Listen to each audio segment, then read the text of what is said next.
Rise and shine. 6 a.m. and your hand can't make it to the alarm clock before the voices in your head start telling you that it's too early, too dark, and too cold to get out of bed. Aching muscles lie still in rebellion, pretending not to hear your brain commanding them to move. A legion of voices are shouting their unanimous permission for you to hit the snooze button and go back to dreamland. But you didn't ask their opinion. The voice you've chosen to listen to is one of defiance. A voice that says there was a reason you set that alarm in the first place. So sit up, put your feet on the floor, and don't look back, because we've got work to do. Welcome to the grind.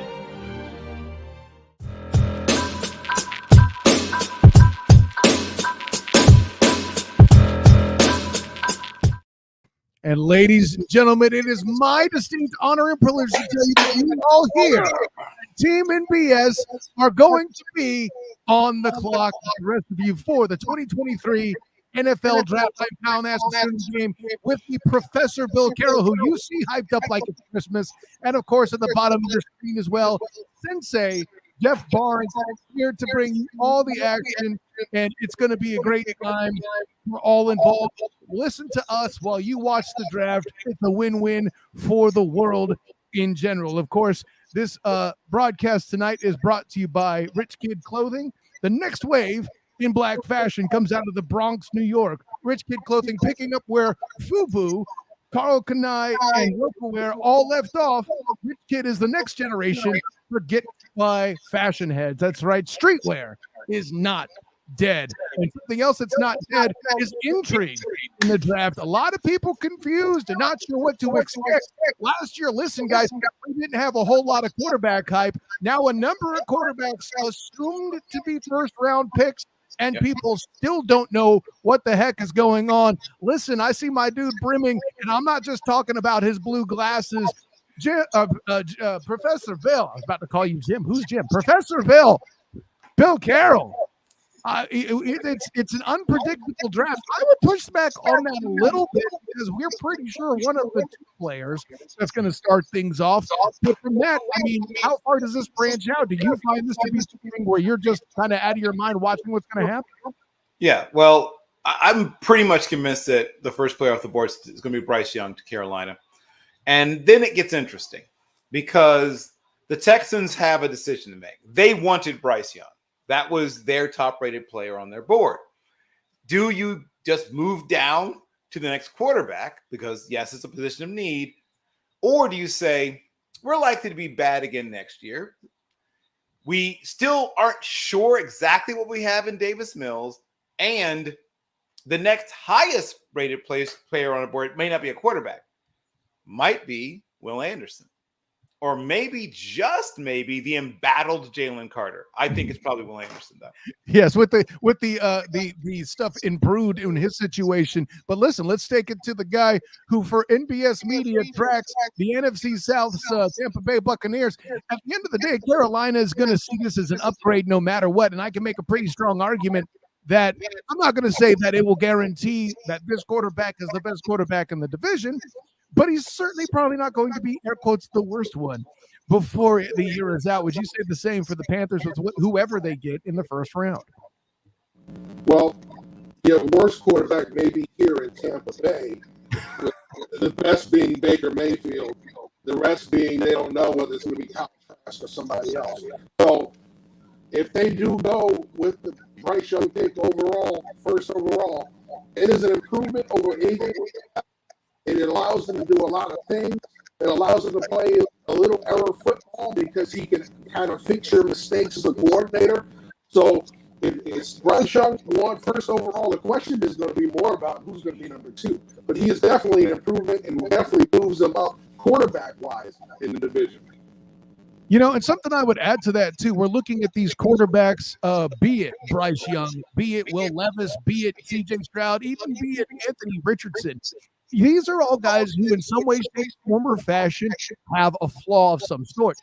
But with all that in mind, guys, I got to say, a point that was made that I've heard throughout the week in analysis, that that the whole situation is where projects are working better in the NFL than they ever have before. Is that kind of a leeway when it comes to, drafting a quarterback nowadays? It's easy to say when where your kids go to school isn't on the line, Kyle. If if my wife warmly embraces me or looks at me like you still here, based on how I evaluate a 21-year-old human being or 22-year-old human being, it's not quite so easy to say, oh yeah, I'm sure it'll all be fine.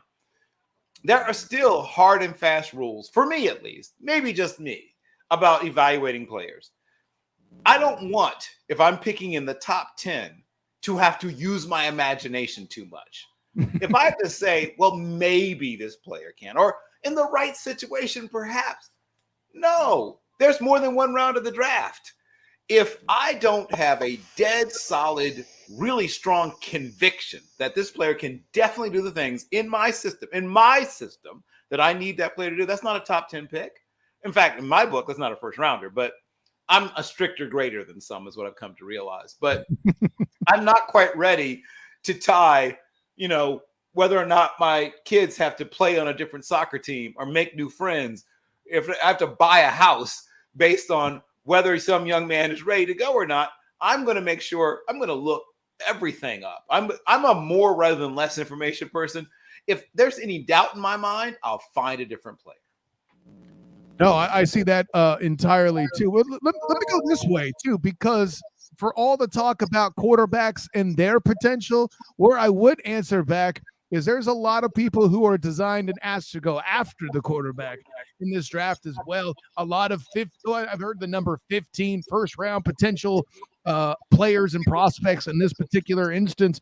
Jeff, I got to ask, man, if you're inclined to get a pass rusher or edge rusher, whatever you want to call it, out of this draft, if you're going to trade back and wait to the second round, that's the position to do it, I would guess, right? You can definitely do it in the second round. The more elite, the ones with the bigger upside, are in the first round. We know about Will Anderson. We know about Tyree Wilson. We know about Miles Murphy, Keenan White. You can fall back and still get guys. I think Will McDonald's going to be aboard for a second round pick. We'll see how the run on defensive ends goes tonight. If they go early, a lot of these guys go towards the first round. But there are guys like Isaiah Foskey. There are guys like B.J. Ojolari. There are plenty of guys. How you view Nolan Smith is a guy that you can use as a linebacker. A lot of people have him in that kind of Mike Parsons type role. He plays linebacker, but he can rush the passer. So there are a lot of different things that people see in some of these pass runs. You don't have to force these in the first round if you have better players on your board. You can come back and replace that one quality talent with two very good young talents. Another guy that's got a lot of upside to him, big body, big frame, is on Carter the second out of Army. Another big edge rusher who is going to be pretty good if he. And listen, we come to that next. Quarterbacks don't do the job alone. They throw the ball to guys. And in this particular instance, there's a lot of wide receivers on the board. But I'm going to go a little direct with this question. There's a lot of talk, and listen, the running back position isn't a fraction of what it was in the past. However, Bijan Robinson in the first round seems to be that hot dark horse that you've seen. And it tracks, if you ask me, right? The last time we've seen really a big pickup for running back, and you guys correct me if I'm wrong on this, would probably be Ezekiel Elliott there. I know there have been other guys, but that's the biggest name I can think of off the top of my head.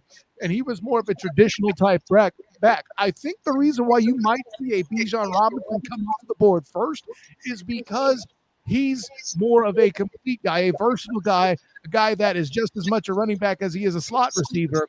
And that's the kind of quality you're looking for in a running back nowadays. I would have to ask you, Professor Bill there, man. Let me know how you feel about Bijan Robinson in the first round. Well, yeah, he definitely goes in the first round. Now, some people are talking about him in the top 10. And that, as great as he's likely to be, is maybe a little rich for my blood just because of what the position is nowadays. What gives you hope? And I hear a lot of comparisons out there. And he's going to be a very good player. I see a guy who's more like Matt Forte than he is like some of the other names I've heard tossed around out there. But he's going to be a very good player for a very long time, barring injury, a very good player for a very long time. You like his vision. He's got not elite, but very good burst. He's got very good hands. He can track the ball well. He runs routes beautifully, good in blitz pickup. He can stay on the field for all 3 downs. The word generational, we've talked about this. Like when Jeff and I do our show, we've almost banned it from the show because it's been so devalued and so overused. I don't use that term to describe him, but he's clearly the best back in this particular draft class. Right, and you mentioned generational. It's tough to that's getting applied a lot more, I would say, just because the state of so many different positions either have changed a lot or still a big part in transition. Right, think about the quarterbacks that are on the top of people's boards nowadays, and this is a conversation I had with Michael Vick and Kirk Menefee when I was in Phoenix covering the Super Bowl. There's a lot more mobility at the position.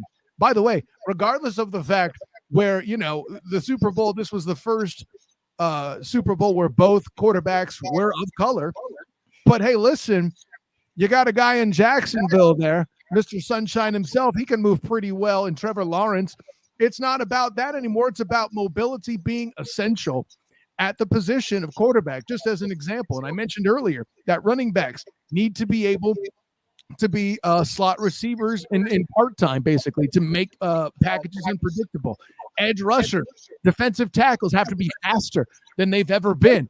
Probably, arguably, the reason why quarterbacks need to be mobile the way that they've never been. So I think that may be why you see a lot of the word generational thrown around, is because so many positions in the sport are still kind of morphing and evolving. He says as he has a A.J. Watt fat head behind him. That's a good example. But in my mind, guys, like with that, is that the reason why some things may be technically different, but or compromised, for lack of the purists out there? There's no real standing pocket passers anymore. Is it because the game's different? I would certainly say so, right, Jeff? Well, you're playing in more space, so you have to have a lot more speed on the field. That's why we're seeing more sub packages and less of the base defenses. But you're also seeing the fact we're a lot more matchup football, right? The backs moving around the formation, your number one receiver moving around the formation, your tight ends lining up wide in the backfield. So many things that brought a favorable matchup offensively against the defense that you have to be a lot more flexible with positions that are on the field. Traditional running backs have a role in this game, but they're no longer absolute. They have to be guys that lead a committee as opposed to being the committee. So that's where we're seeing the biggest difference in the running back position. At the receiver position, you get these big wide receivers who do a lot. But what do? They move around the formation. They're playing in the slot. They're not just traditionally playing outside X anymore. So your tight ends, lighter guys that are faster getting down the field, not the greatest blockers anymore. They're not the 6 linemen on the field, but they're more like the 3rd or 4th receiver on the field that can block. So that is starting to see the change. It's about the matchup as opposed to it being about the scheme itself. It's about finding the right matchups. That is the biggest change in the schemes as we saw in the past. And I mean, we're getting about 7.5 minutes left for the first pick with the Carolina Panthers on the clock. Professor Bill, I'm just going to ask you straight up, C.J. Stroud or Bryce Young, who would you pick? Well, okay, I'll say it's going to be Bryce Young. I would probably lean Stroud, and not because I don't like Bryce Young a lot, because I think he has a chance to be special. I think both of those two have a chance to be special. We'll get to the other quarterbacks and my strengths and weaknesses for each of those guys. So when you look at Coleridge, Bernard, Stroud Jr., you're looking at someone who some people have been critical of the offense. Some people have been critical of, and here's the thing they always bring up. Oh, Ohio State quarterback. Yeah. Okay, let me just say this. I have 10 draft commandments. Shout out to the late, great Biggie Smalls. And one of my 10 draft commandments is don't scout helmets, don't scout traditions, don't scout pedigrees, scout players. You're not drafting a helmet. You're not drafting a tradition. You're not drafting history. Draft a player. So, I mean, let's be honest, if you're comparing to Alabama, Alabama's had one great NFL quarterback in its history too, amongst the thousands of players that they thrown onto the banks of the NFL, one great quarterback has emerged. So that's one more than Ohio State. If you're making a decision based on that, that's not a lot to base it on. So for me, I want to look at what a player does well. Here's what they have in common. They're both extremely accurate. They both are pretty good athletes at the position. They both are smart, young guys, really smart guys with terrific personalities and natural leadership. I'm not so hung up on height. I'm not the tallest cat myself. So I'm not one of those people who's going to make a decision based on height. But if in terms of unrealized potential, and I'm not a guy who just throws darts, right? Because you heard me before talk about early in the draft, I don't like just betting on someone being way better than they've been in college, because most guys aren't. People get incrementally better usually. Well, hello there. People get incrementally better usually, not changing wildly from here to there, right? For every Josh Allen, there's 1,000 Terrell Pryors. So, and I know he's an Ohio State quarterback, but that was a coincidence. So here's what I'm driving at. If I look at both guys, and they're right there in my rankings in a whole bunch of different things, but one guy I think has a little more potential to keep getting better, I'm going with that player. And for me, that's Coleridge Bernard Stroud Jr. Yeah, and listen, if it makes you feel better, I'll mention Denard Robinson. He's not an Ohio State guy that fits that same mold as well, my guy. I'm with you. Listen, I gotta act like I know. Yeah, exactly. I gotta act like I know something when I'm surrounded by these smart guys. But I would insert this too, as I pass the same question over here to Jeff. If you're already saying that, get it one more time so I can get it. Coleridge Bernard Stroud Jr. Okay, there we go. So with that in mind, if I stay cool and go with Coleridge, I'm doing that because I'm nervous. And listen, this is me as a Russell Carrington Wilson guy. This is somebody who appreciates that size of the quarterback doesn't always matter. But I have also seen Kyler Murray and what's happened in Arizona with a smaller guy. So that's kind of why I would lead that way too. Jeff, do you fall in that same category, or do you feel Bryce Young in a particular way? You want to know something funny? I actually have them in a push on my draft board. They have the same exact draft grade. And come on, Jeff. You can't do that. No. Listen, in scouting, this happens. However, there's other reasons that you put one over the other in your stats. I have CJ Stroud in the top of my stack. Why? Because we talk about it. It comes back down to two things. All right. What style of quarterback do you prefer? Okay. Do you prefer the guy that's going to move around, do all that stuff, and make and create? Then Young is your guy. If you prefer the guy that's going to operate in the system, then it's CJ Stroud. Why do I have Stroud ahead of him if Young can do all of that stuff? Well, we talk about the frame of Young. If you're going to create, you're going to take a lot of hits. If you're going to take a lot of hits, you're not the biggest guy. 10-1 injuries are going to happen. It may not happen in year one, it may not happen in year two, but year 3, 4, 5, they start to accumulate. We've already seen it accumulate before. We've seen it happen with other quarterbacks. It happens. It is part of the game. It happens with bigger quarterbacks. So when it comes down to it, if I'm going to look at the guy who I'm looking at more, who's going to have the higher likelihood of longer-term success, it's going to be CJ Stroud. Yeah, and I get that too, but I'll play a little bit of devil's advocate. I mean, I'm somebody who, had CJ Stroud on my own board. Granted, I am not a draft expert. CJ Stroud went off.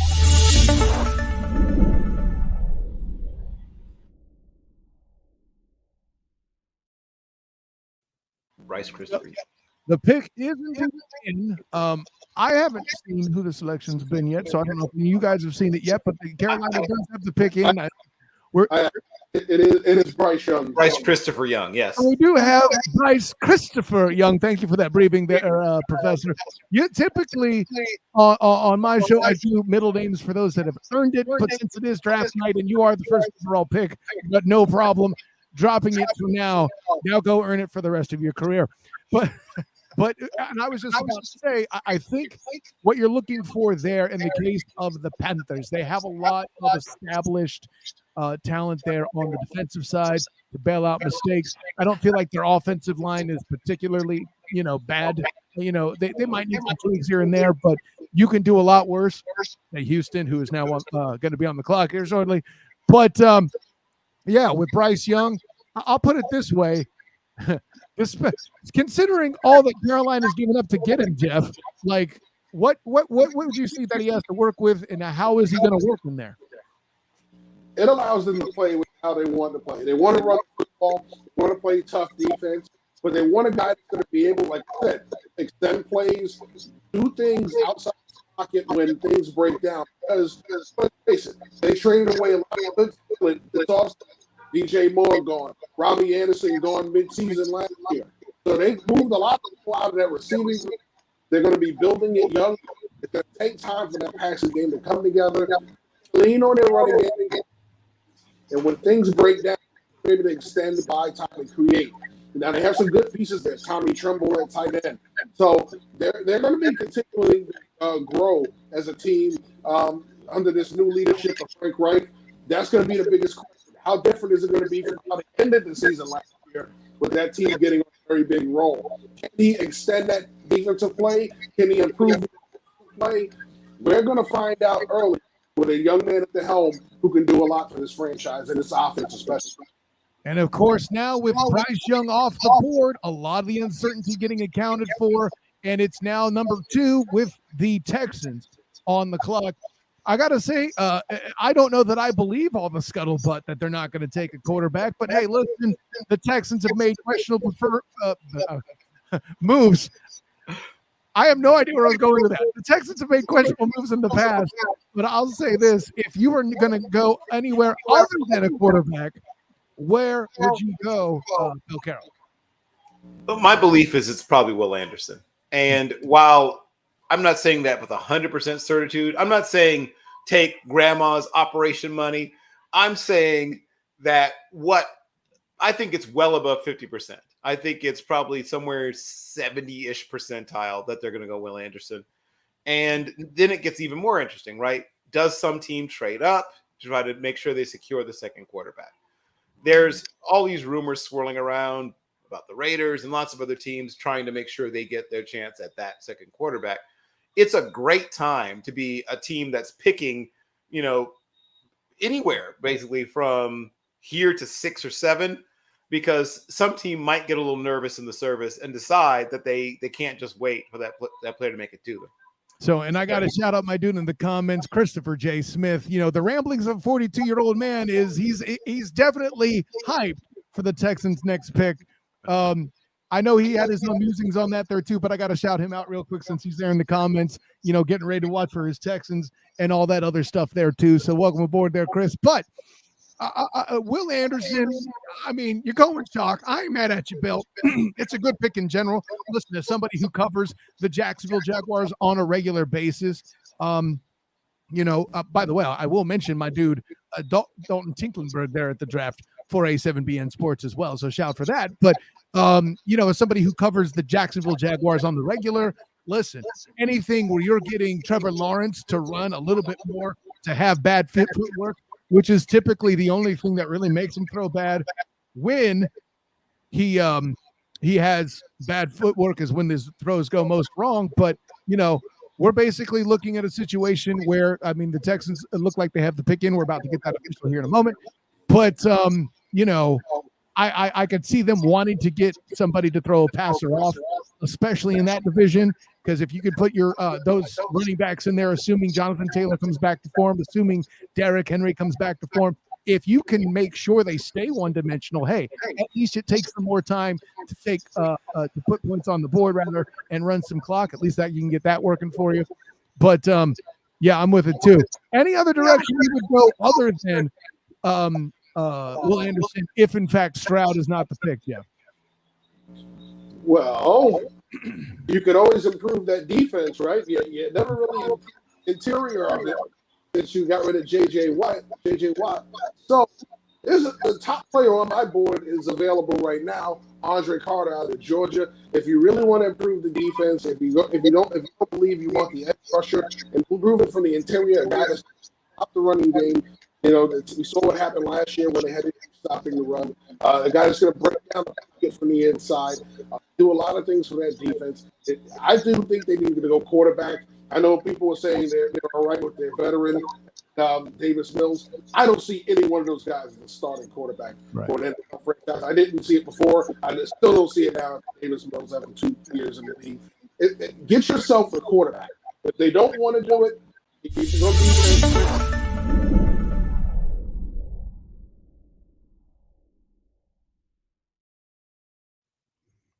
Okay, so yeah, we know Houston had the pick. What do you got? All right. So the commissioner just announced it. C.J. Stroud. Oh, So there you go. Excellent. Get the quarterback. Lying season in full effect. I'm with you guys. I didn't buy it either, but it made for a heck of a talking point. And I mean, listen, I think you guys both made the point. It's not that we don't like Davis Mills. He just wasn't the right choice. You went to the trouble to extend Laramie Tunsil and make him the highest paid offensive lineman again.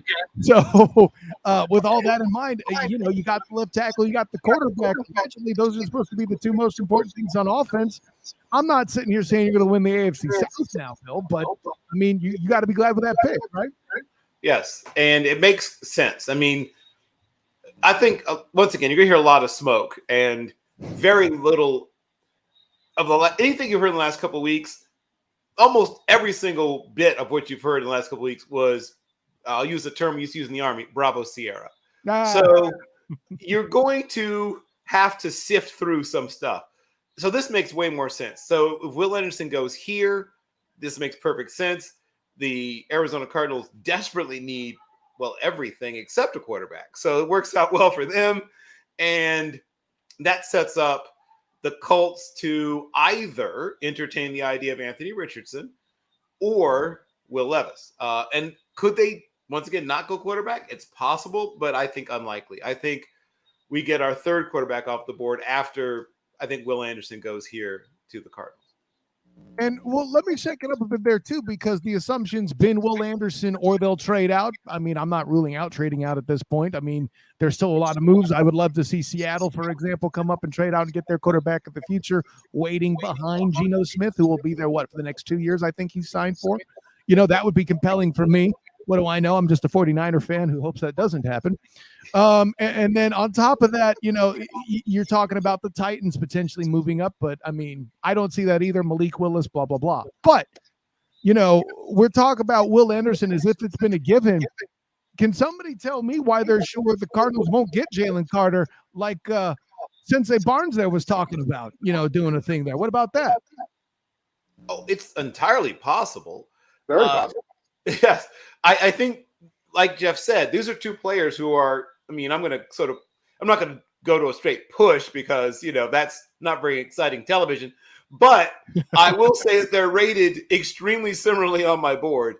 And the thing that gives me the slightest of edge to Will Anderson is I think you have a slightly better idea of exactly what you're going to get with him. And there's a little more squishiness, a little more wiggle in terms of what you're going to get out of Jalen Carter at the next level. Because so much of what he did at the level where he was simply because he was just too quick for interior linemen. I mean, no offense to the guys at Vanderbilt or wherever you want to mention it, but they hadn't seen athletes like that before. The guys that he goes against, Quentin Nelson has. It's not going to be quite the same game for him at the next level. Well, and we got 4 minutes left on the clock for the Cardinals here. So I'll say this, by the way, it would make it consistent for you, Sensei Barnes, who picked Jalen Carter in the student game real mock draft. You traded up to do it, presiding over the Raiders. But hey, that's a whole other thing. We got our first guest in for tonight. We got Ryan Dunn in ready to talk some Texans. I see if he's happy with his latest quarterback acquisition here when he jumps in. Ryan, good to have you aboard, host of One and Done Radio. And actually, you're our Colts guy, Texans guy, what I'm talking about. We're coming up on the Colts pick here pretty soon, assuming somebody doesn't trade up to number 3. Well, we're sure somebody defensive doesn't step in. I want to see personally Anthony Richardson in that spot. What say you, Ryan? Let's just say I don't want Will Levis. And here's my thing. I will support, if we take him, I will support the decision. I will have to support the decision. However, Yeah, I'm right there with you. I feel like AR has a lot of tools that you can build, but my only concern with us is that he is not someone that you can. I don't personally think you can plug in right away day one. I think you have the tools, you got to mold the guy. So who's going to be that veteran presence that's going to be there to lead the team while he's developing? Right now, it's Gardner Minshew. Not really feeling too good about that one right there. What's wrong with Uncle Rico there, Ryan? Come on now. You know what's wrong with Uncle Rico right there. He's not an NFL starter. So my point is, if we get Anthony Richardson, I'd be very happy with the pick. I would rather have him, but I just want to know who's going to be our veteran presence that they know, like, I'm a bridge quarterback. I'm not coming in and taking over the franchise. I'm here until this guy's ready to go. So I just want to know who's going to be that guy for us. No, and listen, Ryan, that's a fantastic point. But let me respond to this and see if that kind of uplifts your outlook on AR a little bit too. And listen, I'm not a UF fan. Listen, I cover UCF and I've regularly called out UF trying to duck UCF. So don't act like I'm a homer there just because I'm from Florida. But with that in mind, I believe it was Joel Klatt I heard say that a lot more projects are prolific and successful. And we kind of touched on this earlier in the show. Yeah. Does that kind of give a better shot for Anthony Richardson to be successful there in Indy? Yeah, no, but you look at those projects too, right? Mahomes did not play right away. He was definitely a project, and that's just one example. You know, there's quite a few out there, and I think these projects, Hurts too, right? You know, Hurts did not play right away. Lamar Jackson did not play right away. Like, these guys were not first year right away NFL stars. They had to sit a little bit to learn, and I think they had to see the game and from the NFL level, because college and NFL, they are different. And I understand that the NFL is changing a little bit how their play style is, especially at the quarterback position, but it is still something you have to adjust to. The game's faster, the players are faster, and Anthony Richardson, yes, he's got the size, he's got the speed, he's got a strong arm, we can see that, but you got to be able to use all that together with strong leadership behind you. So I'm really hoping that we can have that happen in Indianapolis. I'll interrupt. Yeah, go ahead. Yeah, we have a trade. There it is. Traded up, but it's Arizona spot. The pick is in, so we're waiting to hear who the pick is going to be. But we have a breaking news trade that the Texans have traded. They're going back to back here in the first. I absolutely love this move, by the way. They have 2 picks in the first round. They're going to step up to get that. We don't have the details of the trade quite yet. We're working on that. But go ahead.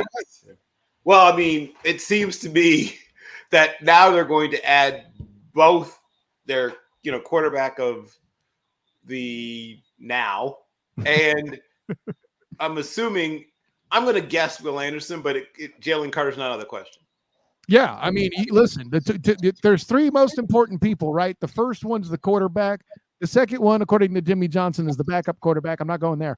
But the guy that protects the quarterback, and then the guy that chases the quarterback being number 3, and that's what you're looking for with Anderson and Jalen Carter, 100%. And according to what I see here, the trade is for their current, sorry, there's 2 picks moving. I'm trying to get the details here. Props to our behind the scenes guy, Joe Cardoza, producing and doing some action there too. But the movement on the pick, you got the Texans moving up to 3rd, and actually there's a lot of movement with that. You know what? I'm going to hold back on that. I thought it'd be simpler than that. I'm seeing a lot of details come in. Let me ask you this, Ryan, while I get my stuff together.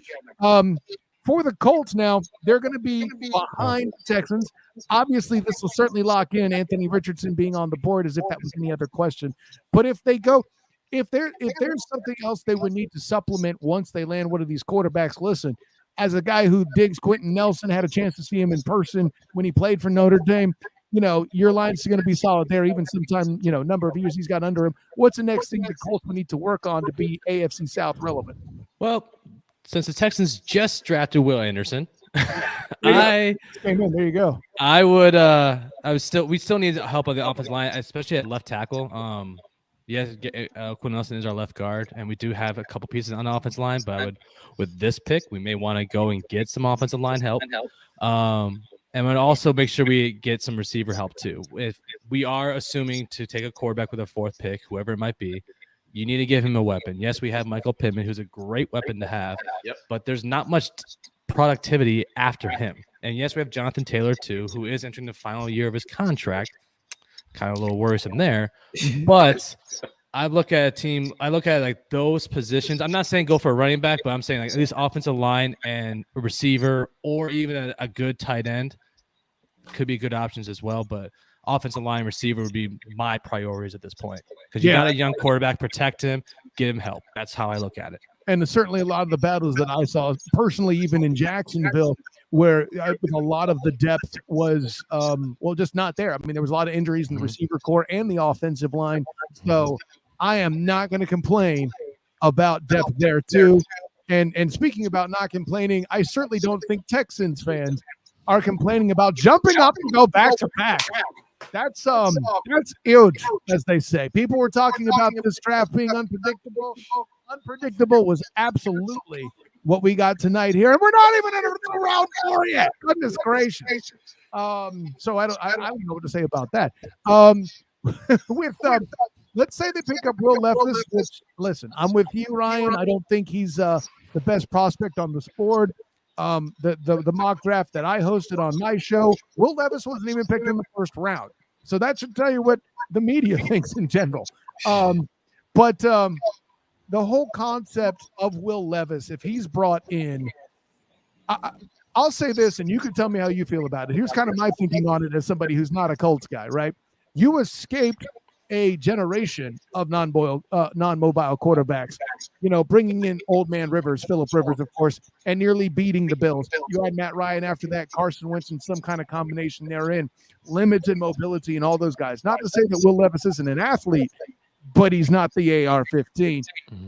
What would the Colts have to do to account for that? Account for mobility at quarterback? Yeah, with Will Levis. I mean, if you're going to draft someone like Will Levis, I think, again, he's not as mobile as what Anthony Richardson would be. If we do select him, I think it's just something that you're going to have to continue to build around his strengths. Now, I think our offense is obviously going to change. New head coach, new regime, so our offense is going to cater to what we bring in.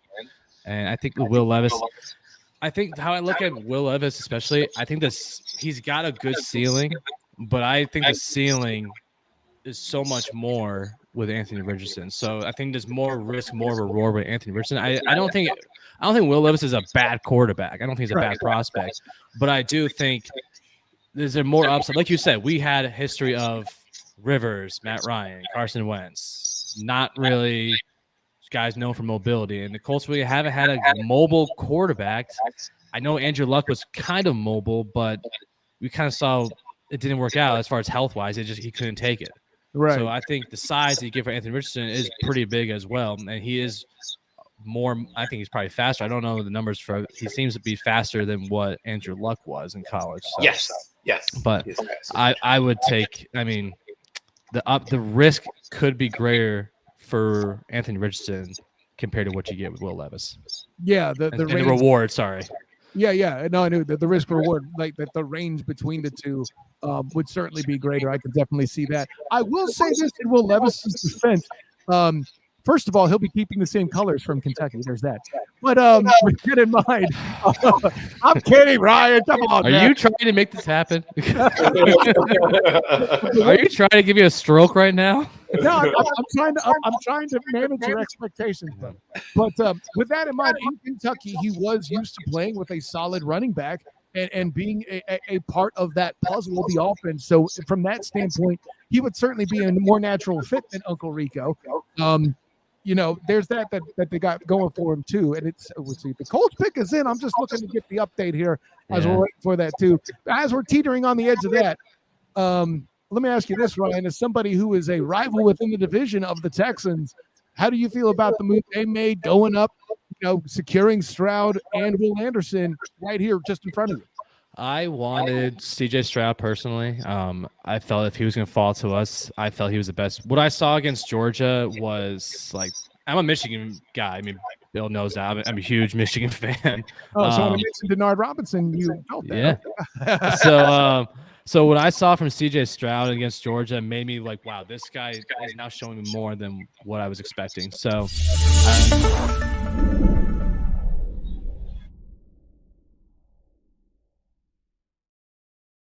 all right, Jeff. Well, the pick's in. Who's in there, brother? Of course, we got Anthony Richardson going to the Colts. There you go. Ryan got his wish. Yeah. I wanted Stroud, honestly, but I'll take the second wish. I mean, Two wishes. you see, you're at least reasonable in thinking that CJ was probably not going to fall to you. I can definitely grant you that. But yeah, AR-15. Listen, now at this point, assuming he becomes the starter in his first year, which obviously isn't a lot, but if he does, now Trevor Lawrence isn't the most athletic quarterback starting in the division right now. So that's certainly worth an upgrade in my mind. Yeah, I mean, Ryan, I'll say this. Is mobility at the quarterback position essential in your mind? It is at this point. I think, again, with how the game is played, how fast these defenders are, like the Texans just got what they've been missing since J.J. Watt has been gone. They got an elite pass rusher that can go and attack the quarterback, and he's very athletic. So when you have those guys coming off the edge, you have to be mobile. I mean, Tom Brady obviously played for as long as he did based on his ability to stay healthy and try to avoid the big hits. And I felt that obviously when you stay in the pocket as an offensive lineman, it does help that Tom Brady is not going to run. He's going to be behind us or he's going to take a sack. But with the guys, how players are nowadays, you have to be mobile. I mean, you look at the great guys nowadays, Lamar Jackson, Jalen Hurts, Patrick Mahomes, they all have mobility to their game. So Anthony Richardson has that mobility. I mean, I live in Gainesville, Florida, so I am around the Gator Nation. So I have heard, you could get Anthony Richardson. I know, but I just don't know who's gonna develop the guy as that bridge quarterback. That I think, again, I don't have any concern for him. I have the concern of who is going to be there to develop him, because I don't want him to start day one. I mean, if he looks fantastic in the preseason, they're going to probably pull the trigger and say that. But I don't get excited about preseason because we've seen guys play great in the preseason and then just stink when they finally start, and vice versa. But I just want to know who our day one starter is going to be. That's a veteran QB. That's it. No, man. Hey, listen, I understand all of the above on that. Let me give a shot for the sensei and the professor to get in and ask you some questions if they got them. Well, sorry. I just want to give everybody the lowdown on the trade that happened. Yeah, fire away. Arizona sent their third pick and 105th pick, which is the 9th pick of the 4th round, to Houston. Houston gave up their 12th pick, the 33rd pick overall, which is the first pick in the second round. They gave up their first round for next year and their third round of next year. Ooh, a little bit of an overpay to go by the value chart. Well, but listen, you're trying to make big swings, and listen, this is something you didn't see in the Bill O'Brien era, when he was trying to run the entire show. So let's, we'll get all of that going. Yeah, that'll work all the way around. But listen, before we take on, we got the Seahawks on the clock. But before that goes, we got to pay some homage to our dude Ryan with some killer action here, talking about the Colts. And hey, listen, I would watch out there in Gainesville. Somebody might try to paint that horseshoe orange now that Anthony Richardson's a quarterback there, buddy. But tell the world where you can be found. Yeah, you can find me on Twitter at OneDoneRadio. You can find the show on Spotify, iHeartRadio, YouTube. I've actually been working with a lot of, I know it's not football, but we're working a lot of minor league baseball teams, trying to promote awareness with them. I have a lot of interviews coming up with a bunch of different teams in the future, so be on the lookout for all those. But yeah, for AR, we got half his colors already. Now, like I said, we just got to fill this in with some orange. But yeah, man, that's where you can find me. All those, wherever you can find your podcast, man, the show's there. No, hey, thanks for coming aboard, Ryan. An absolute privilege, and definitely, if it's up to me talking to you, I will not be one and done. So with all that in mind, Ryan, 2 words. Make a trade for Tyrod Diallo. What's 3 words? Tyrod Diallo Taylor. Make a trade for him.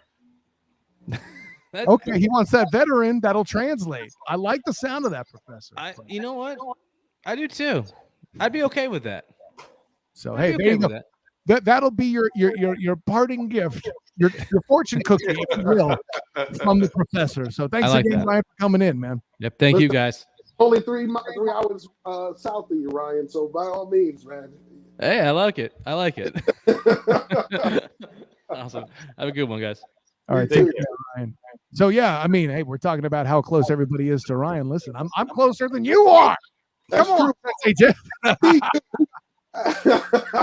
But yeah, speaking of close, let's go the other direction. The polar opposite of the country. Seattle is on the clock 2 minutes or so before their pick is in. Guys, this is where the draft really starts to get wonky. In my mind, I would love to see Jalen Carter here.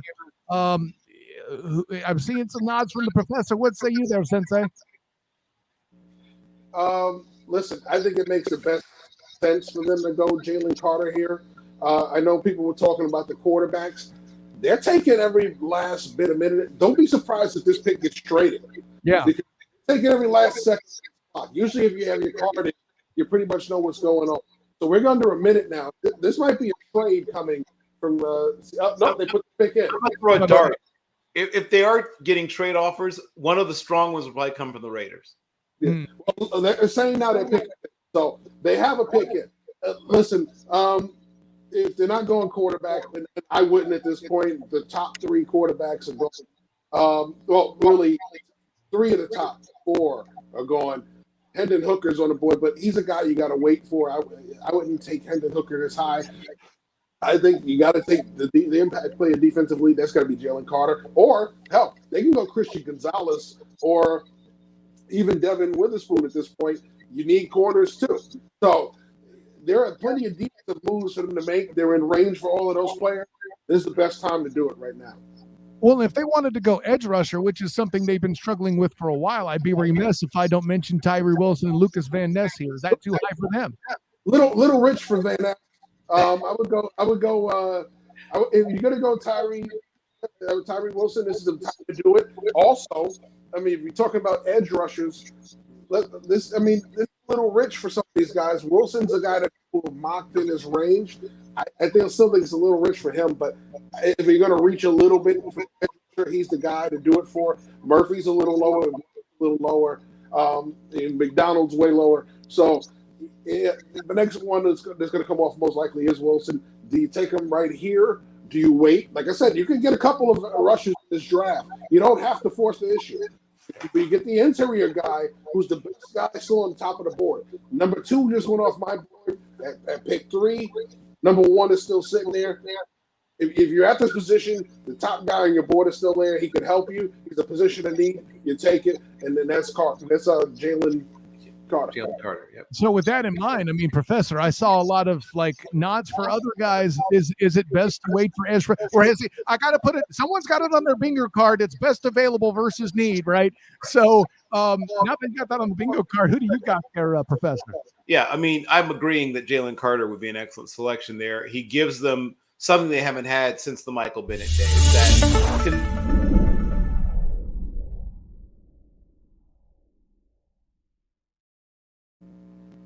And sure enough, here we go. We got the pick. Let's see what we got. All right. So the pick is Devin Witherspoon. What did I tell you? I tell you the corner is right now. This is where Witherspoon goes. Right. The next corner of the board is going to be Gonzalez. All right. Then after that, you got Joey Porter Jr. So these are first round grades. Or possibly Banks. Banks is another one. I didn't have a first round grade on Banks, but I did have. That is number 1, cornerback 1 on my board going off right now. So cornerback 2 is Gonzalez. Listen, you talk about a guy that comes from. He was recruited by a defensive-minded coach in Lovie Smith. Coached for Lovie Smith for a few years before Lovie was replaced, but he shows a lot of pro savviness already. He is a nice corner, not overly long, but long enough. Has good quickness. What you worry about with him is when he gets in trail, being able to catch up. He gets a little grabby at times because he loses confidence when he's out of position, when he gets out of phase. But overall, this is a guy with a lot of upside. He's already pro ready. You can start him right now and not worry about him. You know he's going to only get better. This is the kind of guy that comes into your defense at this point and makes plays.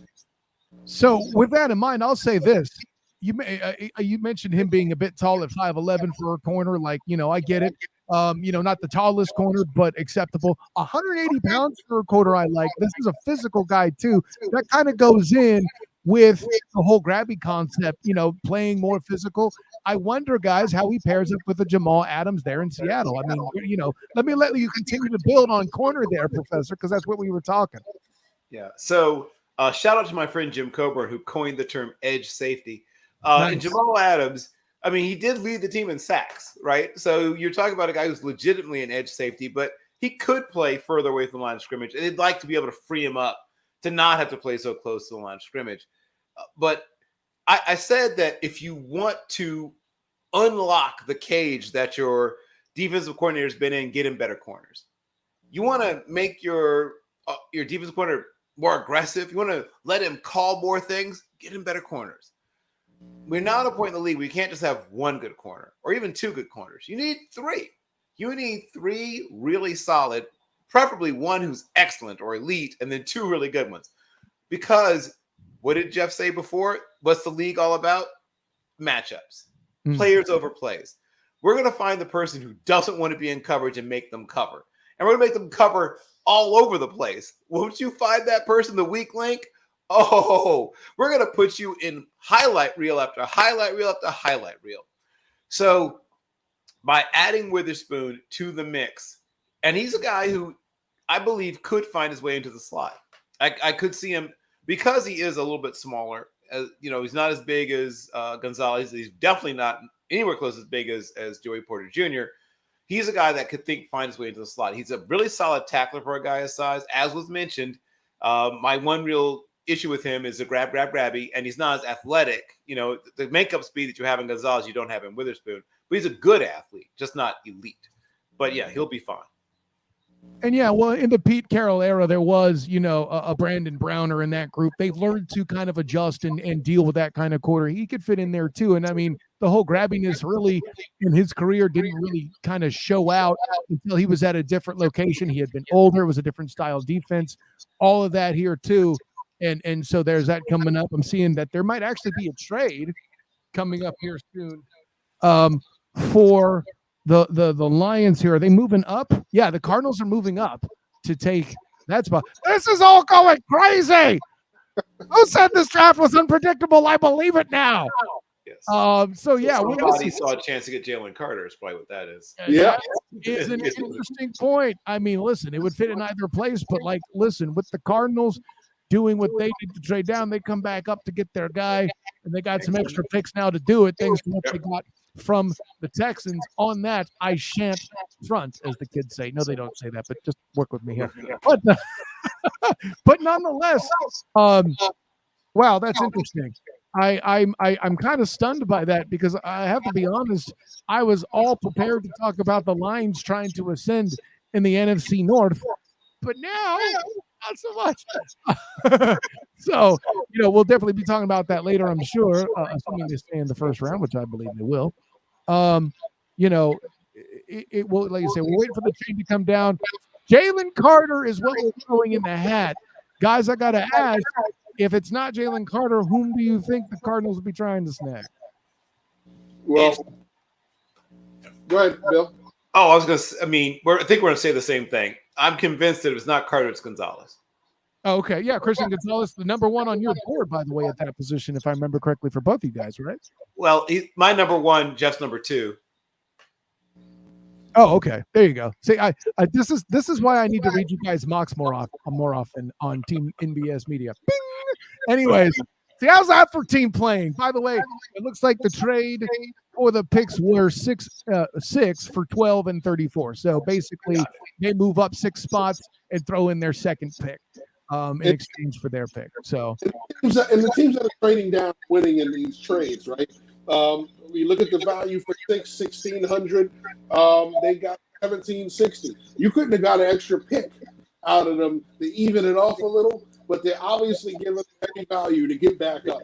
Teams are milking those heavy picks by trading back and getting extra value for it. So they could have probably got a lower pick, a couple of lower picks that would have equaled the value. They're getting more value in the picks in return because teams are that desperate to jump back up. Yeah, I mean, hey, listen, welcome to draft night where the pressure is truly on. And I'll say this is a good opportunity for us to take a quick break there too, as we figure out what exactly is the Lions are going to do. So, hey, listen, we'll be right back in a bit. This is Kyle Nash, the student of the game with Professor Bill Carroll and Sensei Jeff Barnes with Team NBS Media. Back in a bit. What's good, my beautiful people? This is Mello Williams with Team NBS Media and your host of the press conference. Make sure you catch me each and every week with a new episode of the press conference. Each week, I sit down with different guests where we discuss sports, culture, and current events. Make sure you follow me on all social media @_Mello Williams to stay current with what I got going on with Team NBS Media. And make sure you follow Team NBS Media as well @Team NBS Media at all social media sites. Streetwear is not dead. The next wave in black fashion comes out the Bronx, New York. RichKid Clothing, picking up where Fubu, Rockaware, and Carl Kanai left off. RichKid is for the next generation of Get Fly fashion heads. Welcome back into Team NBS Media's coverage of the 2023 NFL Draft. Of course, with Professor Bill Carroll there on the screen left. And of course, at the bottom there, Sensei Jeff Barnes handling business there. By the way, you mentioned earlier before we hit the break, Jeff, that both teams that have traded up did so at a bit more value. From the Cardinals' perspective, I mean, hey, listen, they might have lost a bit, and based on your draft trade value for the pick, but they kind of make up for that gap here. Kind of come out like, I guess, kind of net positive with the trade with the Lions, right? Yeah, well, and we have the Arizona pick. It's Paris Johnson, the tackle here from Ohio State.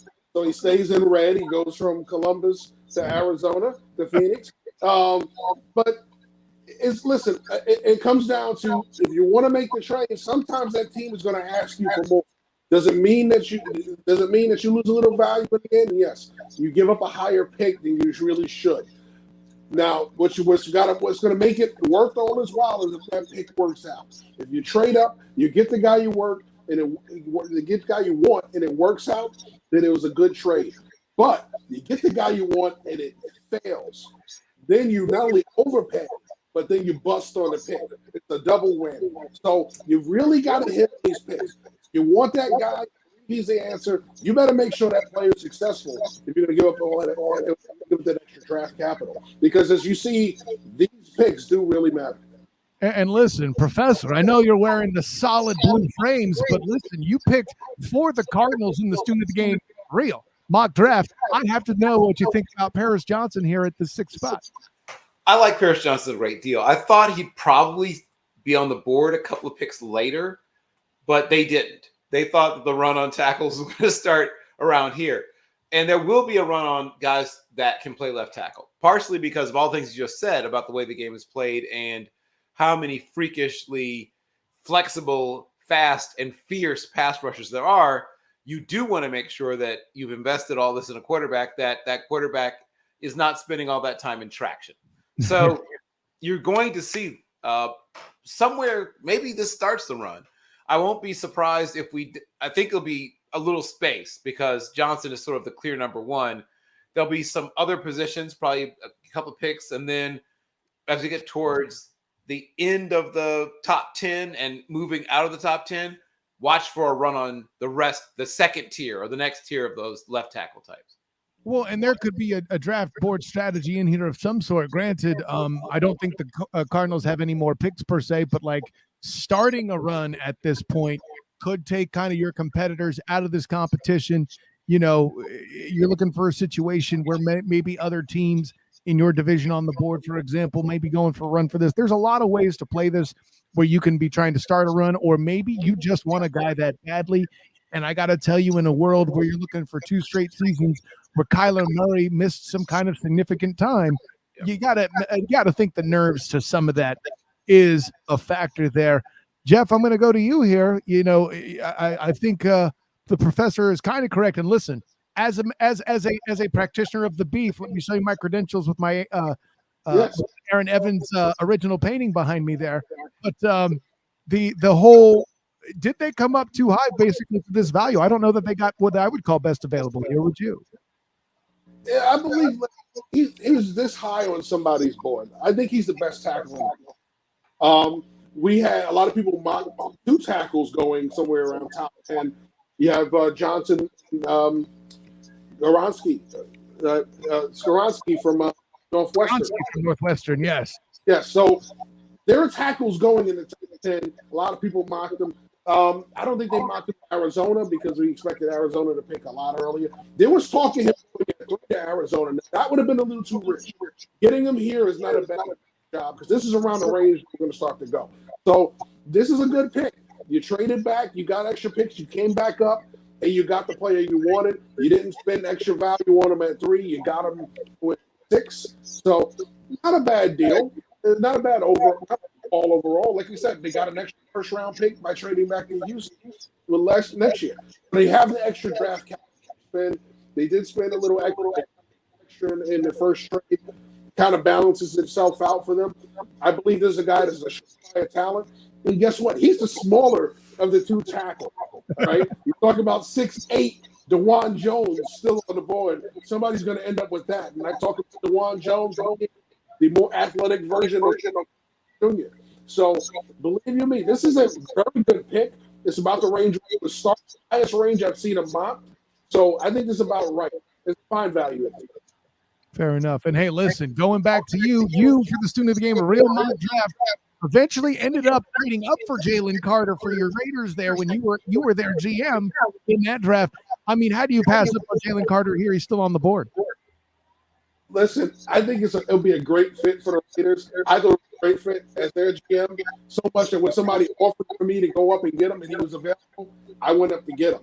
They don't have to move to get him. I said if he slid this range. I don't think he falls past Chicago.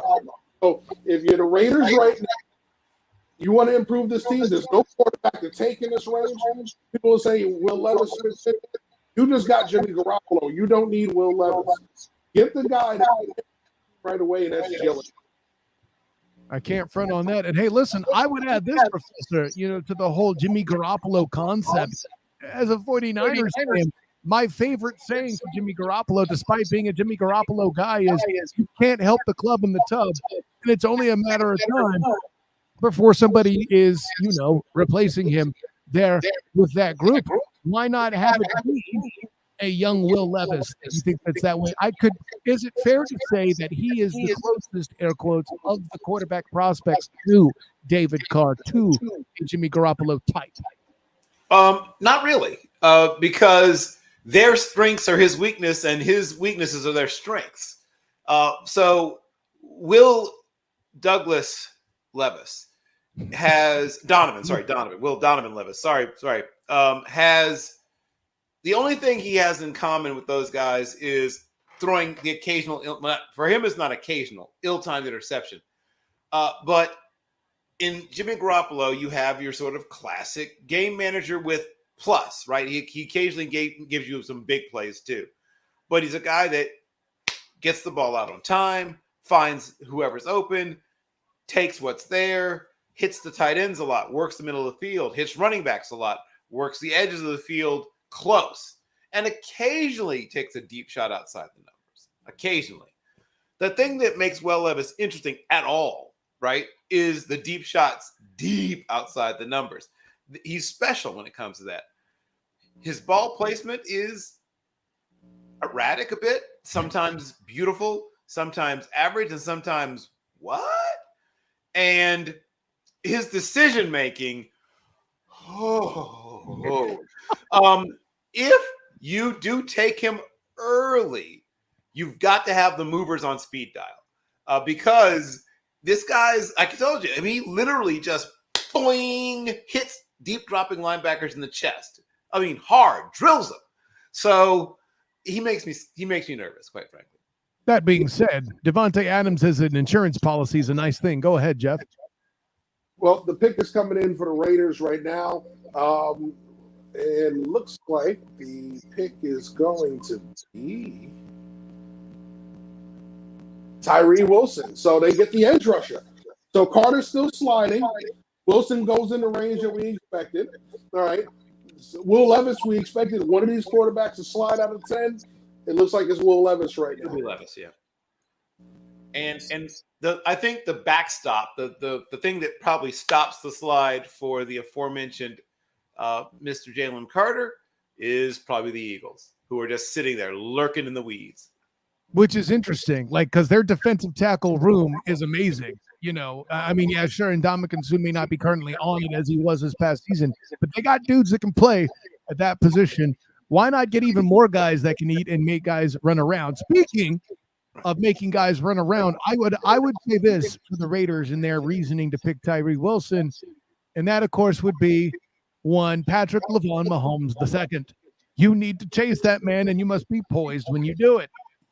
I can't think of, I'll put it this way. You aren't going to get as good a quarterback play in this year's draft immediately as Patrick LaVon Mahomes II. So your best bet is to chase him.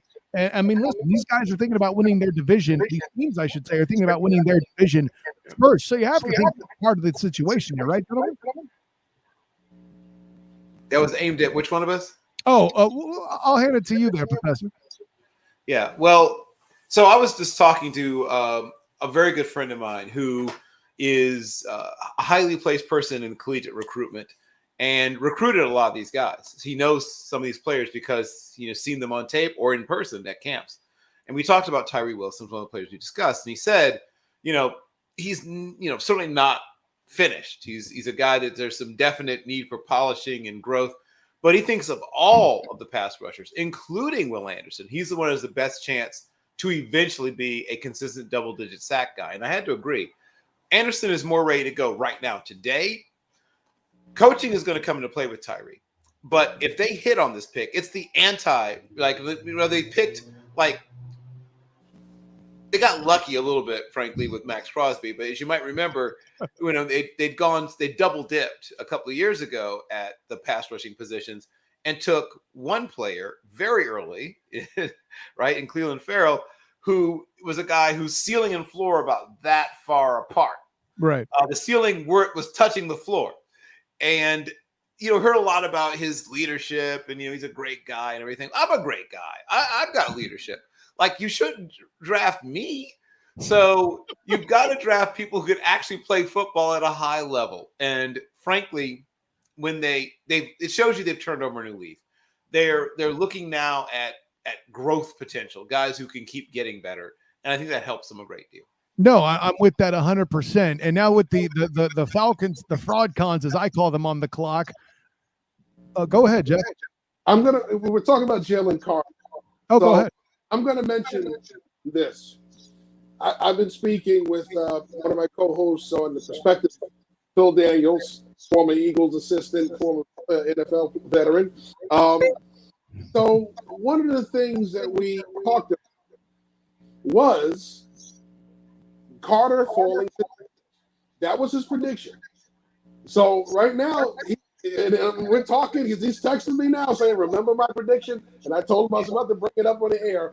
So I'm bringing it up on the air. And he said, if it happens, he wants to come on. So we may see Phil Daniels. He's going through a little personal issues tonight, but the last couple of weeks with family. But by all means, he may be making an appearance. He's going to jump out of his seat if that happens. He's a Georgia alum. He's a former Eagles coach, won their Super Bowl with the Eagles. He predicted this would happen. So if it does happen, he may be making an appearance for us here on the show. And with the Falcons pick reported to be in, I'll ask this before we know who it is. If I said to you, Desmond Ridder or Will Levis, what would you say? I'll take Desmond Ridder. Wow. I think that's when we're going to have to lightsaber duel on sometime. But No. Don't get me wrong. Listen, the stronger arm quarterback is Will Levis. What disturbed me about Will Levis is different from what disturbed me about Desmond Ridder. Desmond Ridder is not an elite quarterback. I don't expect him to be an elite quarterback. But I don't expect Will Levis to be an elite quarterback either, although he does have very good arm strength. The reason being, a lot of the weaknesses and warts in his game were mirrored at the combine. And when you're in shorts and T-shirts, the weaknesses in your throws should show up. That show up on your film. The inability to throw accurately to his backside, the struggles to complete passes in the intermediate consistently. I know a lot of times he does a great zip. It's one of those things when he's staring down a guy, but he's not throwing it out of the break. He's throwing it as he's coming across the field. That's not anticipation. That's I'm in shorts and T-shirt. I can wait for you to come open. All right. What happened? Some of the bad throws he had in the contest, well, some of those interceptions he threw in that Tennessee game going to his backside. If it shows up in the real game, if it shows up in the shorts and T-shirts, then it's a real red flag to ignore. And that's one of the things that keeps up with Will Levis when people were saying franchise quarterback. Well, if you watch the film, a lot of scheduled short throws because of these inefficiencies.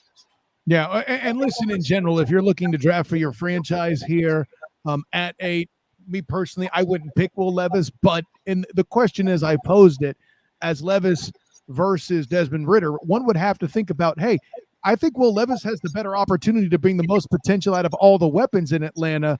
Professor, tell me how wrong I am. I don't think you're necessarily wrong.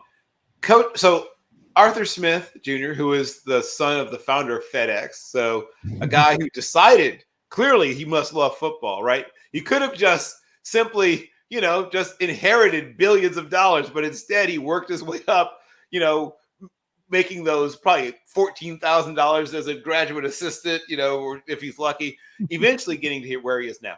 So you have an opportunity if you hit. The name you keep hearing people, of course, bandy about is Josh Allen. Now, that is literally like trying to draw to an inside straight. I don't recommend it. If you're a poker player, you know what I'm talking about. Sure, if it happens, it's one of those things you want to remember for the rest of your life. You celebrate it. It's wonderful. It's not a plan I would endorse. But he has a chance because of his talent. He's tough.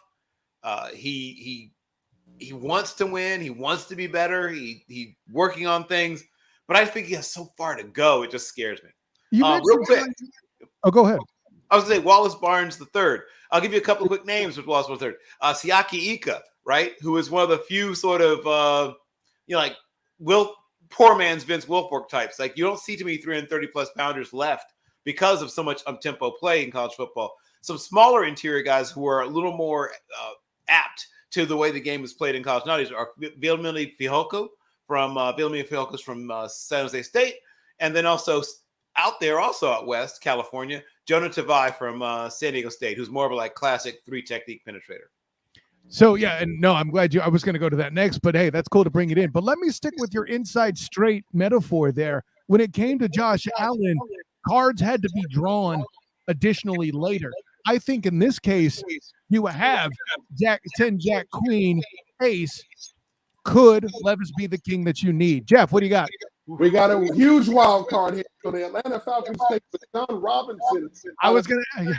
All right, so the anti-take a running back in the first round crowd is losing their shorts right now. Because right now, listen, I've talked about this being my RB1 for 2 years. Okay, this dude is a real deal. Okay, we've heard a lot about a lot of people, but this is a guy that's going to block for you. He's going to give you big runs. He's going to get between the tackles, give you tough runs. He's going to finish in the red zone. He's going to do everything that you want and give you stuff out of the backfield. Everything that you want. When you have a complete back like this, his value is immensely more than just the explosive runners. So for him to go here in the top 10 is what shocked me. I expect him to go in the first round. I thought it would have been the highest would have been around 17. But to go top 10 shows that it wasn't just all talk, because there was talk about him going top 10 this week, and we were still thinking it was going to happen. It shows you that the value at running back is still there when you have a special runner.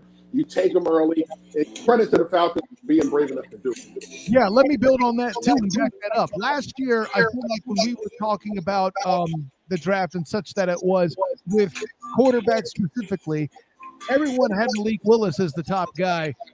But for me, I said Malik Willis is my top guy too, except for one franchise.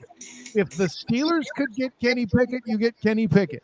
I think we have a similar situation here where Bijan Robinson is in that situation where if the Falcons land him, they've given Desmond Ridder or whoever's going to be the starter the opportunity to have as many weapons as possible, to feel secure in what he's doing as possible. Granted, the tradition of offensive line play not being so great might still be an issue, but there's still plenty of draft and free agency left for them to potentially address that. But in my mind, John Robinson, if you're going to take him top 10, the best fit for him is the Falcons to do it, to make sure they have the most skilled position players available for Desmond Ridder to play with. And listen, I am mad at them drafting him over Will Levis.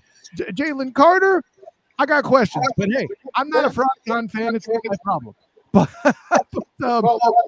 I'm with you. I'm not getting good top 10.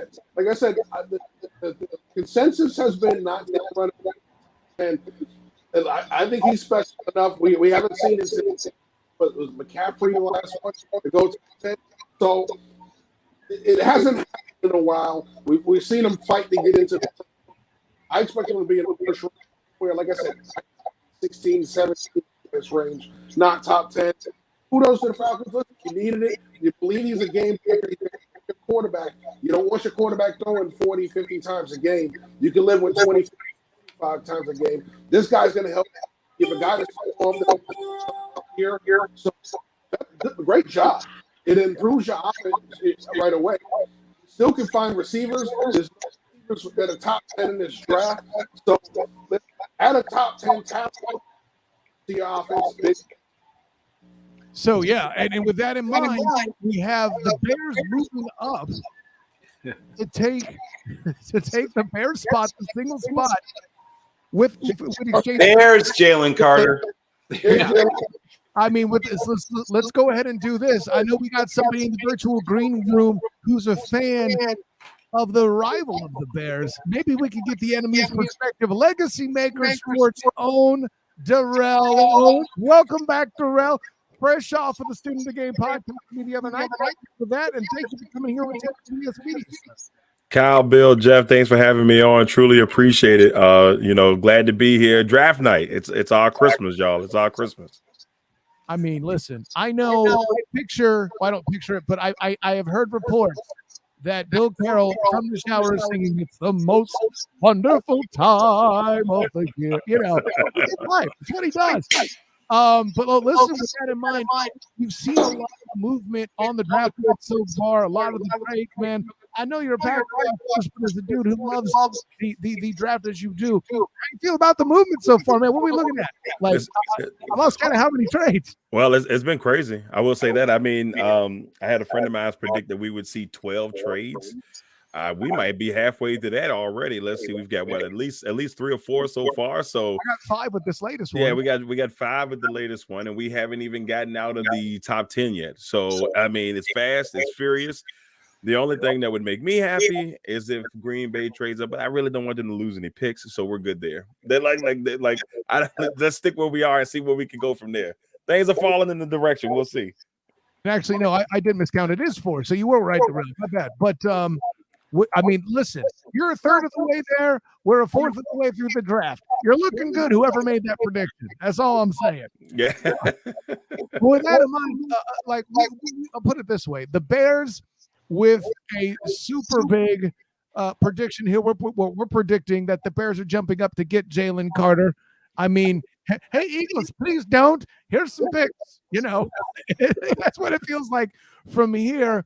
I'll put it this way: with what you being a Packer fan, see the concept of seeing Jalen Carter line up across from Jordan, I don't love it. Do you? No, not at all. I want Chicago to suffer at all points. No, I'm joking. I'm just messing. But no, for real. This Chicago team needs. One of their biggest things last year obviously was defense. They as a team, they just didn't have talent. It would kind of reminded me a little bit of of the Texans, because the Texans, like, they were out there, they fought in some games, they just didn't have overall talent.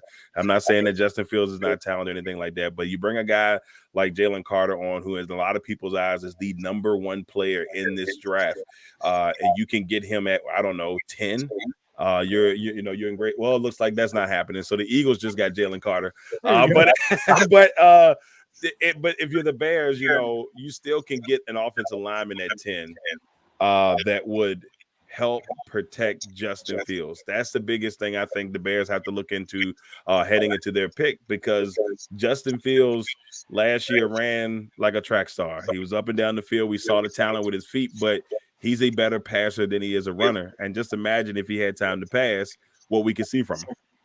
Yeah, no, I see that. And listen, to the credit of Professor Bill and Sensei Jeff, Jalen Carter was predicted to get grabbed by the Eagles, but they sure weren't predicting that trade per se. So I'll say this while we're waiting for the Bears to jump in and make their pick at 10 instead of 9 now after the trade. You being a Packer guy, Aaron Charles Rodgers, you might have heard he's a Jet now. Maybe that's what came across in the headlines. I don't know. From your perspective, who should they target? What should they try to upgrade? And are you hoping they'll play defense this year in the first round? Oh, you talk Green Bay or Chicago? Green Bay, I am. Yes. Green Bay. Well, for me, Green Bay needs the tight end is the biggest position in need. Even though a lot of people screaming they should get a receiver. Even me, if you're looking from the fan perspective, yes, go grab a receiver just to stick it to Aaron Rodgers or just to give Jordan Love another weapon. But I also concur that they don't have a tight end right now that I feel like is going to be serviceable. They need a guy that can come in and be that security blanket. Michael Mayer or Dalton Kincaid, who has been my choice throughout the drafts that I've done, including yours. And so for me, Dalton Kincaid, if one of the great receivers is not there, Jackson Smith and the Jigba is there, you take him immediately and you don't waste time. You take him, you grab him, you run. But if not, I would say go to tight end. And I just hope the Green Bay don't keep their they tend to like to go defense in the first round. So don't be surprised if they go safety at that spot, which I'm hoping that doesn't happen, but don't be surprised. I know it might be high for a safety, but don't be surprised. I mean, listen, if you get Jackson Smith and Jigba, you don't take it at run, you hand it to him and he will sprint away with it. I'm with that. By all means. With that in mind, let's say Smith and Jigba's off the board, and in pure Aaron Rodgers fashion, Will Levis falls to that 15th spot with your Packers currently sit. Is that the pick that Green Bay would make? No. Please no. Please no. And look, my thing is, you don't do that. You don't want to give Jordan Love. You don't want to put any doubt in his mind going into the season. And I think personally, you want to build him up as much as you can. You spent the first round pick on him a couple years ago. You go get you a veteran quarterback. Once the draft is over, maybe even draft one later on in the draft. But I wouldn't do that, because you want to keep his confidence level up, and you don't want to hear the media talking like, hey, they drafted this quarterback. They drafted this quarterback. They drafted this quarterback. You don't want that if you're Jordan Love. So, I mean, for me, with the potential 2 picks next year, wait till next year. Caleb Williams is coming out, if that ends up being the case. But hopefully they don't do the Will Levis thing. I don't think that would be a great move for them. A team I do see him maybe making a move for Levis. Now he's probably the highest rated quarterback besides Hendon Hooker left. Watch out for the Vikings. Maybe Seattle, but the Vikings are the team I think if he's going. I had him going 23 in my latest mock that I did before the draft started. So we'll see. No, I can't front on that. You mentioned a lot. And by the way, thank you for bringing up the 2023 Student of the Game Real my draft. Yes. Where you picked up Kincaid. Absolutely there too. By the way, with 2 of your fellow GMs, I might add, in the space here as well. So you talk about the different places. I like the tight end spot. You mentioned Kincaid. Michael Finley might be the last big tight end in Green Bay that I instantly remember, coming in there with 2.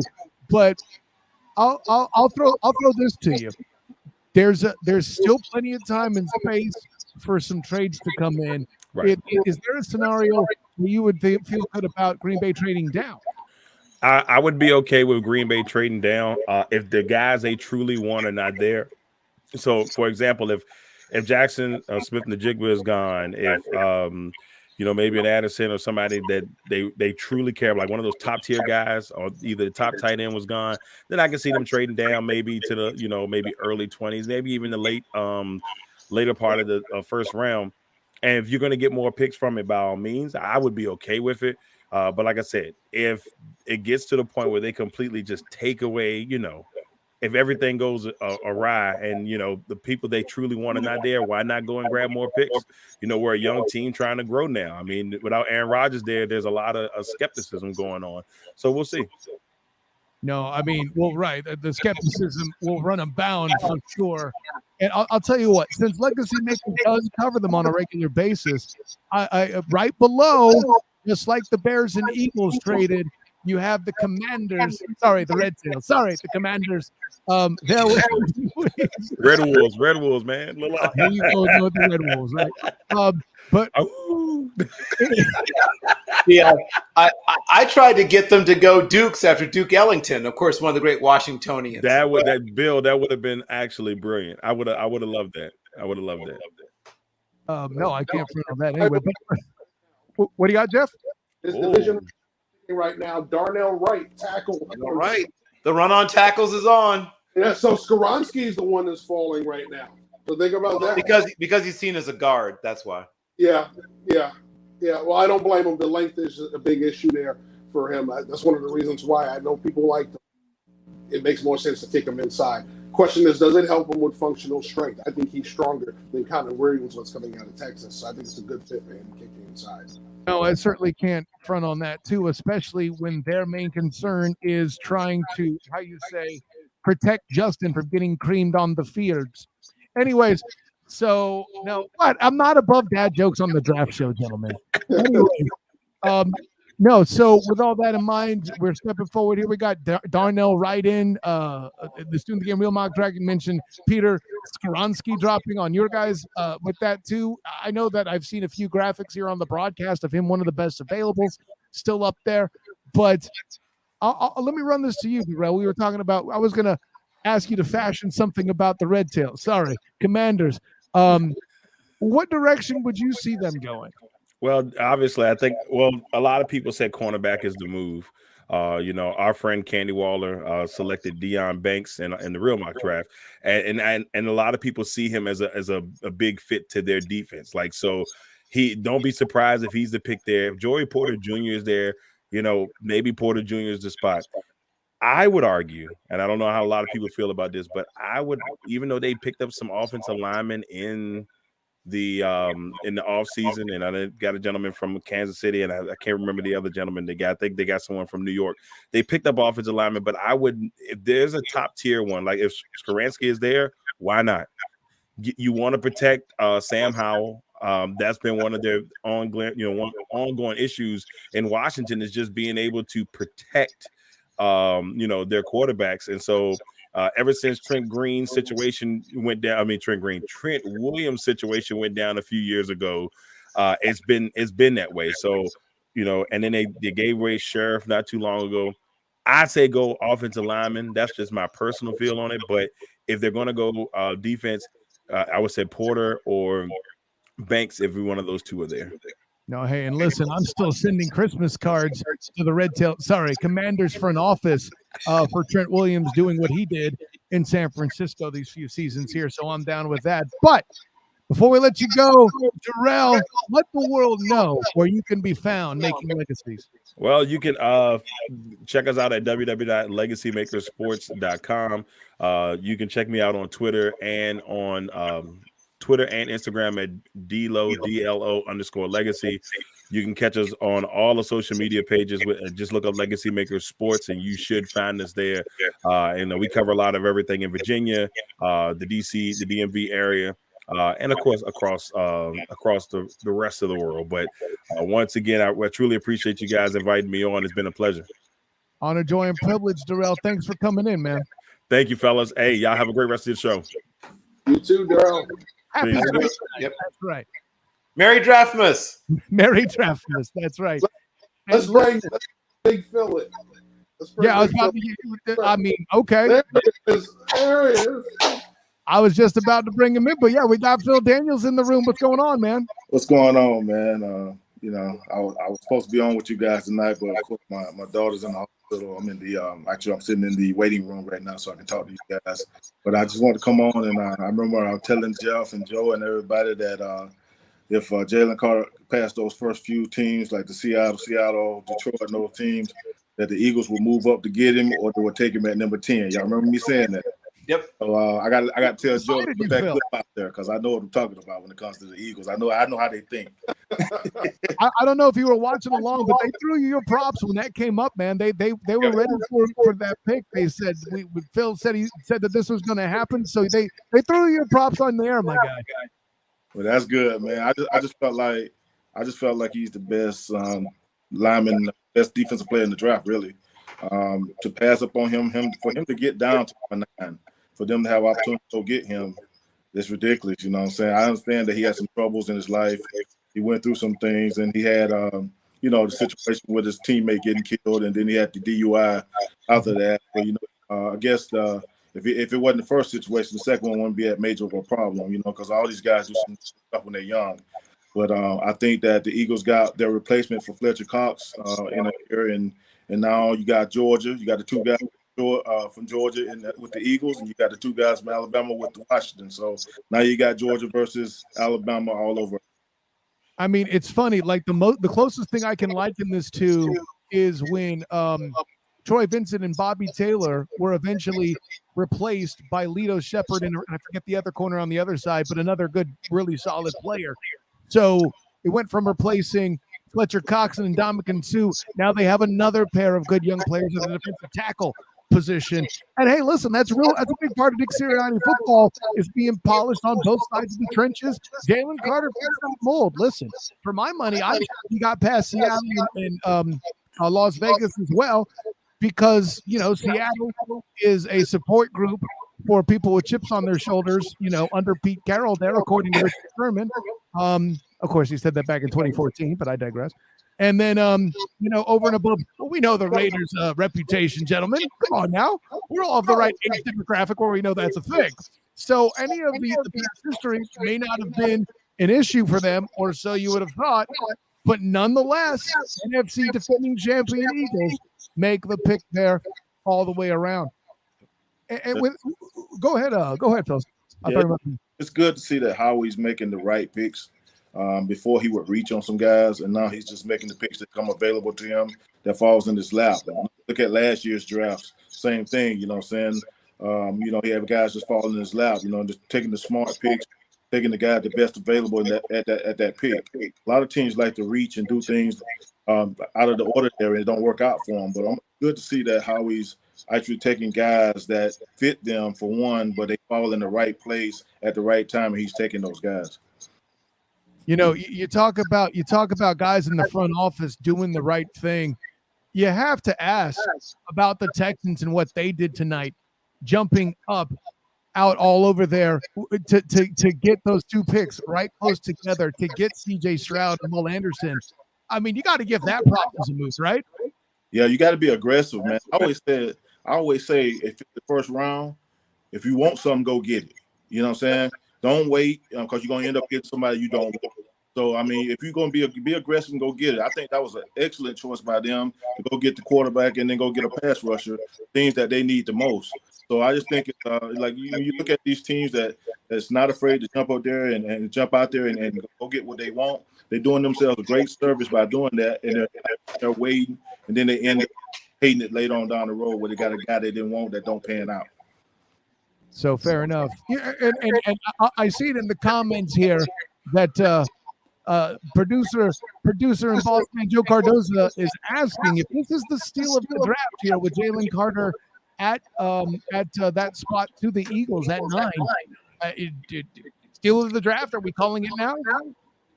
Yeah, it's a steal.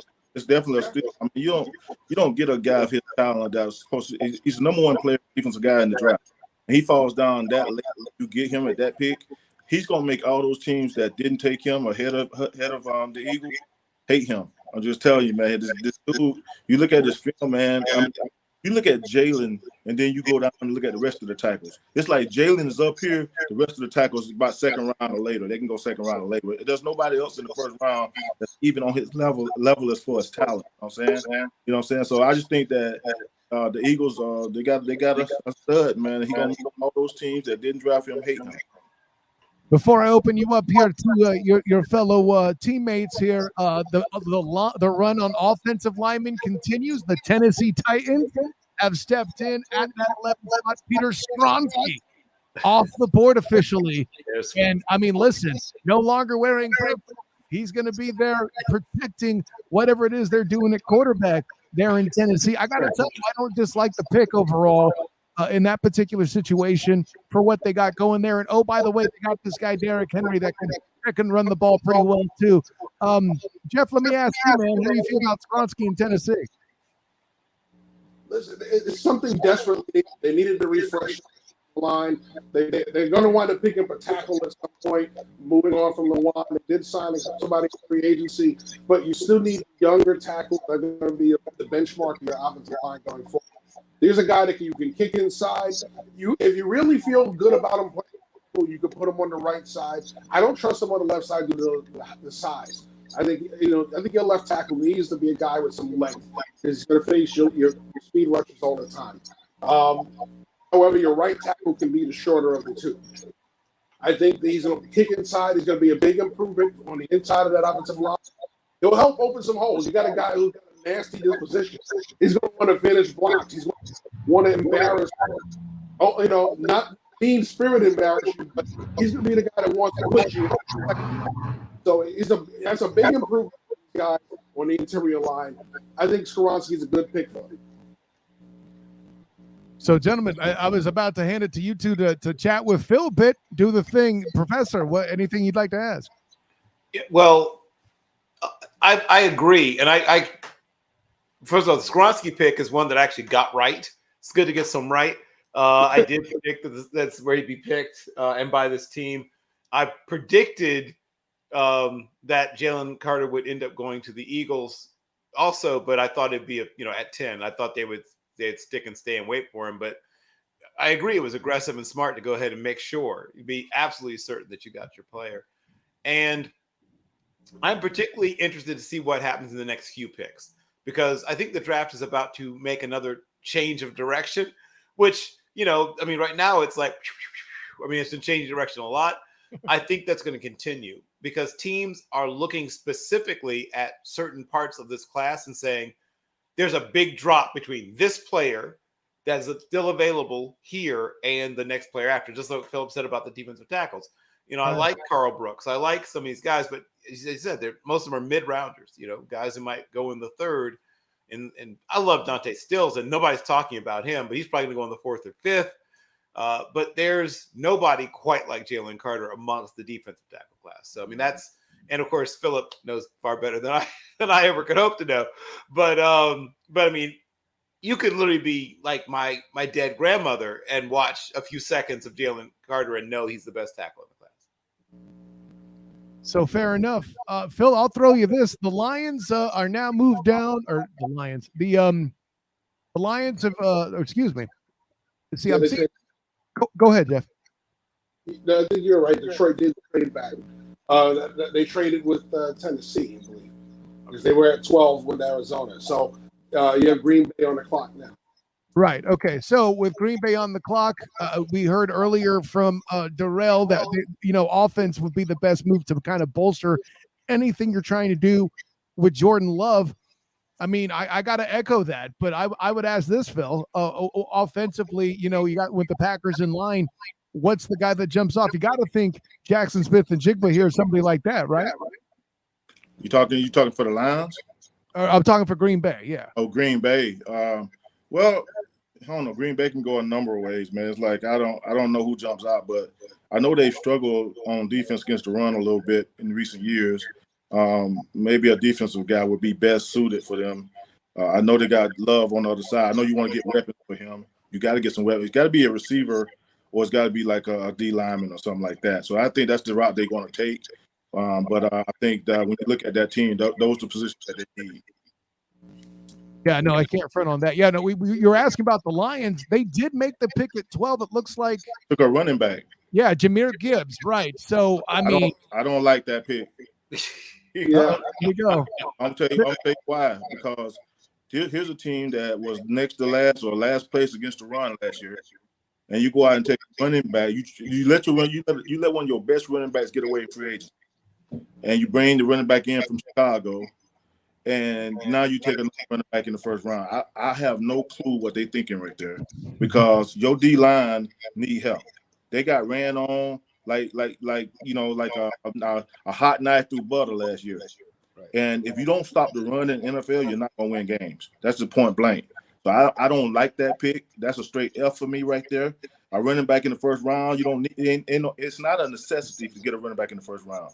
You can get a guys in the second round. It's out there, and they don't last that very long. You know what I'm saying? You get to their age 30, it's time to look somewhere else. You know what I'm saying?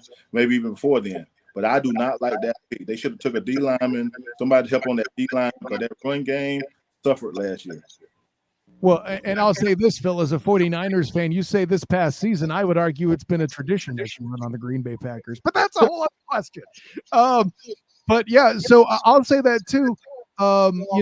As far as you say what you will about the Lions, and I've been a big Man Campbell advocate, him in coaching and all that. But yeah, I have to admit, I'm scratching my head a bit on that too. I mean, at the very least, let's get some more toys for Jared Goff to play with. Maybe work on their defense. I can completely see that as well, because their pass defense in Detroit was pretty awful, and I still see a number of edge rushers and corners on the board. Am I crazy there? If I'm gonna get a toy for Goff, it's gonna be a receiver, right? Or it's gonna be a tight end. You know what I'm saying? Right. I mean, you got guys in that backfield to carry the load. I mean, you got Montgomery. You know what I mean?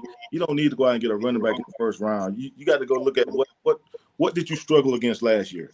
You struggled on defense. The defense is not be. I would have loaded up my whole draft on defense. What's really confusing is that Gibbs and Swift are very similar players, both explosive runners, not the most powerful runners, but very explosive, speedy players that you can move around and do a lot of things with. That you have two of the same kind of back is real interesting, especially when they're both the speedier big playback as opposed to the one grinder that's going to get you those grind out yards and take the stress off the other one by working down a defense. It's real interesting. There's no change of pace. It's literally just Ferrari in the garage. Well, I guess Montgomery is going to be the station wagon, I guess is what you're saying. And if we're going to keep the analogy going, so they got two Ferraris and a station wagon. Man, that's crazy. I'm not even a car guy, and somehow this analogy is great. Man, I don't even know how they recover from running back in the first round with all this. So the Packers selection's in, and we're waiting. When you drop the running back in the first round, how do you recover from that? I mean, the rest of the draft, it's almost like you gave yourself an F right away. To the Packers. Van Ness to the Packers. Okay, that's a good pick. I said D-line. You did. Hey, I need to get a scouting job. We're happy to campaign for you, man. Yeah, I need to get a scouting job, man. I may look into that. Yeah, go ahead. I think we're both too expensive for him, Bill. Yeah. Well, if you loved Kyle Vanden Bosch, if you loved Aaron Campman, get ready for a face full of Lucas Van Ness. High effort guy, high character guy, not extraordinarily productive. I think he'll be a 6.5 to 8 sack guy, for a good long stretch. He'll play for a long time. I think he'll be a really good player. I just think he feels like a guy that should have gone, to me, 10 or 11, maybe even 12 picks later. I agree. No, I can't front on that. But this particular pick here at 14, the Pats are still in place. They got 6 minutes on the clock. This one I found was interesting. There's a lot of different places they could go. You could definitely get protection. And by the way, Will Levis falling here New England fans are up in arms. But here at that 14th spot, let me go around the room, Professor. I'll start with you, and we'll go around the rest of Jeff.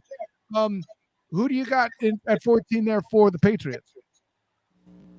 I can't believe they would pass on a chance to get Christian Gonzalez, who I think is by far the best player still left on the board.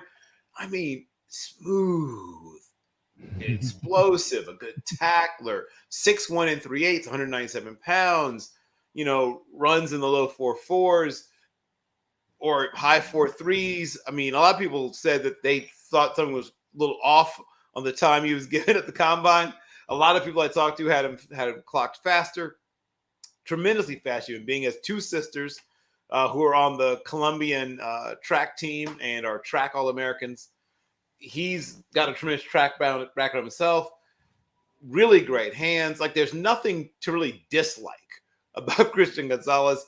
I'm frankly shocked that he's still here on the board. I'll be very surprised if they don't take it. There you go. And hey, listen, a corner wouldn't be a bad pick for that defense in general there too. I mean, granted, Belichick is there, and actually the Steelers stepping in now at 14. Yes. Clock. I mean, we'll see what happens.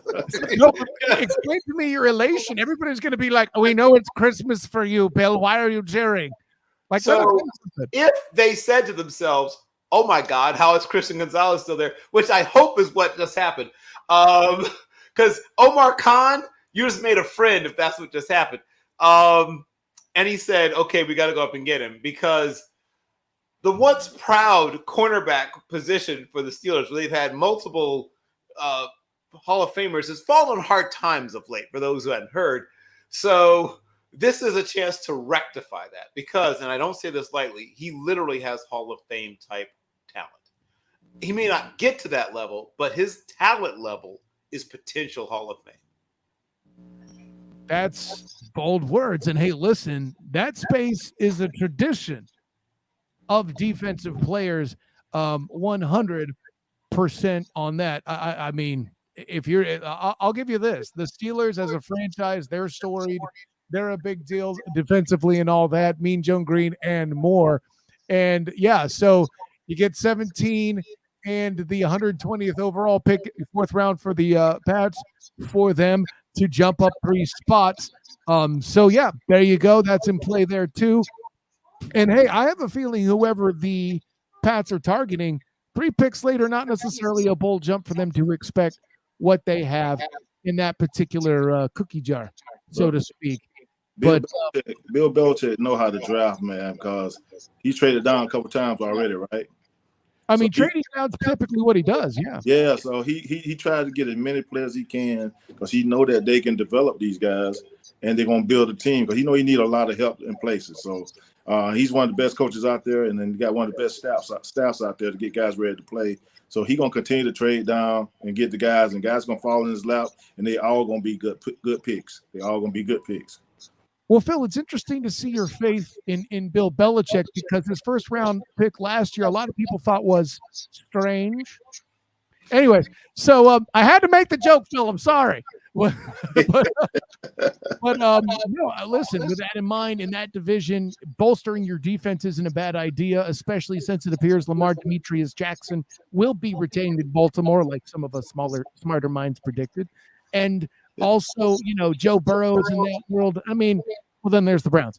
But when you got to league elite quarterbacks like that in there, bolstering your defense, certainly not a bad thing at all if they go that cornerback direction. But let me ask you this, gentlemen.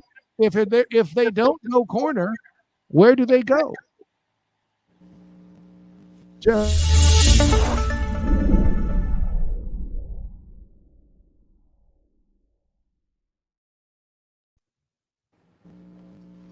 Okay, we got the pick in there. Jeff, what do you got?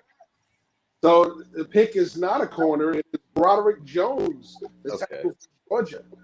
So they decided to pick the player, but I thought they just wait to get him at 17. But okay. Yeah, he a Georgia guy, so he good. I mean, I like that logic. But But I mean, listen, we called out that there was a run on offensive linemen. Can you blame them for getting a little skittish, right, guys? Right. Yeah. I don't know. I just thought I'd call that out there. The professor and actually both you guys, all three of you actually might have even commented on that run being on offensive linemen. And listen, that's what we got. And they just stepped in to make sure they got their guy. Phil, you were the one that says, "Hey, this is the first round. If you got a dude you want, jump up there and get him." And for the trade they made to get those 3 spots, listen, a 4th rounder, so I can be sure I got my guy. Okay, I don't think anybody's going to complain about that. But now we move to the Jets on the board here, which trying to keep track of all the movement on the board. Goodness gracious, they're picking where the Packers were just a short time ago. Well, let me say this too before you move on. That you're not going to go to Super Bowl if you don't have a Georgia on your team. Go look at the past history. You got to get a Georgia guy on your team. You're not going to Super Bowl if you don't have no Georgia guy on your team. And look what the Eagles did last year. They went and got 2 of them. As soon as I tweeted that out, they went and got 2 of them. I mean, listen, the Jacksonville Jaguars had a Georgia guy on their squad, and they won the division. I see where you're going. KC got Georgia guy. So, that's right. It's just obvious, man. You got to get a Georgia guy. So, but Professor, let me throw this one to you. The Jets, to me, are an interesting concept because they have a pretty good defense. With Aaron Charles Rodgers jumping in, that could only enhance the student of the game offensive rookie of the year, Garrett Wilson, right? Breece Hall's coming back, former Brock Purdy teammate. And, I mean, there's a lot there. Where do you go if you're the Jets?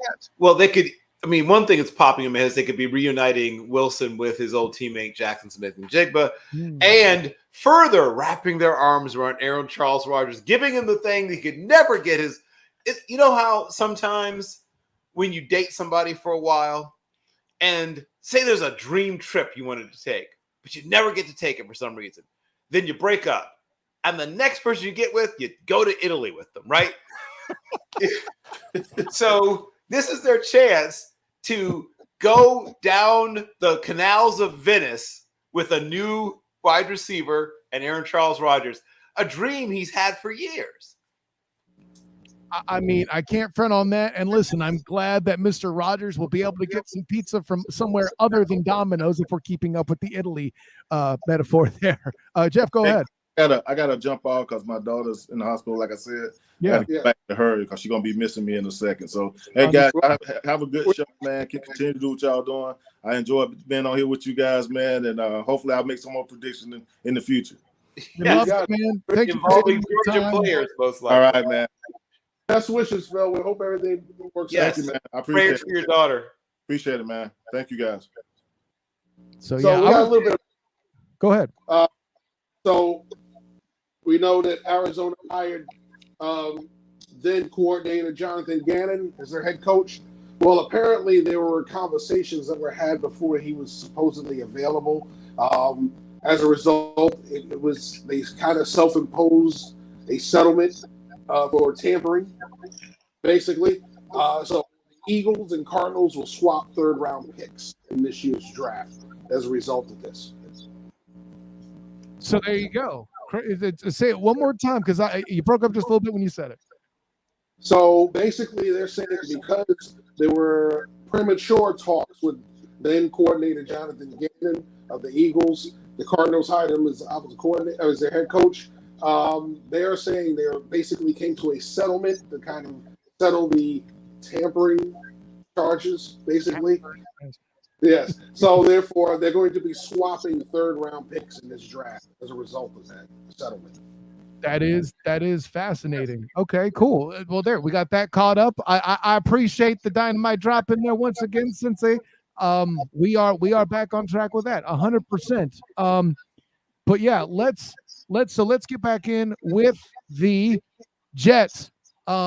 Jeff, where's your take on that? I mean, we had some talk there. The interesting concept of Jackson Smith and Jigba still on the board. That is amazing to me. But yeah, I got to think that's the clear pick, in my opinion. What say you? Well, they just signed Alan Lazard as well. They've made some moves at wide receiver in free agency. Of course, they have the young receivers they drafted last year. They're showing all of their receiving options right now on the screen. But what is this, Steve? Where does this head coach come from? He's a defensive coordinator that loves pass rush, right? We got pass rushers still on the board, right, don't we? Okay. We still have Miles Murphy still out there. We still have Deion White still out there. All right. So, I think they're good at corner for right now, so we won't attack that. But if they want to have that kind of hybrid nickel / strong safety, well, there's a Brian Branchow from Alabama. So a defensive coach who has a lot of offensive weapons is going to want more defensive toys. Don't be shocked as a defensive player. Yeah, no, I can't front on that. I mean, they, like I said, they're pretty good either side. This is kind of, I don't want to say depth, but I mean, the question has to be asked, what gives the Jets the most, I should say, pepper immediately to accommodate Aaron Charles Rodgers when are they looking for that defense to make sure that, you know, when he does have a bad game, which is guaranteed to happen once or twice a year, you know, that he's in a good place. If he comes out in the playoffs flat late in the rounds again, should they get that far? Are they looking for that guy? You know, do they want to risk putting the cart before the horse kind of? There's a lot of places with the Jets. By the way, that division, not as easy as it used to be. It's funny that Tom Brady leaves and then the entire division in the AFC East gets better for New England, who, by the way, still isn't all that bad. Game out of the playoffs last season. So, I mean, I'll say this. With Aaron Charles Rodgers at quarterback, provided he's staying healthy, you know, I'll put it this way. There are greater health concerns at quarterback in that division, obviously, in dealing with Tua Tagovailoa. We haven't seen Josh Allen get injured running the football, but winter may be coming. And I think that's appropriate to say that, not because of Game of Thrones, but because they are in North and Buffalo there. And, you know, with the situation, because with those two teams alone being what it is and having that, what's his word, injury potential. Jeff, you look like you got some there, but you good? I'm good. Oh, okay. So with that in mind, so many trades going on, man. What are we? I think we're actually 6 trades deep now officially, and we're not halfway. We're just about halfway through the picks, I should say. So yes, Jets pick is coming in. Here we go. So we set the table, and now we got the next pick coming in for the Jets. Well, the commissioner hasn't walked out to the podium, so we still have time. Oh, dang it. Yeah. You gave me my cues. I thought we had the Jets. Go ahead, Professor. No, they just handed in their card. So got it. When it starts to walk, we'll let you know. So, Bill, we talking about earlier. We had the run on offensive linemen in that situation. That's that it was. I don't see another one immediately going off the board. I know the center out of Florida is a big name there too, but he's kind of later in this round if he's going to get snagged. So I don't think offensive lineman is going to be the next pick here for certain. What's the next position you feel like we're going to start seeing that run on? Well, I'll say personally, I'm surprised we haven't seen more edge rushers yet.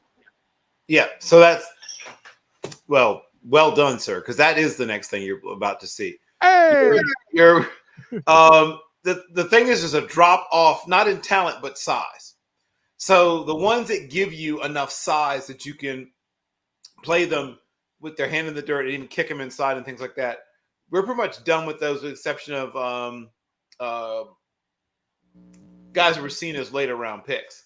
So the top of the draft guys who are bigger edge rushers, 260 something, 270 something, they're done. Now you're going to see guys who are 244, 238, that kind of 236, 237. So they're more linebacker types, but guys who can occasionally put their hand in the dirt. So you'll see some of those guys, the Nail and Smith types, are going to start to leave the board also. You know, probably at the end of the round or into the second, you'll see people like, Felix and Enadiki Uzoma. Guys like that are going to start coming off the board. So, but yes, we'll see some of those guys. People who can get to the quarterback have value. And once again, you can never have too many of them. It's a position where you can have 3 and still have more, right? If you have 3 good pass rushers, a 4th one makes it even better. If you have 4, a 5th one makes it better. It's not like, quarterback where you only need really one really good one. Yeah, no, I hear that too, 100%. And then, yeah, so let me ask you this too, because we talked about edge rushers and that getting a run on it too. But a position we haven't seen yet that I feel like would make sense, especially with Aaron Charles Rogers' arrival, tight end. Now, if you're looking at tight end, I'm just going to ask you bluntly, who's on the top of each of y'all's boards? Bill, I'll go with you. For me, it's Dalton Kincaid. I can understand somebody picking Mayer, but I think Kincaid is the one that gives you the most big play potential. And frankly, since the receiving portion of playing tight end has been played up more and more in the last 10 or 15 years, while the blocking portion has been downplayed the last 10 or 15 years, he's the one that I think has the most appeal to more teams. So, yeah, I'll say that way. Jeff, I don't know if we got the commissioner coming to the stage or not, but the pick is in. It's been announced. We have Will McDonald to the Jets. So I told you, defensive coach. So he goes after the pass rusher. More of a tweener. We talk about the tweener size, 6'3", 240 pounds. This is not the biggest frame, but you think Von Miller's not a big frame guy. Or you think Micah Parsons doesn't have a huge frame either. Right? So, but those guys are excellent pass rushers because of their speed off the edge, their agility, their athleticism. He has all of that. He's not polished. Still needs to work on pass rush moves, but he wins a lot more with speed and effort than he does with utilizing his hands. So there's a lot of things you like about him. His building blocks there. He's going to a team that had a quality pass rush, but he always needs more. And he got a defensive-minded head coach who knows defensive linemen. So he's obviously got the building blocks that he likes. He wants to add him to his pass rush. And there you go, Will McDonald off the board. Copy that. And so with that in mind, we have the Commanders on the clock. But we're going to take a break here. We'll be right back to announce that and bring on our next guest to see who that is. You'll see all that in just a moment. We'll be right back here on Team NBS Media's coverage of the 2023 NFL Draft. In 2006, we founded Yeti Coolers with a simple mission: build a cooler we use every day if it existed. One that was built for the serious outdoor enthusiasts rather than for mass discount retailers. One that could take the abuse we knew we'd put it through, out in the field and on the water. One that simply wouldn't break. We decided early on that production innovation would come from necessity and first-hand experience, not from market research and data analysis. Today, Yeti products perform when it matters most. Whether that be an excursion into the remote Alaskan wilderness, chasing redfish on the Gold Coast, or just getting together with friends in the backyard, we make gear that helps you stay out longer, travel farther, and live harder. # built for the wild. Streetwear is not dead. The next wave in black fashion comes out the Bronx, New York. RichKid Clothing, picking up where FUBU, Rockaware, and Carl Kanai left off. RichKid is for the next generation of Get Fly fashion heads. What's good, my beautiful people? This is Mello Williams with Team NBS Media and your host of the press conference. Make sure you catch me each and every week with a new episode of the press conference. Each week, I sit down with different guests where we discuss sports, culture, and current events. Make sure you follow me on all social media @_Mello Williams to stay current with what I got going on with Team NBS Media. And make sure you follow Team NBS Media as well @Team NBS Media at all social media sites. Welcome back to Team NBS Media's coverage of the 2023 NFL Draft. Of course, I'm Kyle Nash, the student of the game. You're hosting Professor Bill Carroll and Sensei Jeff Barnes. And as the Commanders go ahead and bring in their next pick, let's go ahead and bring on our latest guest here, I believe, in the room, Cameron Bryce. Welcome aboard, sir, to the coverage of the 2023 NFL Draft. Good to have you in, man. Go ahead and get you off mute. We'll get you rocking with some of the questions here. First of all, how about all the trades we've seen tonight in the draft, man? Are you excited with that or what? Oh, yeah. The draft has been amazing tonight. Literally, I did not expect this draft to happen like this. I expected about Will Levis to come off the board by pick 10. I expect Anthony Richardson to be the first quarterback off the draft board. So, like, my predictions are kind of like scrutinized right now. So like the draft is kind of like not going the way I expected. There's about 5 wide receivers still left on the board. Jordan Addison, JSN, you got Zay Flowers, you got guys like that still presented. And you have the Ravens coming up, and they just resigned them. So they can choose any wide receivers that they really want, or they can trade back. So like I think this is kind of like a tricky situation for like teams that are contending, because there are a lot of prospects that you can see in the late like round that are available that should be top 10 picks. Yeah, I mean, we're seeing what the Commanders have their pick in, but I'll ask you this from your perspective, Cam. Like the Lamar Jackson is going to be retained. Some of us called that, and am I tooting my own here? Yes, I'm definitely doing that. But with that in mind, does that change any sort of their draft strategy there? Because I wouldn't think it would. Regardless of that, whether you can say there or not, they're going to need more weapons on offense and get a receiver. And you cited how many are on the board. In my mind, that's still the target, right? Right. So I think the Lamar Jackson contract situation helps the Ravens in like going forward in the draft. So now you have Lamar. You have Odell. So now you go out, you bring in Jordan Addison. I believe Jordan Addison is going to be a more valuable target than Rashad Bateman, because he just provides so much more explosiveness to the offense. And then you provide that with J.K. Dobbins and Lamar Jackson. And then not to mention Todd Monken, who's coming over from Georgia, and replacing Greg Roman should be a big help. I expect a Lamar Jackson career year, but for the Ravens, I would not be shocked if they trade this pick, because there's still speculation coming on with next coming days of the Ravens and DeAndre Hopkins. Haven't heard no news now. DeAndre Hopkins reportedly going to Tennessee if that fell through. So we never know. Like the Hopkins trade could happen when the Ravens draft. Yeah, the Titans hadn't learned their lesson from the whole Julio Jones situation, apparently. So I won't even mess with that. I hear where you're going there too. And we'd be remiss if we didn't mention OBJ too to Baltimore. Yes, Jeff. So we got the pick in for Washington. How about this? So Gonzalez still on the board, but one of my favorite corners in this draft, Emmanuel Forbes to Washington. So a very big pick by the Commanders here. You're talking about a ball-hawking corner, very much like Trayvon Diggs, a guy that's going to take chances, long frame, speedy corner, gets his hands on the football. Forbes to Washington. Big impact on that secondary immediately.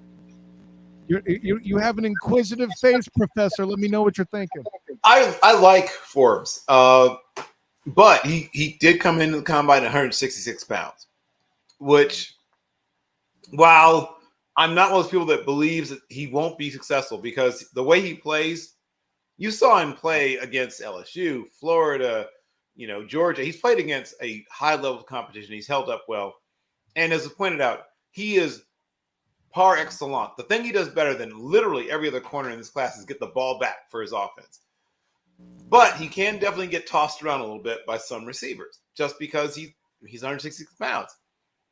Arthur Brown Jr., if they are tussling, he's trying to jam Arthur Brown Jr., which he probably won't. He'll probably play off because that would be wise.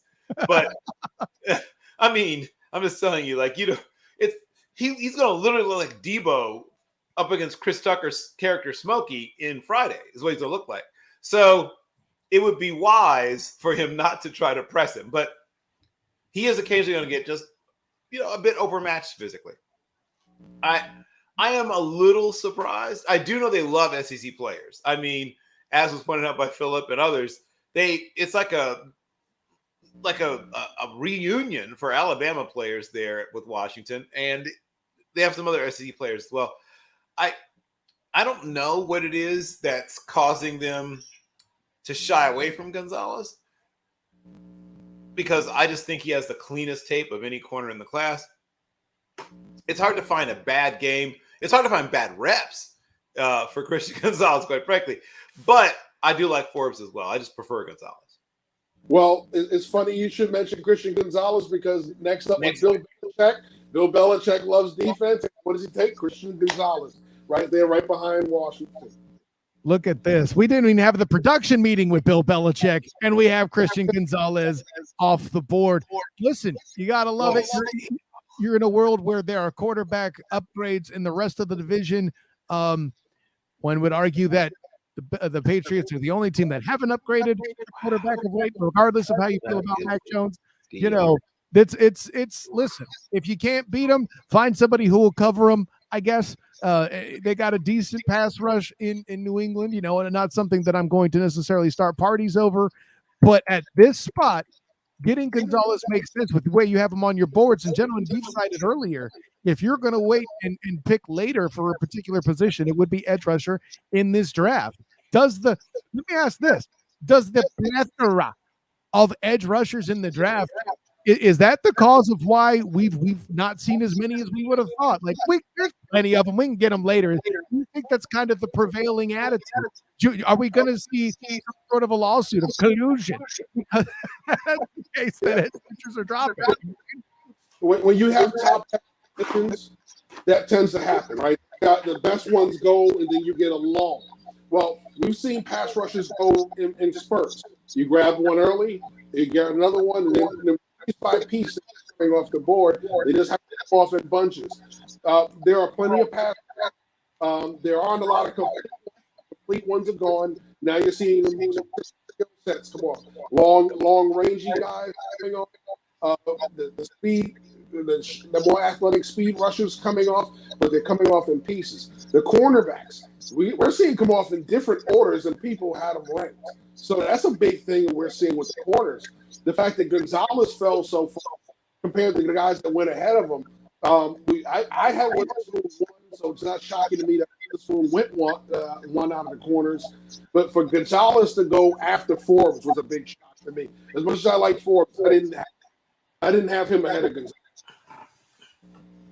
So with that in mind, gentlemen, the lines are on the clock again. Will they actually make a pick? Or do we see another trade? Well, here's what I'll say. And once again, this is a place where you could see a defensive player. We're talking about defensive players. The other component, and Jeff sort of touched on it as why you're not seeing more pass rushers, is these guys are specialists. The guys who can do a little bit of everything, guys, are mostly gone. Except for, hey, get ready, Jeff. Your favorite guy in the whole class, Adetomiwa Adeborie. He's the other one who is seen as a guy who can do some of everything because he's a big guy. I mean, 288 pounds, and to run like that. I mean, crazy. Some people like Kalijah Cansey as a pass rusher, even though he's played on the interior most of his career. So it's going to be interesting to see what happens. Oh, I have a special request, I guess, for a second round of Adetomiwa Adeborie. Yes. So that if you enjoy that, we've got it here all night. Don't expect me to pronounce it.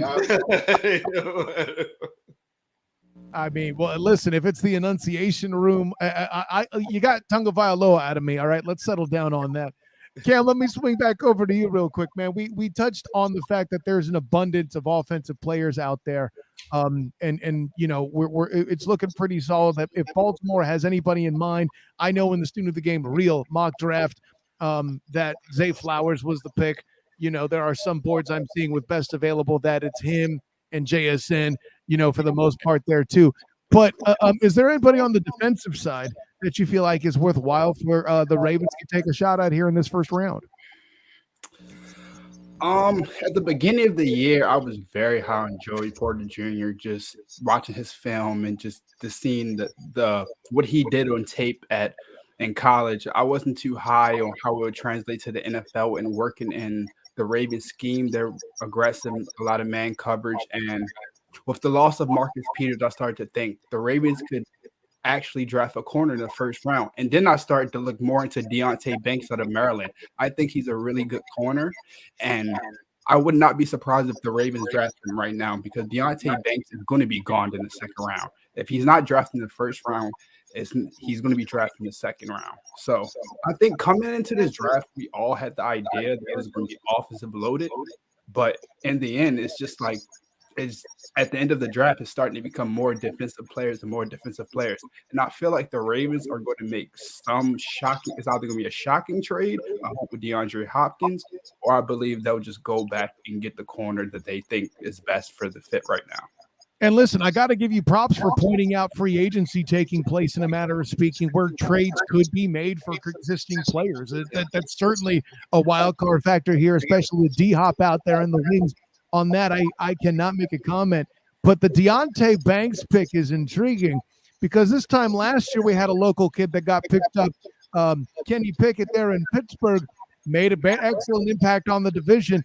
I like the same feeling for Maryland's Deonte Banks staying right there at home to play locally in Baltimore. I like it.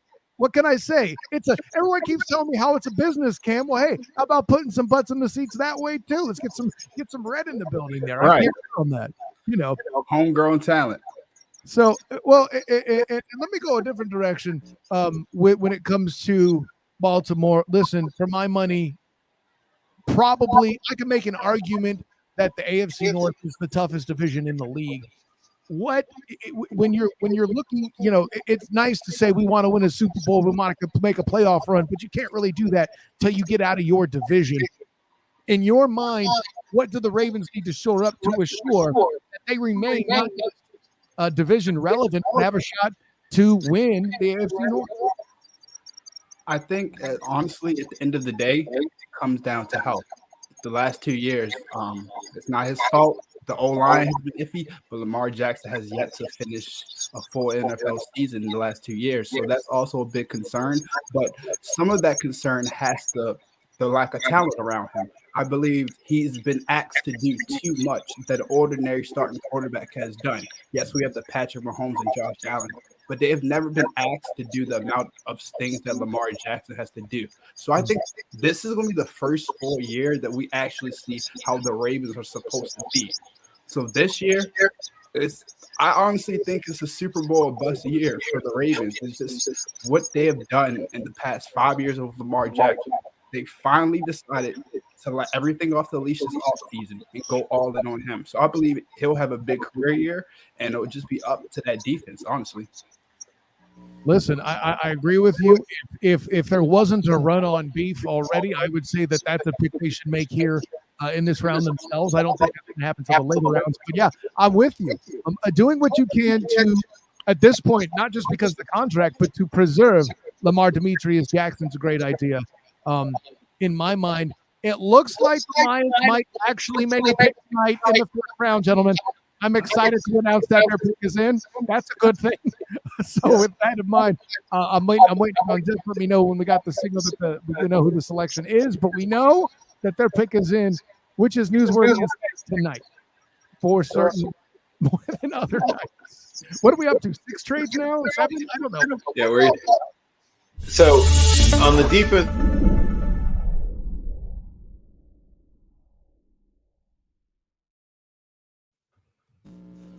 All right, so we got our first linebacker off the board, Jack Campbell from Iowa. All right, so improving that run defense. Well, they didn't say D-line; they said linebacker, linebacking core. Jack Campbell gives you that a thumper run game, heavy-footed downhill player who's going to be stout filling the gaps. One of those guys that can play on the side. Although I think Drew Sanders is the faster player, this is that true Mike linebacker. Big body Mike that's going to be stout, that's going to be able to take on big bodies coming out, stack and shed, and get to the ball carrier. So kudos to Dan Campbell by saying, hey, we're going to make our defense stout. But as far as the linebacker level, we'll fill in the D-line as we go along. That's right. Dan Campbell picks up Jack Campbell. I can't count on that in any way, shape, form, or fashion. And now we're at this point, gentlemen. Before we let Cam go and let him participate in this little game, we're at 19, where the Tampa Bay Buccaneers are now picking, and Will Levis is still on the board. I'm going to go around the room. I'm going to start with the professor in one word or less. Will Levis is the pick for the Bucs. Professor. I'm going to say no. He's my number 34 player overall. I'm admiring the restraint that they're showing and not taking a second round player in the first round so far. So good job, everybody. I'm not saying he won't ever be good. I'm not saying that. I'm saying that people who are talking about him, at the top of the draft, I would have been a little disheartened to be honest, because it would have showed that people have forgotten how to evaluate. So this shows that maybe people have not forgotten how to evaluate players. Hey, listen, if people remembered how to evaluate, we wouldn't need you guys to preach to them. Jeff, let me ask you real quick, one word or less. The pick's in for the Bucs, so let's make this one quick. It is not Will Levis, as far as I believe. We'll find out. I'm here in the area, so I'll hear the cheers and tears, whether the fans like it or not. It looks like Will Levis is still frustrated, so I don't believe it's him. I believe it's tackle. Listen, they let Donovan Smith go. I believe they're going to move the right tackle, the left tackle. They're going to fill a tackle need right now. There are plenty of them to take at the level. Like I said, you like Paris Johnson? Well, there was a big dude out there that would fit this team than DeJuan Jones. So don't be surprised if it's a tackle right here. You have with DeJuan Jones on the board, but there are other tackles too. You also have Anton Harrison. You also have Matthew Bergeron, Warren McClendon. Right, so there's a bunch of tackles still on the board. I think the highest one that's still on the board is DeJuan Jones. So then we listen. You picked DeJuan Jones at that spot in the student of the game. Real mock draft. I'm not shocked. Cam, do we have a trifecta of no for Will Levis to Tampa?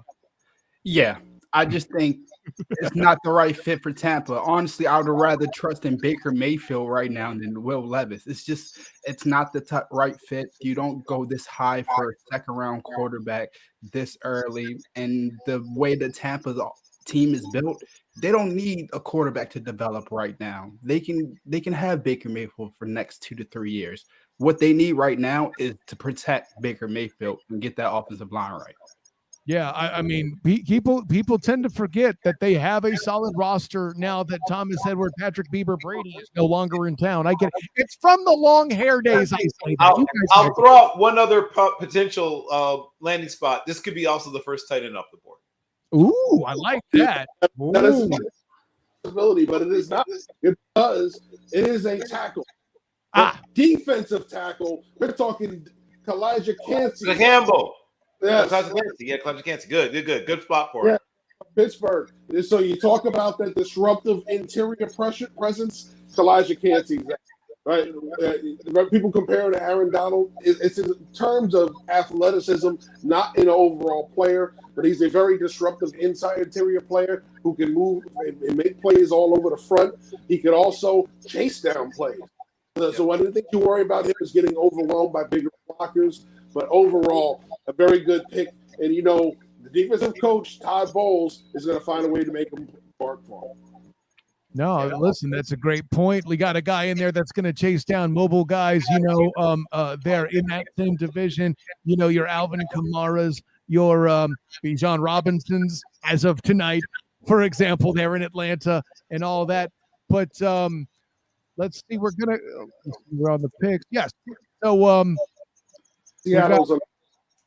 yeah, it's Seattle now. I had to ask with all these periods, it got confusing. So with all that in mind, so Cam, we'll be watching closely. Your Baltimore Ravens here are a number of picks away here, but we thank you for you stepping in, talking some shop with us here tonight. Let the people know where you can be found, my good friend. You can follow me on Instagram, social media at Kazi Cam, or on YouTube at Kazi TV, as I post all NFL, MLB, and NBA videos on NBS and personal YouTube channel. Hey, listen, anybody who's a member of Team NBS is cool in my book, and that's half the reason I host the show. What can I say? Thanks for coming aboard, Cam. Appreciate your work as a contributor. And go ahead, Jeff. Cam, listen, you're always welcome around me with that Notre Dame flag, man. Yep, you already know. Hey, I didn't even do my Quentin Nelson job that's required whenever I see that. Come on, he's a lineman that does judo. I'm just saying. Anyways, Cam, great to meet you. Good time having you on, brother. See you later. So there you go. As a Cam doing the thing. Good times all the way around. So we have Kancey off the board, going to Tampa. Seattle's picking now. Gentlemen, at this juncture, I got to feel like tight end is just as viable here as it is for the previous pick in Tampa. What say you? Well, this is the range where I thought they would start to go. Maybe 18, 19 is the highest, but really in the 20s is where the tight ends are going to start to come into play. You look at some of the teams in the 20s that can really use them. Well, this is where the need for a tight end starts to come in. You know, Dallas just lost Dalton Schultz. They have some young ones, but one of the teams on the board here. Of course, you got Michael Mayer, Dalton Kincaid, and of course Luke Musgrave, Oregon State, one of the highest rated tight ends on the board as well. So teams that are looking for tight ends are in this range. Teams that really use them, or just teams that are looking for matchup pieces. Those three guys bring that to the table. So this is about the range where they were trying to play. Also, we saw two running backs go off higher than expected. So I think we're done seeing running back for day one. Right. So you got some of those guys that were in the higher part of this range that were mentioned earlier that were falling down start to come off the board here as well. Teams that really need or value picks, they're going to start to pick those guys up. Like I said, for Gonzalez to go as last, he was the last first round grade on my board to go. It was Christian Gonzalez. So when we're looking at all the other first round grades go quickly, he was the one that lasted the second round grades going ahead of him. So now we're looking at second round grades for the most part. I don't think anybody had 20 plus first round grades on their board. So we're second round graded players at this point. If they're looking to sort of think which one they like the most. Now, that being said, Professor, defensively, you're thinking if you're looking Joey Porter Jr. is looking real nice here. Yeah, if you are a team that runs the right kind of scheme for him, and that he's a pretty scheme, I think he's pretty scheme dependent. I think that, I mean, he's long and strong, and he's fairly smart. Like, I mean, he plays the game with a fair amount of intelligence. I'm still not wild about when he has to turn and run. Like, that's the thing that still scares me a little bit. He's kind of hingy, is a term I kind of use. A lot of sort of uncoiling and coiling for him to try to get, because he's a long guy, 6'2.5", 193 pounds, and long leg. Like, he's not only is he 6'2.5", but he's a lot of that is legs. He's probably got about 35.5, 36 inch inseam. So when you are built like he's built, those small, quick guys are going to just purely play devilment with him. So he needs to be in a situation like he's ideal for the old, that cover 3 matchup they used to run in Seattle. He'd be perfect for that. I wouldn't put him as a slot corner, is what I'm hearing you say. Yeah, right. He can get a hands on his guys, redirect them, run for him a little bit, and then since he doesn't have he's a good athlete, he doesn't have that great recovery speed. Mm-hmm. He's sort of a build-up guy. So turning quickly and accelerating, exploding quickly are not really his game. But he's got strength, he's got length, and he understands the game at a high level. He's, of course, literally grown up around the game since its conception. Yeah, no, I mean, that's a lot of what I was thinking as far as that in particular as well. Listen, I can tell you as somebody that covers the Jaguars, if Joey Porter Jr. falls here as it looks like down to 24 at their spot, they'll be elated. Not sure that'll happen, but that's a whole thing too. So I just had to throw in the Jags thing real quick. I'm sorry. But with that in mind, Seattle on the clock, one would have to think that if there's somebody on the board that can stop the run, you got Christian McCaffrey in there. That's a threatening factor. And the main factor in getting out of that division is there somebody on the board who would be proficient at stopping that attack at this spot that's worth the value. Well, you have a Drew Sanders, another linebacker that can help you in that and feed that. We know they moved on from Bobby Wagner. They got some young linebackers, but he's a guy that definitely helps size, speed, pop when he tackles. One of those guys, very smart player. One of those guys that helps you in the running game, also can play in pass coverage. But also, we're talking about D tackles. We're talking about defensive ends. Well, there are still D tackles on the board that can help you. Siaki Ika is a run plugger inside who's going to blow things up on the board. Ryan Brzee still on the board. Keanu Benton is off the range when he starts to come into play on the board. So they have plenty of choices here. They want to go with talent on the defensive side. If they want to go on the offensive side, well, there's a bunch of receivers on the board, right? We really haven't talked about that position. We talked about Smith and Jigba, about Jordan Addison, Quentin Johnson, Jalen Hyatt, Zay Flowers. downs. There's a bunch of receivers. This is where they start to come in. None of these guys are Batman. They're all Robin. So what you're going to look for is a bunch of guys that come in and help. You got Batman and Metcalf, right? So why not add another receiver? You're solid quarterback. Fair enough. Hey, listen, at some point you got to put points on the board as we await Seattle's next pick here, or I should say their pick in general in this round. Let's go ahead and bring in our guest that's in the digital green room here, Mr. Lamar Horton himself, the Spirit of Detroit podcast.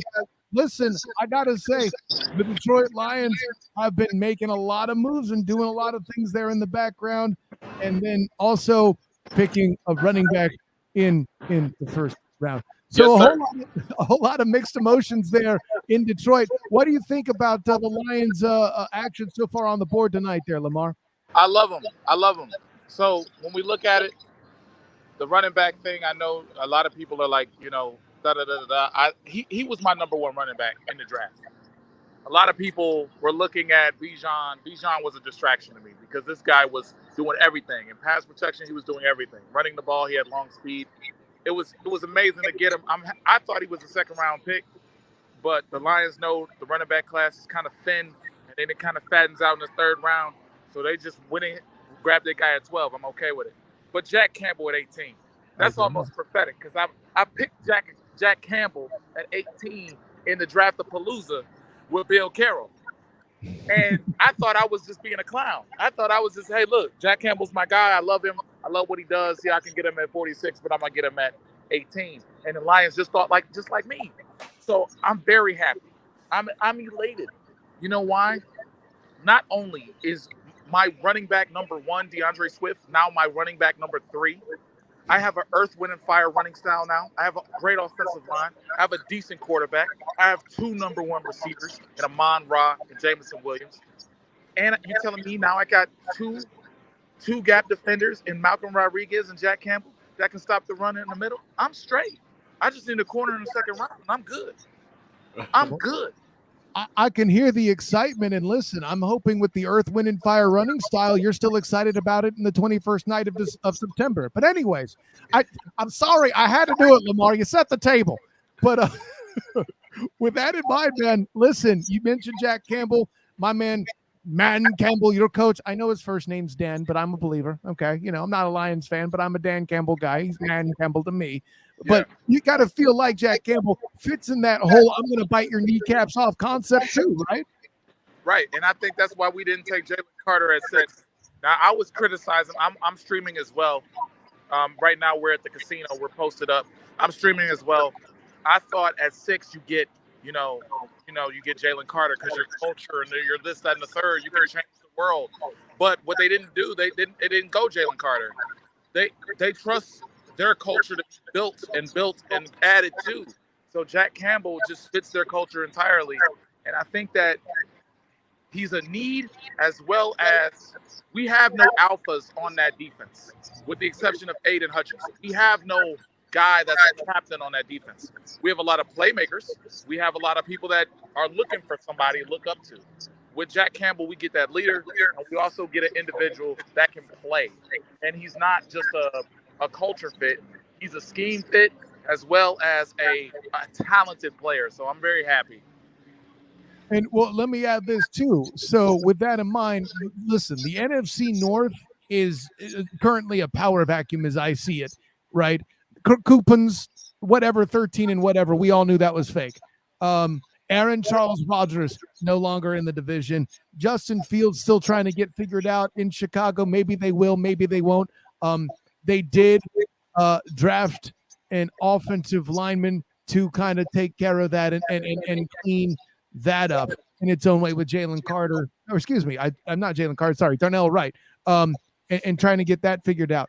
However, the commonality, the reason why I'm focused so much on the Jack Campbell pick is him coming in negates and actually either negates or takes advantage of all of the above with that there too. I mean, is that a key move in the Lions winning the NFC North this year? You know what? For me, it was a mind-blowing This is okay. I'm so excited that we got an actual player that I actually liked. I'm so excited. I thought they were gonna go like a Vila or a offensive line like Torrance or something. I thought they were gonna reach and try to sell it. We have an open field on this division, like you said. No more Charles Rogers. No more Aaron Charles Rogers. No more Minnesota the fluke. We are ready. We are primed and ready to go with one of the best running attacks in the league. We playing old man football, NFC North in the winter. I'm talking prime time football games.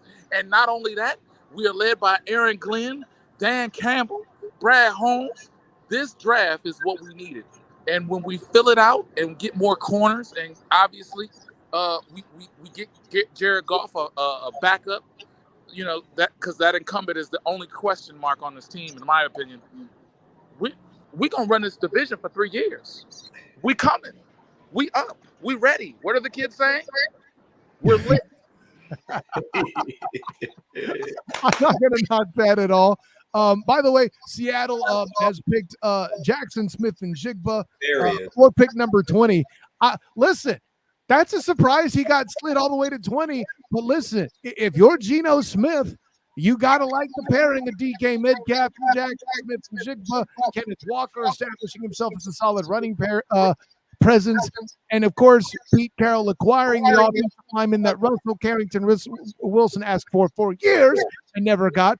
I might be a little bitter about that, but that's okay. But with all that in mind, listen, this is a situation now where Geno Smith might establish himself as potentially coming out being the winner of the best quarterback, quotes, question mark, like in the NFC West. I mean, based on Kyler Murray being injury prone, allegedly, based on the Niners situation being what it is, where we really don't know what they're doing at quarterback. And speaking of if he stays healthy, John Matthews Stafford, and the same concept there too. Is this an area where that's going to happen? But actually, before we answer that question, I want to make sure we let our dude Lamar answer, or not answer, but go ahead and lead. I know you got your stream going. Tell the people where you could be found, and it was great having you on. Oh yeah, it's been an honor, guys. Bill, thank you for bringing me on. Of course. Thank you, Bill, the man. I owe you so much. I'm over here with Herman Moore, man. I'm over here with Herman Moore and Devin Gardner. Oh, you put me on, man. You got old 98 and, of course, one of the great high jumper / receiver combinations from Wahoo history. Played for George Welch back in the day at Virginia. Love it. Yeah, you took me from the ghetto to CBS, and I thank you. Okay, I thank you. I can be found on YouTube, Spirit of Detroit podcast. Like, comment, subscribe.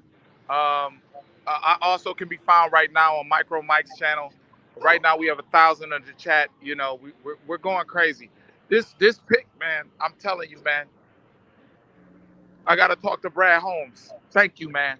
If Brad Holmes was here, I'd be like, thank you. Right. You know what you mean to me. You know what this pick means. They can't talk that culture stuff and not pick a player like this. Right. So I appreciate you guys, man. Kyle Nash, thank you. Thank you. I want y'all information. If y'all can send it to me via Twitter, Bill knows how to get to me. God bless y'all, man. I hope y'all respective teams win and have a great time. I'm also mad about Emmanuel Forbes because I also wanted him, but I can deal with Jack. I can deal with Jack. I'll take Jack. Well, let me throw a name at you. Later in the draft, look out for guys like Jacorian Bennett. Watch out for guys like him later. Jacorian Bennett. Okay. From Maryland. Jacorian, the other Maryland corner. Yes, I got you. You know you be telling me. You know you be telling me the game. What's happening? Hey, you know you be telling me the game. I'm a bid y'all adieu. Love y'all. Respect y'all. Thank you for having me on the platform. Jeff Barnes, thank you. Great to meet you, Lamar. Yes, and thank you for your service to our grateful nation also. My recently deployed friend is back with us. Okay. Make sure I get y'all information because I love to have y'all on the channel. Knowledgeable people who know what they're talking about. Definitely. Appreciate you, man. You'll be getting a DM from me later tonight. Recognize. Roger that. There you go. Hey, gotta love it. Go ahead, Jeff. So we had, of course, Smith and Jigma to Seattle. Quentin Johnston goes right to San Diego, goes to Los Angeles, the Chargers. Great fit. Great fit. Yes. So we're talking about that run starting on receivers. Here it comes. This was the range where the receivers would really come into play. Okay. That late Flowers is going to get called soon, too. Yep. Flowers will be another. Like you said, Jalen Hyatt will be another one. These are all going to be guys. Jordan Addison will be another one. But there's a big, fast receiver who has all the ability to do anything that you need on the outside. You can move around the formation. I think overall, he's a guy that you want to take the top off the defense, who's going to give you the ability to moss a DB. But most importantly, he's going to not only he's going to make it hard for those the DBs to cover him across the football. He has speed to separate. One of those things that's a very hard thing to find is speed to separate. Quentin Johnson has size and speed to separate. So you see Smith and Jigma is going to go, right? You have Metcalf outside. You have Lockett and Smith and Jigma playing off of each other, moving around the formation. That's a great thing for Seattle, but definitely the Chargers needed some speed at the wide receiver position, and they definitely got it with Quentin Johnson. Yeah, my comp for him was Braylon Edwards, and some of the same strengths and some of the same weaknesses. Concentration drops. Sometimes plays shorter than he actually is because he doesn't always extend outward to get to the ball. Yeah, but a lot of talent, and if he maxes out, that's gonna be a very dangerous offense. Yeah, and you were right. You know, well, the concentration drops come from the fact it's a body catcher. He lets the ball get into the frame. Most of them aren't natural hands catchers. You know, he has to engulf the football. So, yeah, he's going to be a guy that the drops are never going to go away. You just hope he minimizes them. But the fact that he can make so many big plays for you is what you really need, because you need another big play threat in that offense. You have the quarterback with the big arm. You have the ability to run the football. Now you have a guy that's going to stretch the field. So, you know, Mike Williams can continue to do things that he does. So Keenan Allen continue to do the things that he does. And maybe they add a tight end to the inside. They go with Parham and those guys to continue to work the inside matchups. So there's a lot of things that you like about this pick. Yeah, no, 100%. And over and above the fact, you know, it's nice to give Justin Herbert more toys. You know, I'll make that simple point because you guys nailed it overall. And listen, I see we got the run on wide receivers here. For me, I kind of thought it would happen sooner, especially as we've been talking about. We need to get our guys weapons across the league. Lo and behold, that is not what happened here. Last year was supposed to be the year where it was all about, you know, big men and all of that. But that run on tackles was prolific earlier in the draft. Certainly something that I'm surprised by, especially when, you know, quarterback was supposed to be such a thing. Speaking of that, there's at least one more pick he's going to drop, because I know Baltimore ain't picking Will Levis. By the way, somebody put me on their radio show in Melbourne and openly mocked the student game real mock draft when Will Levis fell out of the first round unselected. Mark Moses, if you are watching this show, I am about to laugh right back. Brave enough to have me on it after this. I digress. But listen, guys, I know we talked a bit with Cameron Bryce earlier about the prospects for the Baltimore Ravens. But again, you're gonna put all this guaranteed money into Lamar Demetrius Jackson, and rightly so. How do you not take the opportunity to very inexpensively draft somebody to give Mark Andrews a break? Because I think the only other player that might be more essential to their team at that position might be Travis Kelce. I don't know. But Bill, what do you think, man, on that? I think they will draft a tight end, but I think they were correct in waiting. I like several tight ends in this class, but I really only have one borderline first-round grade on any of them. That's Dalton Kincaid. And then my number 33 player, right ahead of Will Levis, is Michael Mayer. So you have right at the end of the first into the beginning of the second is where if there's going to be a mini run on tight ends, that's where it would be. And if this is mini run, it might be like literally 2 tight ends. Right. And then there'll be a gap again. And then in the third, you mentioned San Diego. If they want to have the freakiest tight end room in all of pro football, they have black Donald Parham. If they grab Zach Kurtz, they can have white Donald Parham, right? They can have all the Donald Parhams, all the 6'7", 6'8" guys who can fly at the tight end position in one room. I mean, listen, we talk about diversity being a thing in LA. Guess what? That would achieve it. I can't front on that. That's a good point. What do you got, Jeff? Well, the Ravens pick is in.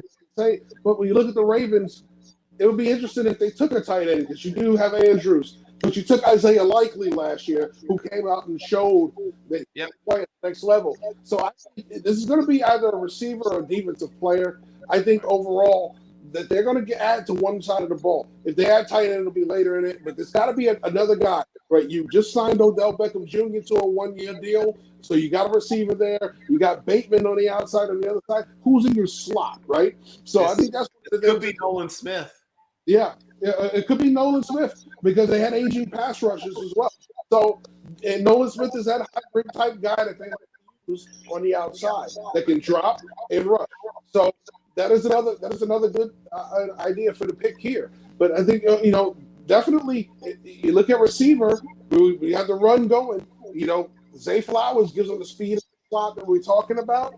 Okay, Jalen Hyatt can go outside, allows you to move Bateman around the formation, allows you to move Beckham around the formation. Addison, a guy that can do both. All right.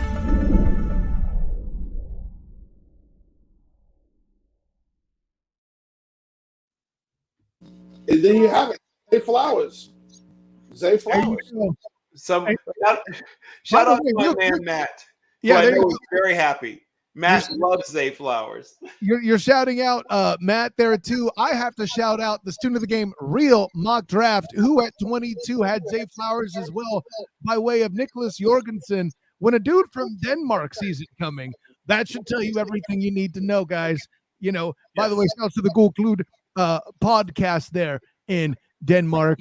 And, thanks to Nicholas for his contribution as well to the Student of the Game podcast and the Real Mock Draft. With that, I have to call it out because he got it 100% perfectly 100%. Correct.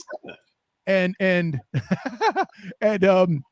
listen, we were talking about Odell Beckham Jr., and I get that, the $15 million price tag is another thing. But by the way, are we even sure he can last an entire season? I think he's a rental and he's a situational guy. He'll play as much as he can, but he will miss games. I would be happy as a Baltimore fan if I got 10 regular season games out of him. And certainly if he had the ability to finish a game, specifically the Super Bowl, if the Ravens get there, finish a game like he had in that Super Bowl where he was getting the ball from John Matthew Stafford before the Rams victory there too. So that would all be, nice to get from OBJ, but I don't think, that's going to necessarily happen in that way, shape, form, or fashion with that there too. So with that in mind, the Vikings are on the board. We haven't talked much about this particular team wearing purple with this particular instance, and I'm compelled, since you picked for them in the Student of the Game Real Mock Draft, you had Emmanuel Forbes for them there. Is he a fit here, sir? Well, not now he isn't. But they do love Notre Dame tight ends. Now that was admittedly a different front office group, but I mean, it'd be sort of like a running joke. It's like every few years they take a Notre Dame tight end. But they theoretically could do that. Once again, Joey Porter Jr. isn't a perfect fit for them schematically, but it's not outside the question. I just mentioned Nolan Smith. They have some good players on defense, but some of their good players on defense are also some of their oldest players on defense. I won't rule out them going safety. They have a terrific safety who is 33 going on 34, I believe, if memory serves me correctly. So Brian Branch could be the first safety off the board. They could use pass rush, and there's pass rushers available. It's not outside the realm of possibility they could go wide receiver. Obviously, Adam Thielen is, in other changes in attitude, changes in latitude, since we're quoting songs. He finds his way to a very different part of the country with a very different weather pattern. But now catching passes from Bryce Young, allegedly, right? Yes, correct. So though they could go a few different, and last but not least, I'm not predicting Keanu Benton, but as like a sleeper, sneaky sort of dark horse pick, watch out for that name around the spot as well.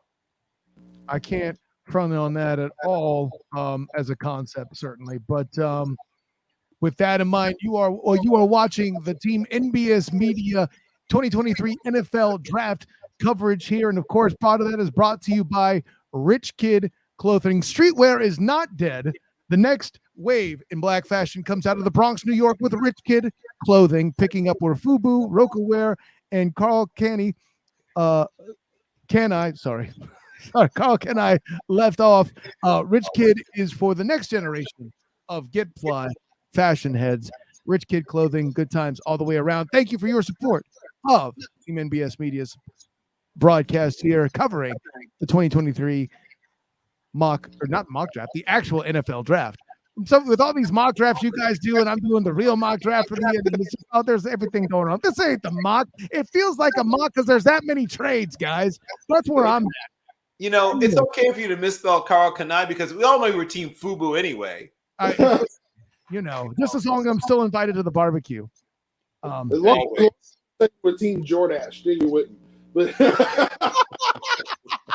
Listen, that was the best way to get big man jeans back in the day. Sometimes you had to go that route. Man, no listen, judgment. If you wanted big man jeans, you went Old Navy.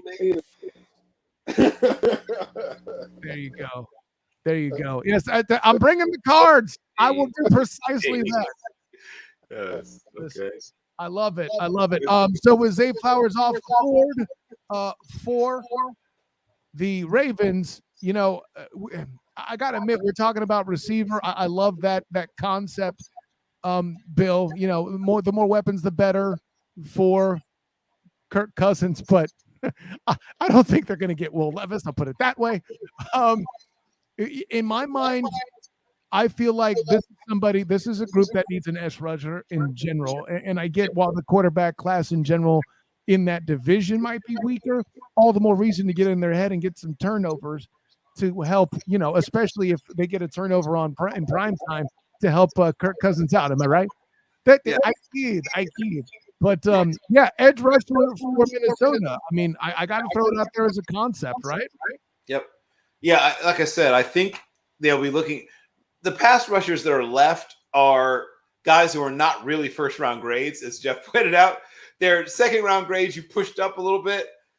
So they may or may not pull the trigger, but they'll certainly consider it. It's not beyond the realm of possibility they could still take a corner. That's not beyond. Still on the board. That's a great point. There's good corners still available, and they may still have some first-round grades on some of the remaining corners. So that's like guys like Deontay Banks, Joey Porter Jr., and Ringo. And I think Ringo makes it the second round, but yes, he could go here. And then a dark horse, as I'm doing the dark horses, is Osiris Torrance. Because they really like building their pass attack off play action. Anything that helps you run the ball helps you throw the ball. The way that that's how they sort of work their passing game. And if you can make, Dalvin Cook's already tremendous, but if you can make him, the top rusher in all of the NFL, now your passing game is even simpler to operate. They just got the pick in. I was going to say it was getting a little uncomfortable because if you remember in the past, the Vikings have had a few issues. Yeah, they've gone over 1 o'clock and people started running their cards in ahead of them. So this was starting to look like that at that one point. We're down to about 38 seconds before the pick came in. So, close call by the Vikings right now. Somebody dove out there, like Indiana Jones style. That whole snafu, which I mean, that's a whole thing that led to a number of things. I think even Byron Leftwich is loosely connected to that. I don't even remember now. It's far enough back. I think that it happened. Yes.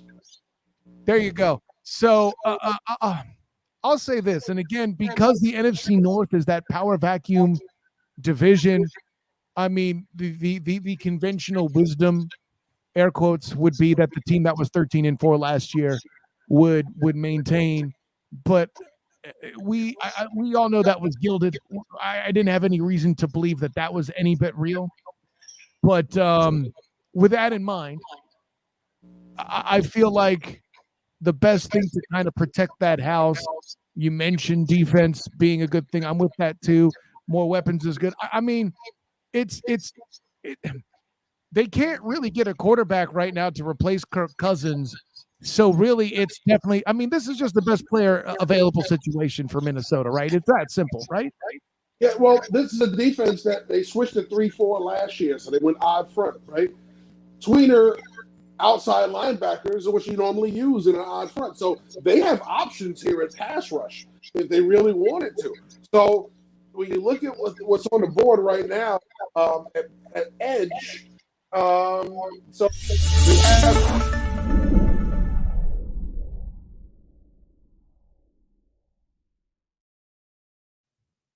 Well, Roger Goodell's about to end the drama for us right now. He's announcing the pick, and the pick is Jordan Addison. So they go wide receiver. So the run of wide receivers continues. Yep, makes sense. I mean, with the value on the board, like you mentioned, Bill, you know, the edge rushers starting to get thinner for their grades. Defensive tackle, same concept. Maybe a safety would have been better. They haven't done one that's really great since Harrison Smith in his youth there. I mean, this has got to be the move, right, Bill? So what Jordan Addison gives you is essentially a lot of what Jackson Smith and Jigba gives you in a slightly smaller and quicker package, but very similar. What they call 3-level receiver. You can run, you know, all the little mesh and drag stuff, and he's really good at that. You can run those quick outs. You can run deep outs. He's a real route technician.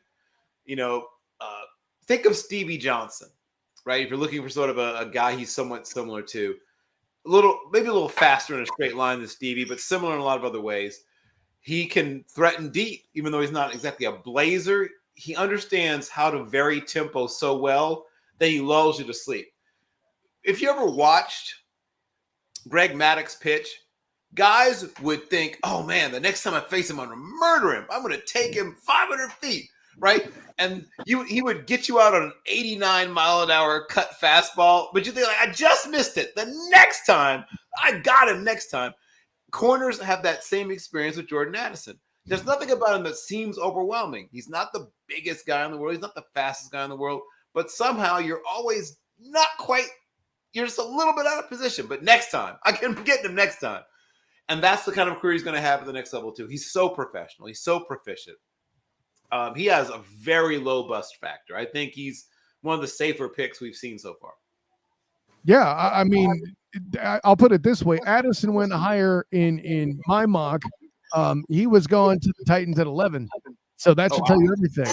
So, I mean, but again, he wasn't there because that O-lineman run earlier in the night, which, listen, I love beef. I got to keep bringing that up. It makes me happy. But with that, it looks like the Giants are on the clock. What just happened here? What? So we got another trade. Here we go. So the Giants, we haven't talked much tonight, but say what you will about them franchising Saquon Barkley and then, of course, doing what they did, extending Daniel Jones. Opinions on how I feel about that action notwithstanding. I mean, you know, Jeff, I'll ask you, with the Giants, man, what are you feeling here? I'm thinking wide receiver, and I'll tell you why. If you walk over with me a little bit. So we started to see that run on wide receiver. Jigba goes off the board. Johnson goes off the board. Flowers goes off the board. Jordan Addison goes off the board. One more name in that group before you drop all the way down to here, and that is Jalen Hyatt. So they're seeing the run on wide receivers. They know they got to make a move now or they lose out on them. The team that everybody said, their quarterback, you had to pay him a lot of money. Get him the wide receiver help. Well, you didn't spend a lot of money in free agency on wide receiver. You got a tight end by trade from the Raiders. Well, if you want the wide receiver you really want, you better go get him because plain and simple, they're running off the board faster than you can catch them. So Even if it's one pick, go get one now. They seem to run. They seem the trend. They've been going off here in the early 20s real fast. Listen, and by the way, who needs a weather report? My dude Sensei Barnes going over there to the whiteboard and doing some karate chopping. That's what's up. So listen, I like everything you're saying there. And granted, in the case of the Giants, the receiver room's been weird, right? You got a guy run off with, the particular morale issues. You had Dale Robinson make an impact when he could, but there was a lot of injury in that core. And giving the ball to Saquon. Listen, for my money, I had him as the student of the game MVP. While it's fun saying that it's Patrick Lamont Mahomes II, which I'm not mad at, but let's be honest, had a lot more weapons around him than did Saquon Barkley in a division that was a lot more competitive. But enough about that. Punchline is another weapon is a great idea, especially since you spent the money to give Daniel Jones and keep him around and give him, that contract that they did. And then you've also spent money to franchise Saquon. The best way to get a weapon cheap that you need to bring more depth is that, in my mind. I don't know. Professor Bill, would you say there's another direction that the Giants would be smart to go? Well, I mentioned Osiris Torrance's name a little while ago because what he helps you so much do in the run game. And though we're talking about getting Daniel Jones weapons, which still sounds funny to say, but the fact is that if your running game gets better, it makes life easier for your restrictor plate quarterback. Anyone who's a fan of NASCAR knows what that means. So if they, once again, have an elite running game, because Osiris Torrance helps you to have an elite running game, he's another of those players who has virtually no bust factor. Like Zion Johnson last year, he was the player I think I had ranked number 25 on my board. And I think first thing I wrote was 0 bust factor. Like he was the most confident of all the evaluations I did all year. Osiris Torrance isn't quite as perfect as a technician as Zion Johnson, but he's another guy that maybe not 0, but like 3% bust factor. Like I feel 97% convinced that he's going to be successful. That's a player I wouldn't be shocked if he went here. They also could do corner. And yeah, obviously wide receiver. That's been covered. And he's right. There probably is only one player they have left, maybe rated in the top 30, 35, who's a receiver, and then there's a bit of a drop. Though I do like Josh Downs. But last but not least, they also can consider Nolan Smith. Yeah, right. I mean, I know I keep saying that every time, but eventually I'm going to be right if I keep saying it long enough. And that's the beauty of the draft. When you got that player that's sliding, hey, they could always. But I notice that I've stopped saying Will Levis's name. I mean, at this point, are we safe to predict that he falls completely out of the draft? Not the draft, but or excuse me, out of the first round. I'm so sorry. Yeah, no, screw him. He's UDFA. Here we go. The one caveat is that a team that bypassed him the first time around conceivably could trade back up to get him late. That's the only caveat that might save him from making the Are you citing Atlanta there? Maybe? There's 2 teams I have in mind. Atlanta is a possibility, and there's one other team. And the hint I'll give you is the autumn wind is a pirate.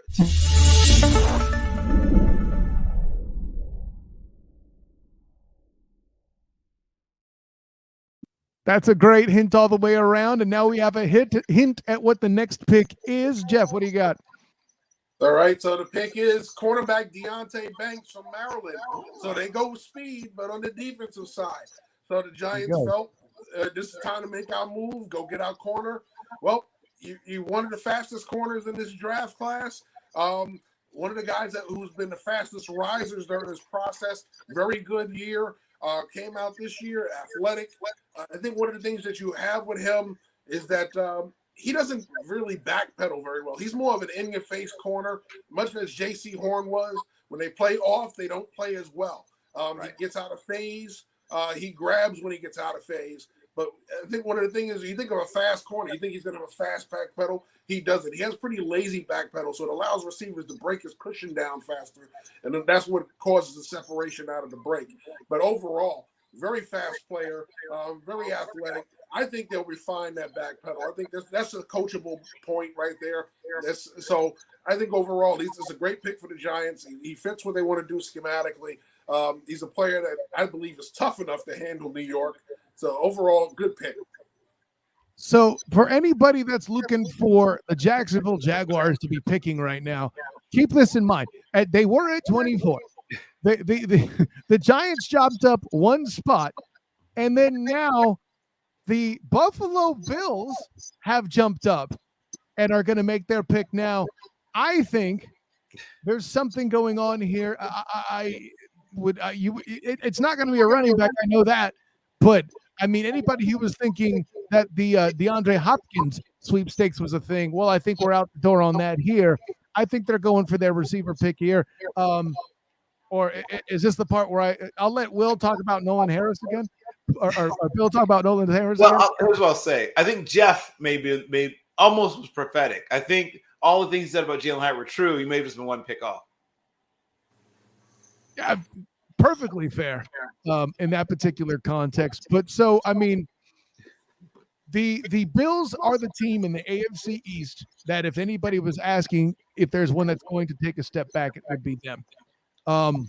What can they draft to combat that would be my question. Well, here's an interesting one, right? So you think about it, who's behind them at this pick? The Dallas Cowboys.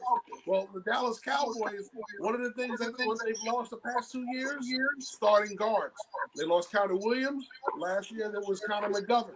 So now you look at it, they're a team that could definitely use guard talent. Well, so can Buffalo.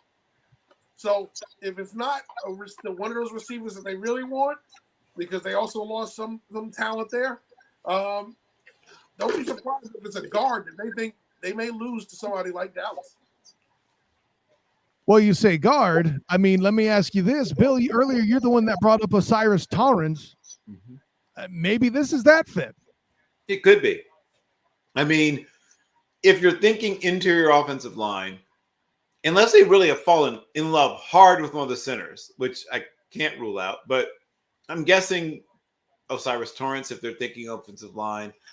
All the tackles are sort of projects. I mean, amongst left tackle types, there's guys who would, I think, definitely could. But Bergeron, I won't rule out. I won't be shocked if it's Bergeron. But yeah, my first blush impression, if we're talking offensive line, is probably Osiris Torrance. And then last but not least, they could still go safety. They lost a safety in free agency. Yeah, no, that's absolutely accurate. I mean, and so with safety, I mean, we're talking perhaps a Brian Branch, Jordan Battle type, right? Yeah, it would pretty much have to be Branch. I don't think Battle goes for another probably 50 selections. Okay, well, there you go. So, I mean, the Bills moving up these picks, I mean, they're trying to challenge Dallas for that particular position. I mean, let me ask you this. I mentioned the situation. We talked earlier about Josh Allen, being the card that's getting that inside straight. And you used the word prophetic earlier there, Professor Bill. I was prophetic as a student of the game. I went out immediately and declared, listen, with Stephon Diggs coming to town, he will be the offensive MVP, but it will all be disguised by Josh Allen hype. Now that Stephon Diggs is starting to get accounted for, so too as the, cloud around Josh Allen. The claims of the talking heads, us among them, I mean in particular, have this opinion. I mean, are the Bills taking that step back in the AFC East in your guys' mind? I think they've got a couple of more good years left in them. I'm not ready to shovel dirt on the Bills. Oh, yeah. I'm not saying they won't be playoff relevant, for example, but I mean, they're not Super Bowl contenders today, or are they? I mean, the AFC is tough.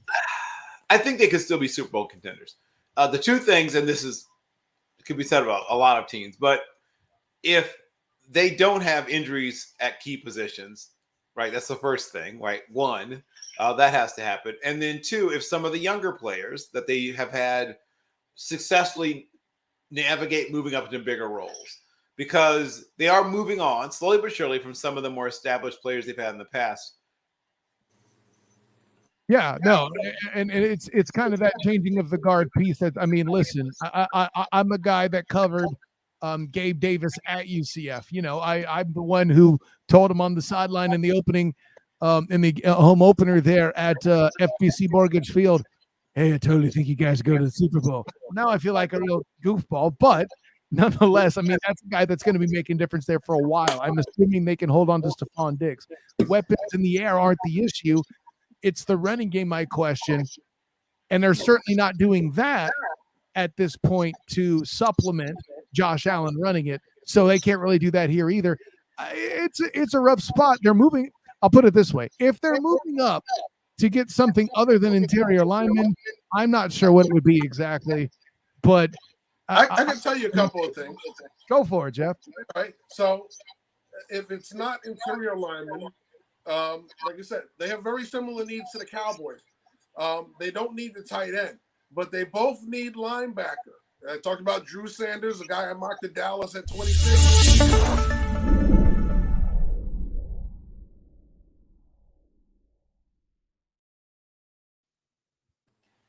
Okay, so the pick is in.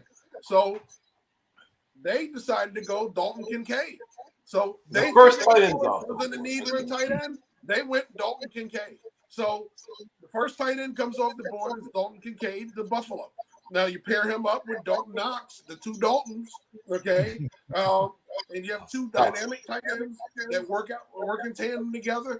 Great pickup. It works the inside. You lose a Cole Beasley, an older player in the slot. Well, how do you make up for it? Two athletic tight ends that can impact the inside of the coverage. So definitely a good pickup.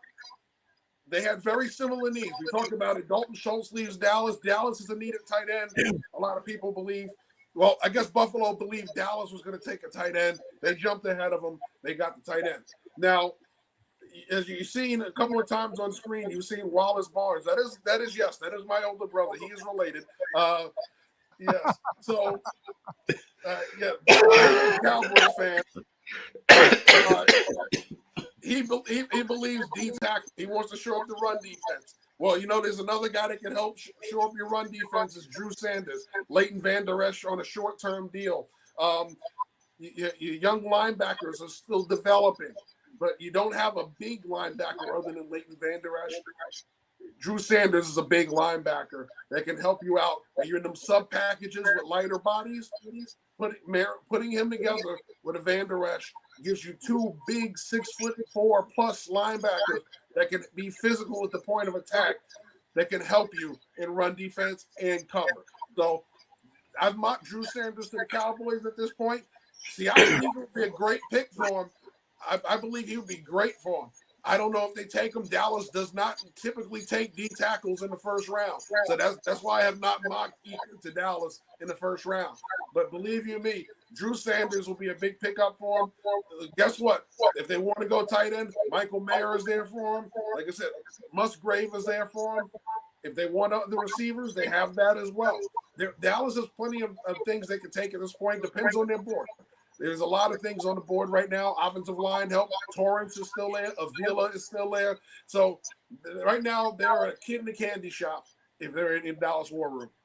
Well, and I mean, in Dallas's case, they're playing in what I would consider, and many would probably consider, the most competitive division in the NFC at the moment. So getting that rebuild to find the way to get, I mean, they're out in the they're out of the Zeke Elliott business, right?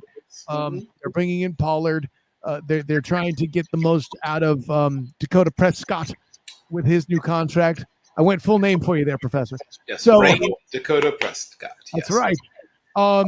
But I'm trying to rein in, where I think they should go. I mean, Jeff mentioned a number of possibilities there too, but I mean, defensively, I mean, Tristan Hill was the last tackle I think they picked pretty high that I can immediately remember. Second round. Yeah. Second round. So, yeah. And yeah, looking at their war room, they're still talking. So they haven't made their pick yet. They're still figuring this out. And I see that McCarthy, McClay, and the crew are still talking this over. So they haven't made their pick yet. So there's still a lot of things Nobody's on the phone, so there's no trade going on. There's a pick coming out of Dallas. The question is, who's it going to be? Like I said, they have a lot of options here at this pick. They can go in a lot of different directions. Right now, I think it is defensive. Oh, you think it's defensive? Well, and I mean, you mentioned we talked about trends and such like that. I mean, let me ask you the point blank question. Let me ask you the point blank question here. I mean, as the resident Cowboys fan, Jeff, like areas of need, what do you got? Linebacker. Definitely need linebacker. You added help at cornerback with Gilmore. So that's one thing you have there. You have plenty of cornerback depth, so you don't need to force the issue at cornerback. But you have a very young, thin linebacker room. So I think that's what they're talking about right now. Do we go with the linebacker? Do we add a defensive pass rusher? Because they definitely still need more pass rush. They had a good amount of it. There's still guys that can help you on the pass rush, interior and outside. Also, you can also look at a safety, right? You just signed a couple of guys to some short-term deals. So don't be surprised where a branch comes into play, a guy that could cover in the slot and play over the top. So there's a lot of good defensive pieces on the board for the Dallas Cowboys right now. You don't have to force offense. If they do want to go offense, and like I said, the two tight ends are great matchups for them, matches for them right there. The guards, Torrance, is he athletic enough for their zone scheme? There's a question. I think they're going to get a little more powerful, so he adds the power aspect. But don't be surprised if Avila comes into play. Don't be surprised if they look at John Michael Schmidt and say, okay, or Joe Tippmann and say, those guys can kick out the guard and be comfortable in our scheme. So they're looking at all of it. Oh, the pick is in for those guys. You see them celebrating in their war room. Right? Don't be surprised. They have a lot of different directions to go. I don't see anybody on the phone, so they must have made this must be old. This must be newer than the footage we just saw. But don't be surprised if they say we got the best player available. He fits what we want. He can contribute right away. It may not be the most splashiest player, but it's somebody that they feel is going to be a big assistance year one. Right. Well, and I mean, how splashy can you get? I mean, this deep in the game too. When it comes to pick 26, you're not looking to blow minds necessarily. But by the same token, listen, there's a guy, Lamar Demetrius Jackson. What was he, 30th? I forget exactly, but yeah, pretty low down the line there in Baltimore, and he did Well, any player that fans are going to get excited about is a splash, all right? And it's a name that they know.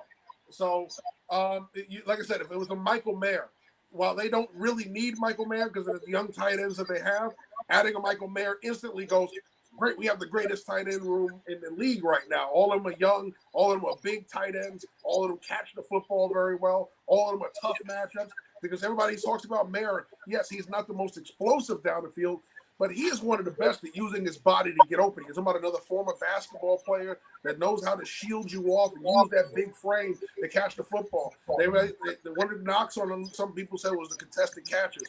That is his specialty, is the contested catch, because he knows how to use that big frame. He doesn't have to use the huge catch radius because he knows how to shield you off. And they can use him outside, inside. He'll also block. So if you want to motion him into the backfield and have him help lead, since they don't like to carry a fullback, they can do that. So that is a splashy name for them. But, oh, man, there's so many things they can do. It's walking to the podium now, so we'll get the pick momentarily from the commissioner.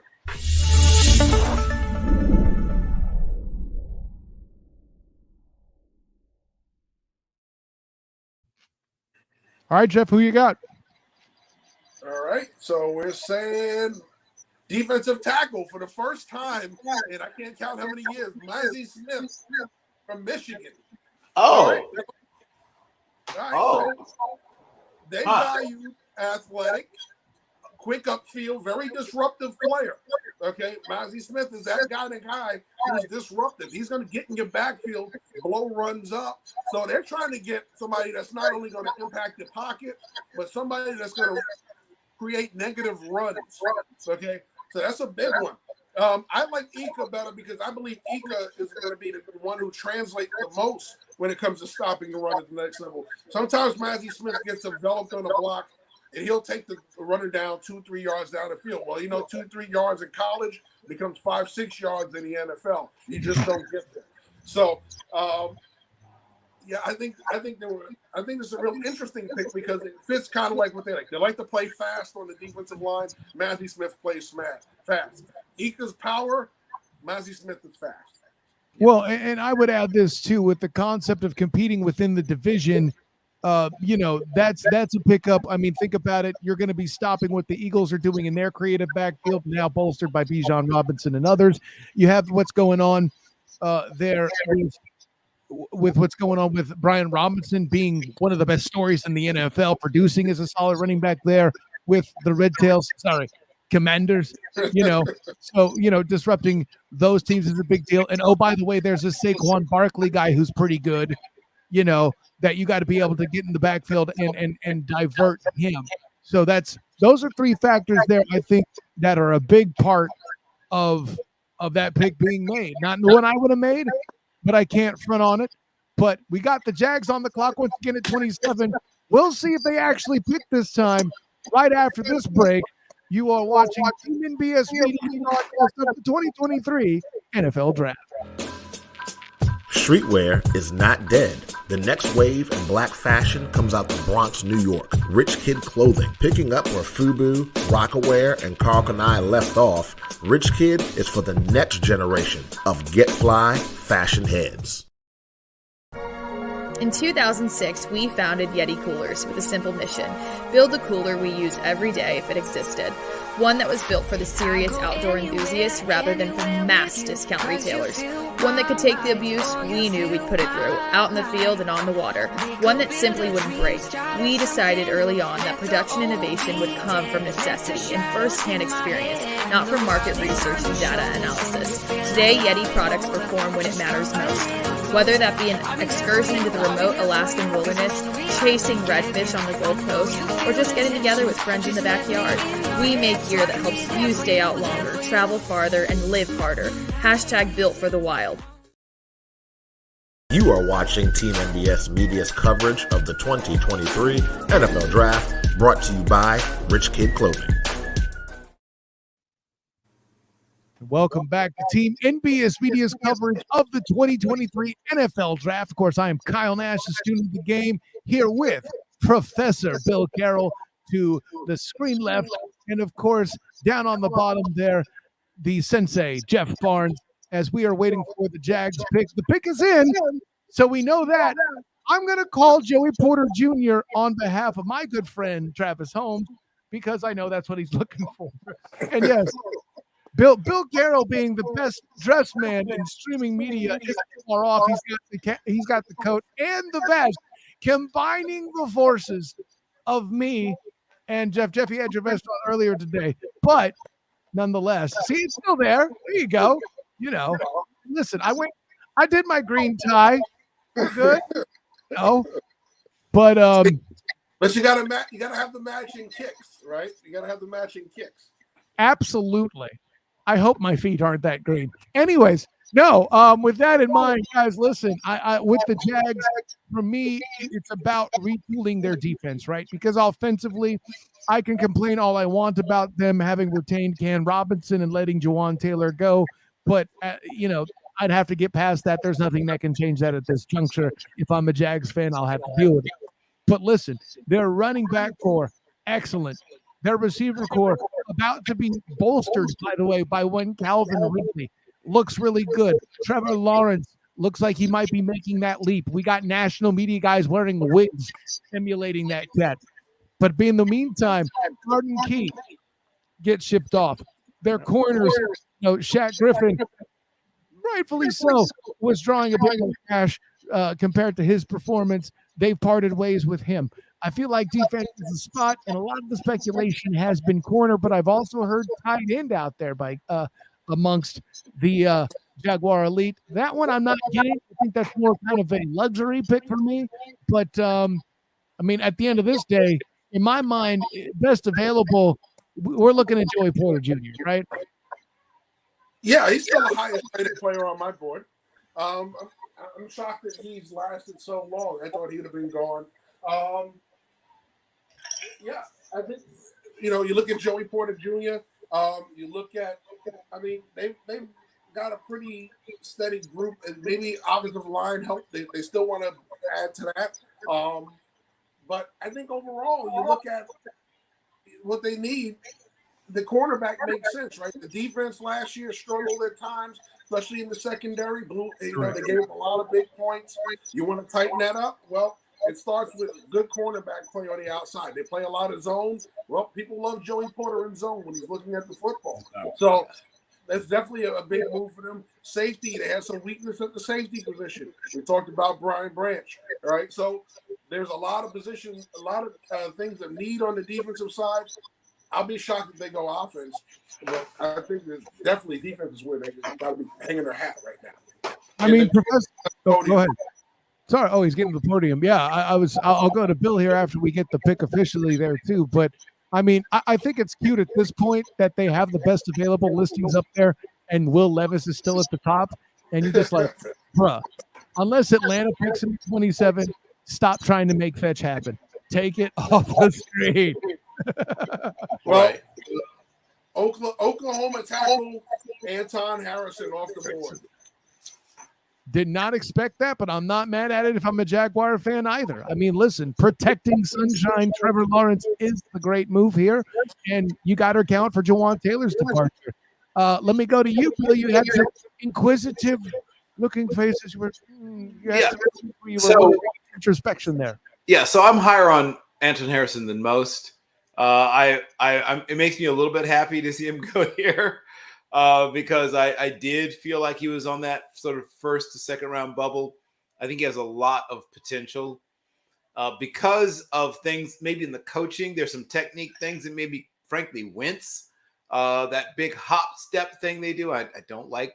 First of all, I don't like the offensive linemen having both their feet off the ground at the same time. I'm not a fan of that. Me neither. But right, so you know what I'm talking about. But I've been told that that's what they're coached to do. So I'm going to, and I've seen Wanya Morris do it as well. So I'm going to assume that that's correct. But other than that, and occasionally getting balled up a little bit by some of the more powerful rushers who come straight at him and don't mess around, because he's another one of those guys who doesn't have that great lower body pop and power that you might see from the top tackles, which is why he's not one of the top guys, but he's good. I think that he's going to be better than a lot of people think, though. I think he's going to be a long-term starter. Especially with this group. There's going to be some things that you might need to work out, but hey, listen, there's this Doug Peterson guy here. He's pretty good developing dudes. Thing he kind of does, Anyways, speaking of developing dudes, let me take it, Professor, if I may, take me on a trip to Cincinnati. At this juncture here, I think it's a similar situation. That offense, solid, Joey Bear and company, a receiver core that's awesome. Joe Mixon, a serviceable run group. They've improved this offensive line leaps and bounds since his rookie year, and they've lost people. Granted, no one's crying about the departure of Eli Apple necessarily, but at the end of the day, they have other spots that they could certainly shore up defensively. Where do you go here for Cincinnati? But I think I know the answer. Go ahead. Well, Brian Branch makes a lot of sense, right? Jesse Bates is not walking through that door anymore, at least not on the home side of the locker room in there in Cincinnati. Mm-hmm. If Gibbs were still there, they would consider him because they do need to take some of the load off of Joe Mixon, and he's a different kind of back. Mixon catches the ball pretty well also, but Gibbs is a threat, like a deep down the field threat, even as a running back receiving the ball. And stop me if you've heard this before. They could still use afford to upgrade their tackle position. I know, just in case. So I thought you were going to bring up Nolan Smith there for a minute. My bad. I could throw Nolan Smith in there too, but it's a little reachy for the remaining tackles, but they might feel compelled to do it because so many of the tackles have been taken and they don't want to be caught. They're still going to be picking where they're picking unless they want to trade up. So this might be an opportunity to not, basically to completely have a second round grade on, but they think won't be there when they pick.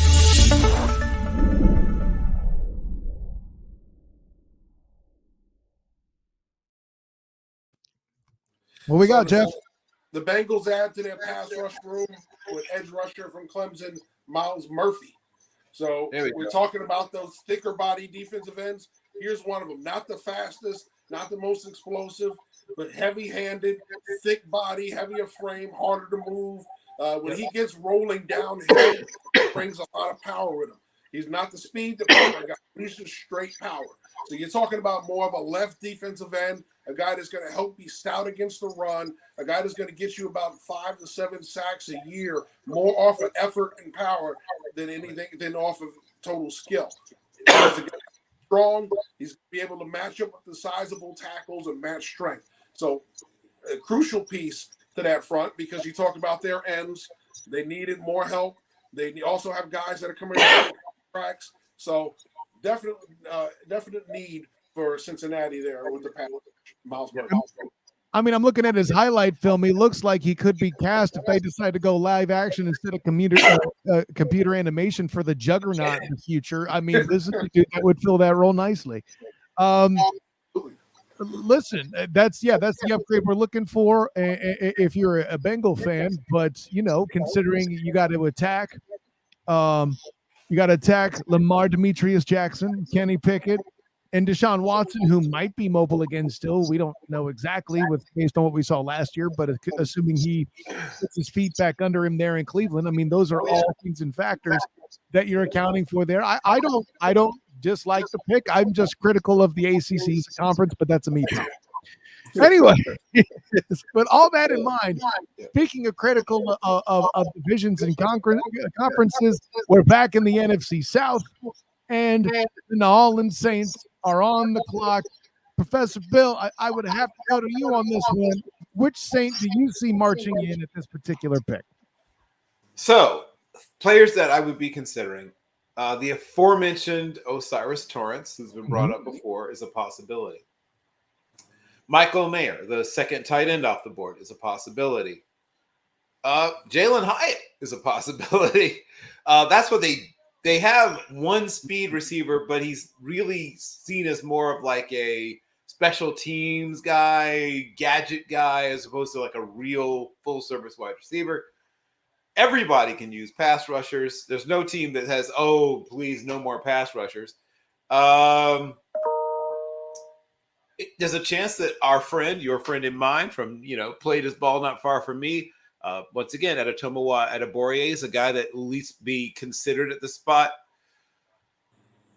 I wouldn't be shocked also if Brian Branch landed there. I mean, once again, they have a lot of needs. So it helps, if you're going to pick late in the round, it helps to have a lot of ways to go. I mean, the only position they really don't need is, what is the only position they don't need? Well, I mean, they do have the quarterback picked up at the moment. They got that accounted for. Right. Derek Carr, yeah. Right. I mean, right. So that's the one position. I mean, yeah. So no, Levis, no. But I mean, basically every other name that's come up is an available player that we've mentioned who didn't go when we mentioned them before are in play here. I mean, how do they even have a pick this? Anyways, I know why, but that doesn't mean I'm not going to ask the question. I have seen, I'll put it this way, in the student of the game real mock draft, the defensive tackle was where they went with Siaki Ika. Intrigued is the professor. That's very. Well, I mean, I think Ika goes later. I don't dislike him as a player, but I don't see him going in the first round. Okay. Well, listen, at the end of the day, sometimes it's need versus best available. I don't think a defensive tackle, to your point, is a big enough need to reach when they can go other directions. By the way, in a world where Joey Porter Jr. is still on the board, for example, we can go on and on with that there too. But gentlemen, I think we can officially declare with certainty that Will Levis is now officially about to be a second day pick.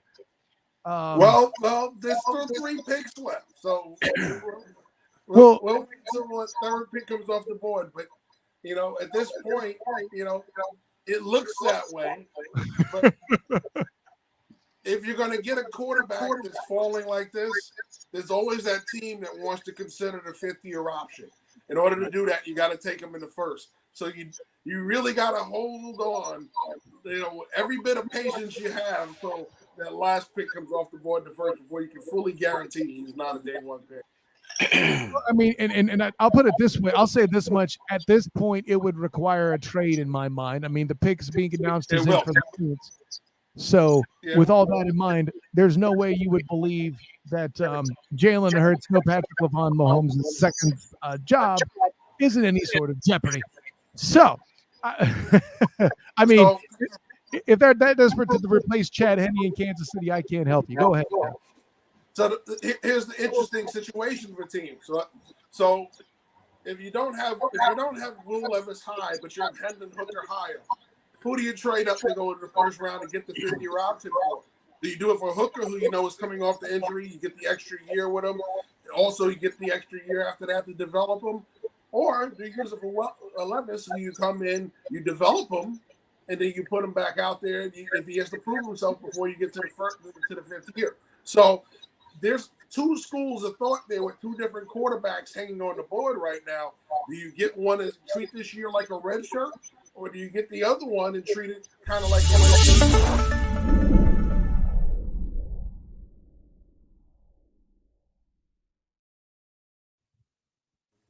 And so with that, we're going to let the good times roll. Here's going to come marching in and give us a Saints pick. Jeff, who we got? All right, so the commissioner is at the podium, and he announces the Saints have taken Brian Brzee. So another D tackle. So now we're starting to see the run on D tackles, right? So we saw Dallas take Mozzie Smith. Brian Brzee comes off the board. We're starting to see now teams that value those D tackles that are in late in the round saying, okay, we like him. He fits what we want him to do. He's high on our board. He's high enough. If he's not the best player, he's probably the best player available that fits what they want. So good grab there for them. Listen, I think the questions about Brzee are not one is longevity, availability. He had some injury issues at Clemson. But when you watch the film, he's a very active player, bigger player. He doesn't play like a 6'6" D tackle. Right? He doesn't play high. So that's one of the good things about him. However, he does get worn down. You see times in the game where teams can wear him down and take advantage of him. So you want to see him stay healthy. You want to see him be able to be consistent playing when he's on the football field. I'm pretty sure they'll spell him at times, but you want to see the consistent energy. You don't want to see him get worn down. It is a physical position. You're going to get worn down. But you can't see the total fall off in play, and that's one of the things you saw with him. You saw peaks and valleys.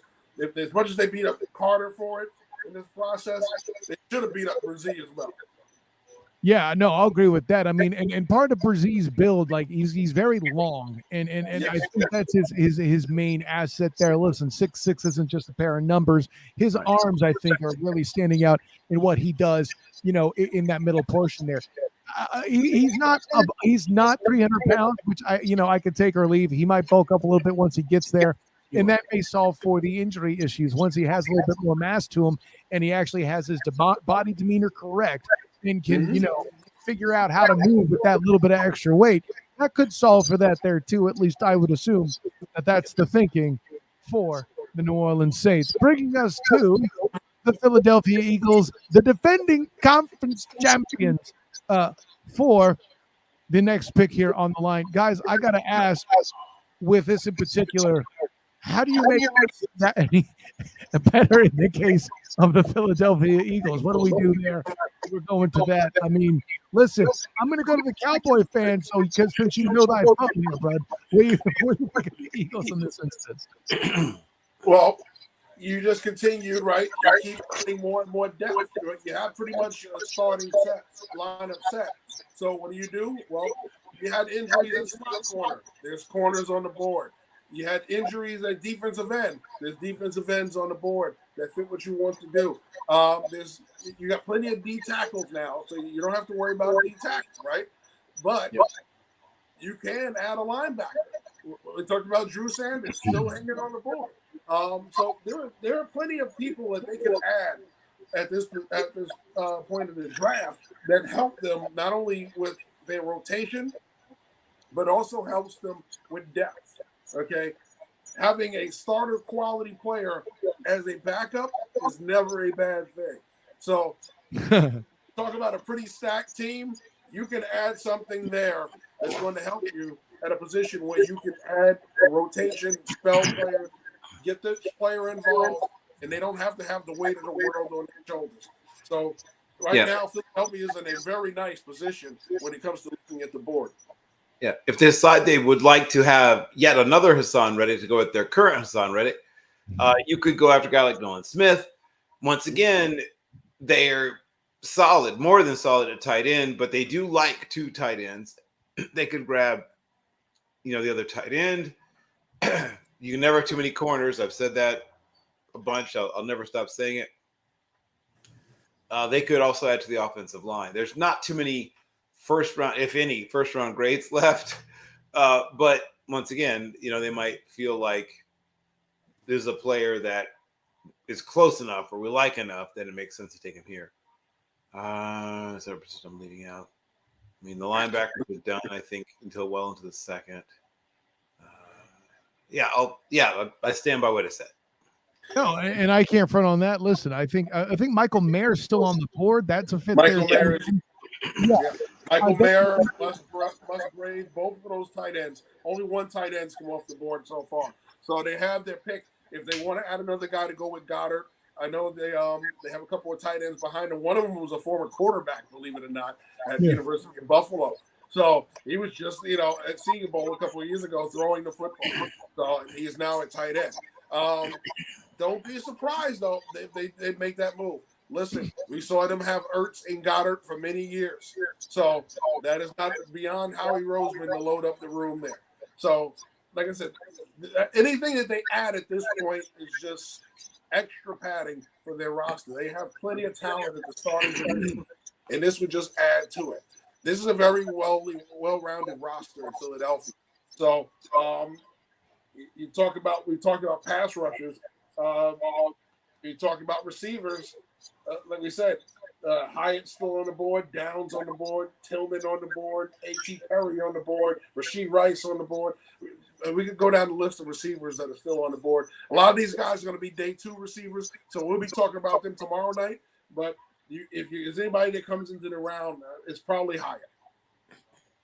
Yeah, no, I mean, that makes sense to me too. I mean, we've talked a lot about the edge rush being a big deal, and we're all of kind of the consensus that that's going to come up tomorrow, just because there's that much talent. I think a lot of the franchises, at least that's what I'm forecasting, is a lot of the franchises know that that's an excellent position in this class, so they're kind of passing it off. That'll be the next day thing. That being said, I like what you said. Yeah, I agree with you. I would be kind of surprised if they didn't go tight end here and they have to pick in. We're just going to see what's happening here once we finally get it accounted for. We will take another minute to throw our heads back and laugh about Will Levis, not at him, but more at all the analysts that wanted to try to tell me that he had to be a first-round pick. But, yeah, that's a whole other question. And thank you for allowing me the opportunity, gentlemen, to get that shot in there. Wait, there's more. Wait, there's more, right? So no, but with the Eagles in mind, I don't think there's a pass rusher that matches the particular value at that spot. With what we've been looking at, we said corner is a great spot. I kind of feel that too. But I'll say this: they're not going to trade back. We know the pick is in. For the Eagles, you mentioned depth being a big thing to get, but there's a lot of criticism about drafting for depth. When you're in the situation where all the positions that are left and high value are good, I mean, it's just time to draft for need at that point, right? Well, no, you can draft for depth because we see it every year, right? Look at the Eagles last year. Injuries on the defensive line, injuries at certain other positions forced them to sign guys like Ndamukong Suh, Linval Joseph during the season, right? So during the season, you're going to run into, especially 17 games, you're going to run into injuries. You may lose guys for the year. You may lose guys for 8 games, whether it's just a standard of play. They had a nice young rookie they got into Georgia last year. Didn't really produce, So they had guys playing ahead of them. All right. So you don't know how it's going to go during the 17-game season. You are drafting these guys based on potential, not so much on what your projected performance. If they don't reach that level of projection, you got to come up with a plan during the season. If you have extra depth, if your right tackle goes out, Lane Johnson, all right, you have another tackle that you just drafted that can come in and play right tackle.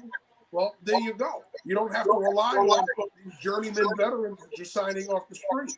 So there's nothing wrong with adding more and more ammo to the room if you desperately need it, knowing darn well it might run out of it during the season. So the Eagles are still waiting to make their pick. They're doing a whole presentation right now. So we're waiting to see what the pick is going to be. But there's nothing wrong with adding more talent to your roster. The worst thing that can happen is you add subpar talent. Okay, so Nolan Smith is the pick for the Eagles. Hey, finally, Professor. There we go. Now they have a matching set of Hassan Reddicks. And who doesn't want that? By the way, very nice guy, Hassan Reddick. Yeah, so I mean, we can't front on that. We got what we needed to match Professor Bill getting Nolan Smith off the board there. I mean, we're looking at an SEC linebacker from Georgia taking big care of business. What more do you really need with that in front? But highly intelligent, terrific athlete. Despite the fact he's super athletic, he's still better going forward than going back. But I think he can learn, to be a better coverage player because of his intelligence and athletic ability. He's not all of anything yet, right? You can still see, and maybe it's because they rotate players so much, you can still see he's figuring certain things out or trying to develop certain things. But the talent, more than enough talent, is there to justify really even 8 or 7 picks earlier than this. Yeah, I mean that there's a lot to be said there with that I agree with. I mean, by the way, listen, the SEC for a long time before NIL was a thing, the SEC was bringing us the best college football that money can buy. So I'm with you when it comes to picking up an SEC defensive player. But speaking of champion players, next on the clock, the Kansas City Chiefs. Listen, we can talk all we want to about Patrick Mahomes II. Where I get concerned for the Chiefs is they have a 33-year-old tight end who's among the oldest players at a position catching significant passes, right? So I say all of the above to say you've got to supplement what's going on there offensively if you don't replace the loss at their starting safety spot. So I think we're either going with Brian Branch there or we get that other tight end that, heir apparent. And in the meantime, ace formation option, let's say a Michael Mayer type or whatever, to work alongside of Travis Kelce. Because I know you don't simply replace Michael Kelce. I know that's not simple. But, yes, I got it for you there, Professor. We're there. But, I mean, I'll put it this way, Professor, I'll go to you first on this one. Am I off my rocker with that direction? No. I mean, Brian Branch, this is great value. This is where it makes sense to go after a guy like Brian Branch. I think that you might consider – I mean, Clark Phillips III might be a little early for him, but it wouldn't shock me. Could they go with a tight end? I mean, you mentioned Mayer, completely possible. I wouldn't be shocked also if it is an offensive lineman. If they went after a guy like Tippmann or a guy like John Michael Schmitz or is there anybody else? Yeah, I mean, the others are kind of reachy feeling for the other offensive linemen, but I won't be shocked if that happens. Then obviously on defense, we've talked about most of the players that could go there. And then I know Jeff threw out DeJuan Jones' name earlier. I don't know if this is where he lands, but he's an absolute monster. And he probably goes in the early part of the second. But I threw out, I did my scouting report, and my first word in my scouting report was kaiju. So if you are a fan of, essentially city destroying earthquake monsters, you have a chance to get one there.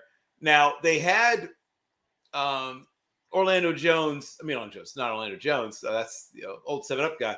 But Orlando Brown Jr. and similar. I mean, he's not quite the same, but Jones is a similar kind of player in that he's enormous, and change of direction can be an issue for him. But if you're not going to just beat him.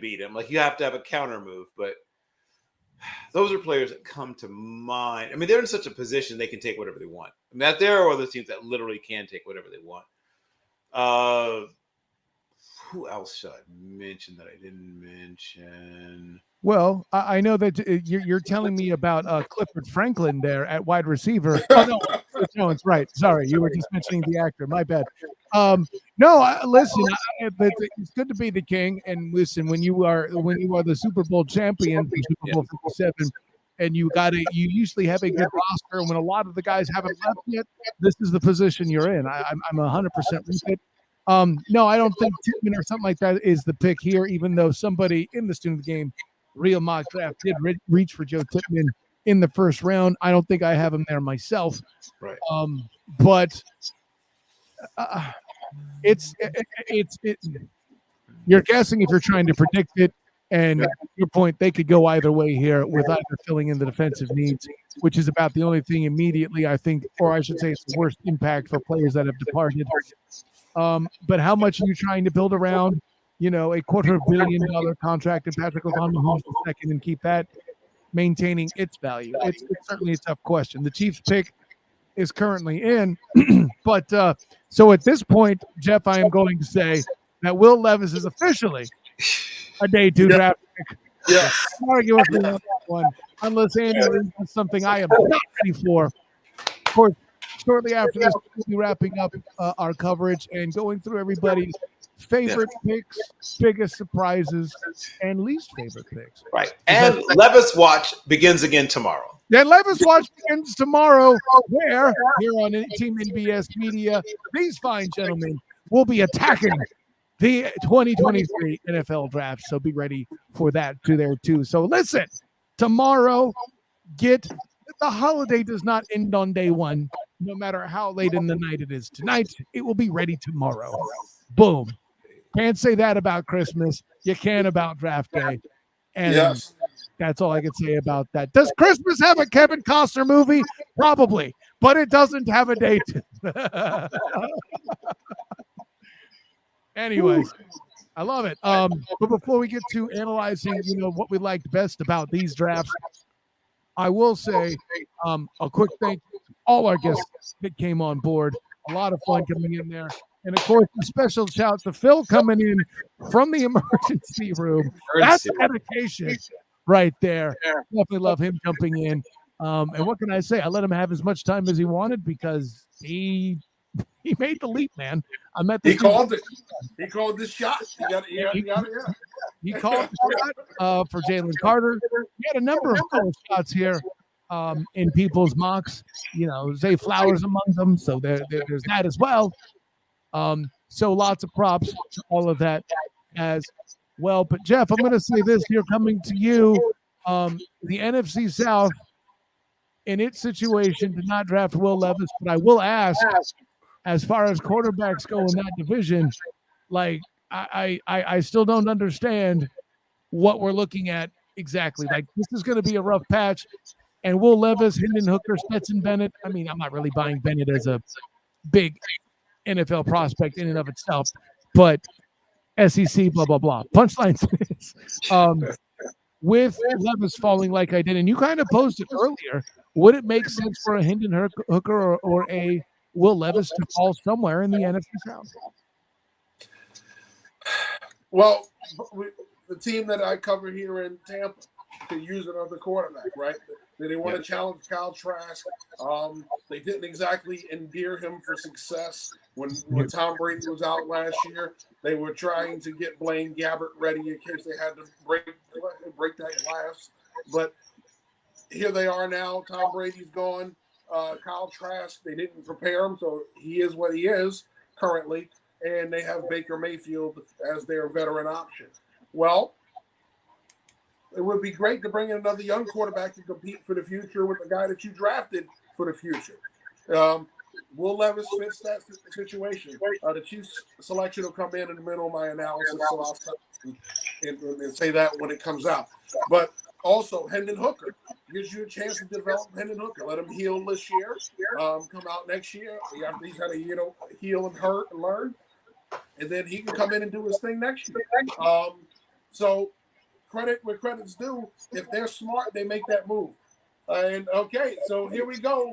The edge rusher, Felix and Adike Uzama comes off. Hey, you go, Jeff. You go. You go. That's my co-host.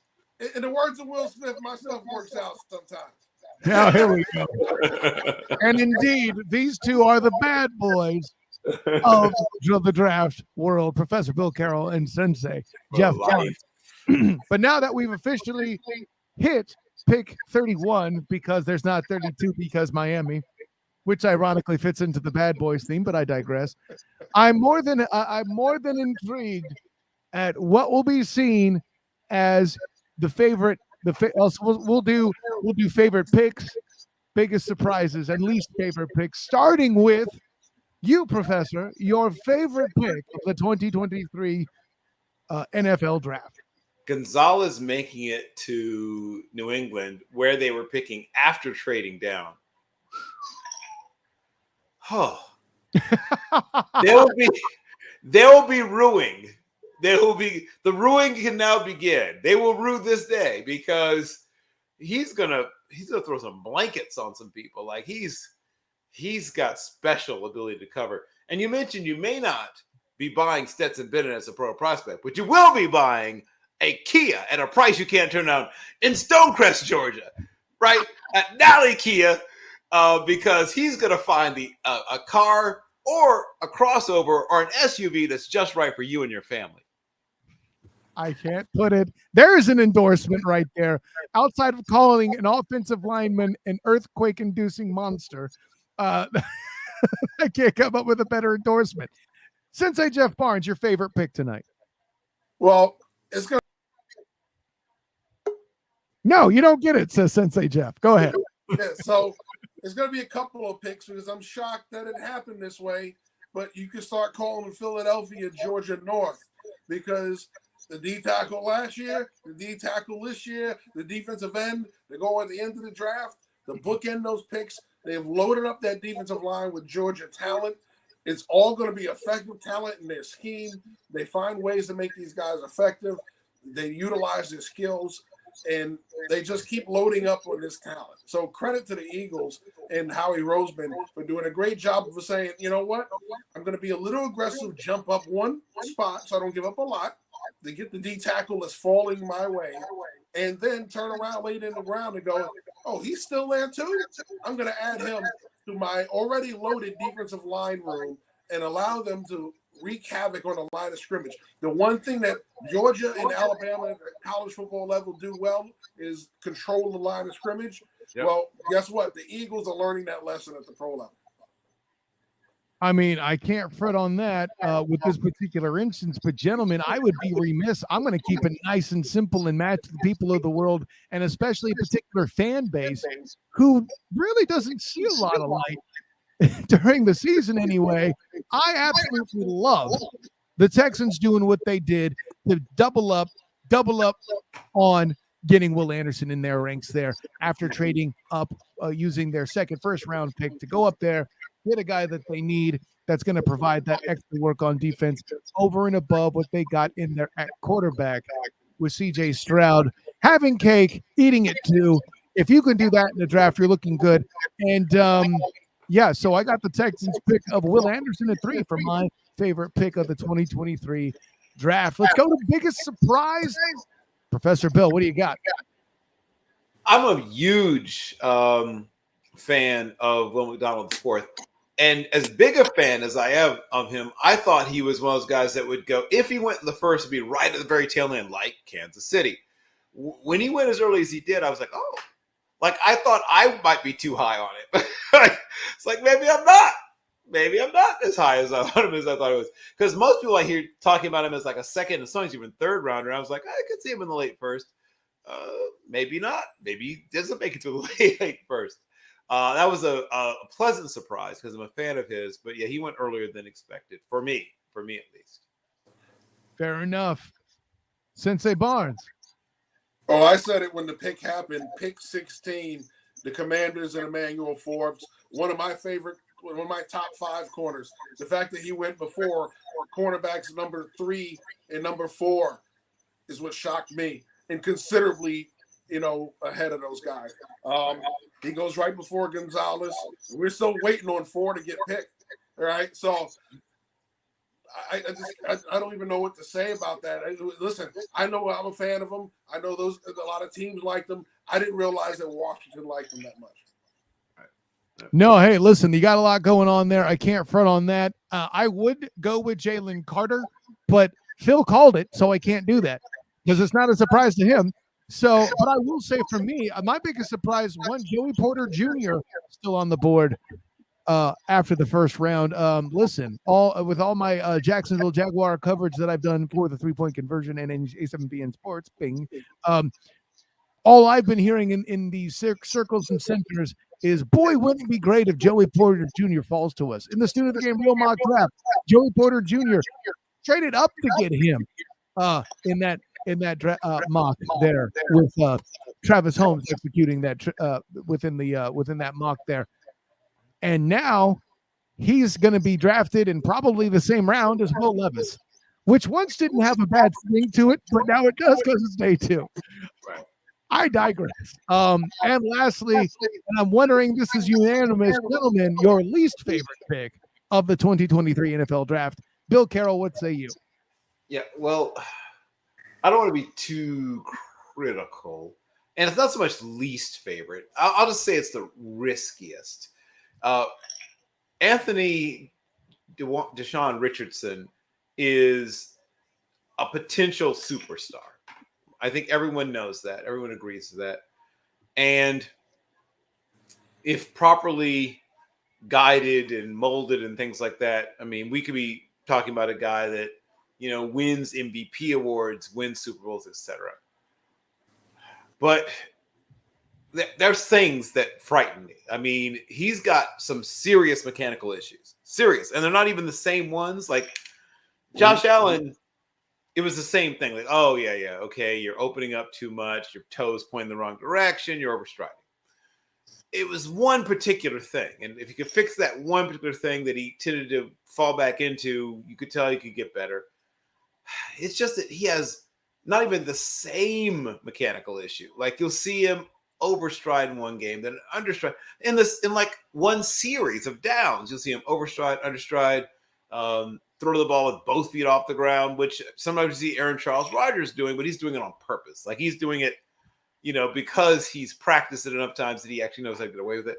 It's like a golfer injecting a slice into a swing. Yeah, I got you. Right, that kind of exactly. Well put. So you really trust your coaching staff. Let's say I trust my coaching staff pick. So I wouldn't say, least favorite's too strong a word, but I definitely have concerns. Fair enough. That's not the direction I expect you to go, but apparently you are worried about whether or not the AR-15 will be on target. Jeff Barnes, least favorite pick, my friend. I've got to go Detroit, and they've had 2 good picks. I just didn't think that you needed to take Gibbs at 12. I just think it was a little rich for him, especially a guy that would have been there later in the pick. You could have taken somebody at 18, traded back again, and taken him a few round picks later. I think you'd have been there at 18. Get a better player at 12. I like the Campbell pick. I think it's a great pick, but Gibbs at 12, I didn't think reached the value for the pick. I know that they were thrilled about it in Detroit. I see a very similar back that you already have. He does a lot for you, but he is not. I mean, you look at him and Swift; they're not totally dissimilar. They're a lot alike. So if there are questions, it's possibly maybe a new regime at the running with but the running back coach leaving wanted a different running back. He said, you know what, Swift is good. I think we can get better. They got Montgomery. But, yeah, I wasn't thrilled with that pick. I think there was just way too much other talent that could have helped him on the board at 12, and you could have gotten Gibbs later. Yeah, I mean, listen, I could easily piggyback that and say in my mind that it's Gibbs as well. But in light of the fact that you said it, I'm going to go ahead and go a little bit different direction. For me, this isn't the Cardinals' sin per se. And no, I'm not picking Arizona. That wasn't the pun. But I'm going to go – see, for me, this team needed to pick offense, and they needed to do it really badly. And I know there were concerns about the run game and stopping the run and all that other stuff. But then you jump in and get Lucas Van Ness. I'm not feeling that particular pick. I really think, especially with all the offensive talent, they let slide down that board. I'm sorry. You could have done better. You could have gotten a hell of a weapon.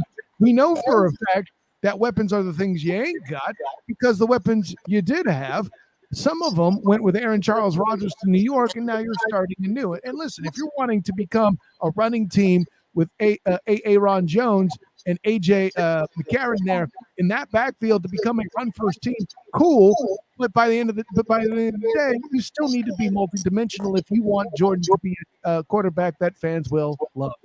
That was the pun in the tirade there. So with that in mind, fellas, that'll be my least favorite.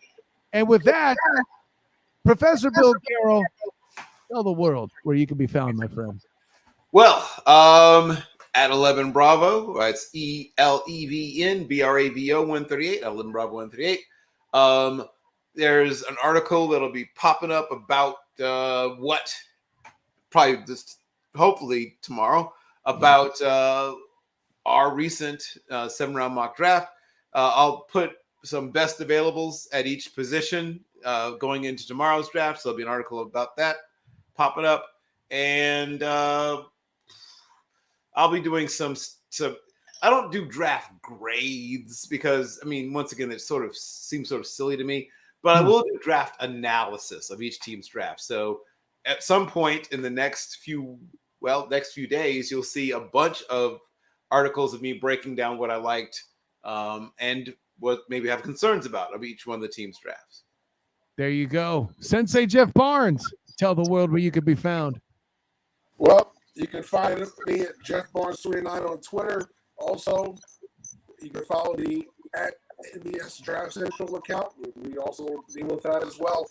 But you can also find us right back here tomorrow night for the draft day 2. You'll see myself, you see Bill, Brock Vieira is going to join us. We're going to have a couple of people pop in and out tomorrow as well. And then, of course, day 3, we are here for the long haul. So you'll see in my face a whole lot this week. The world should consider themselves lucky, because when you're seeing Jeff Barnes' face, you know who wins? America. And of course, that makes me Kyle Nash, the student of the game. You can find me on Twitter at the SOTG. Find me on Instagram as the same, the SOTG. Find me on Facebook as the student of the game. Check out my writings with the black and gold banneret covering UCF football and basketball, as well as the 3-point conversion covering the XFL. That's right, there's playoffs this week somewhere, and it's not just the NBA. So look out for that. Also, when they're in season, I do cover the Jacksonville Jaguars. I do head over to TIAA Bank Stadium on a regular basis and camp and all that other stuff too. So look out for that action as well. Plus, I can officially announce that as a member of the Team NBS Media Group, look for Dinner Time, the latest podcast I'm dropping with Tokyo Jameson, entering my foray into the entertainment side of the building. Look for that on the NBS media outlets there. That should be a good time for you. We break down to opening episodes. We break down Chris Rock's Selective Outrage as a comedy special. So that's a good time all the way around. And of course, lastly, I'll be looking forward to these guys and their work tomorrow. And all I could say is, folks, it was a great time. Once again, my second year with you guys doing the 2023 NFL draft. So on behalf of Team NBS Media, Professor Bill Carroll, Sensei Jeff Barnes. Thank you to all the guests and commenters. I am Kyle Nash. Let's do the game. Until next time, everyone. Class dismissed. Streetwear is not dead. The next wave in black fashion comes out the Bronx, New York. RichKid Clothing, picking up where FUBU, Rockaware, and Carl Kanai left off. RichKid is for the next generation of Get Fly fashion heads. Yeah, see, what I want to see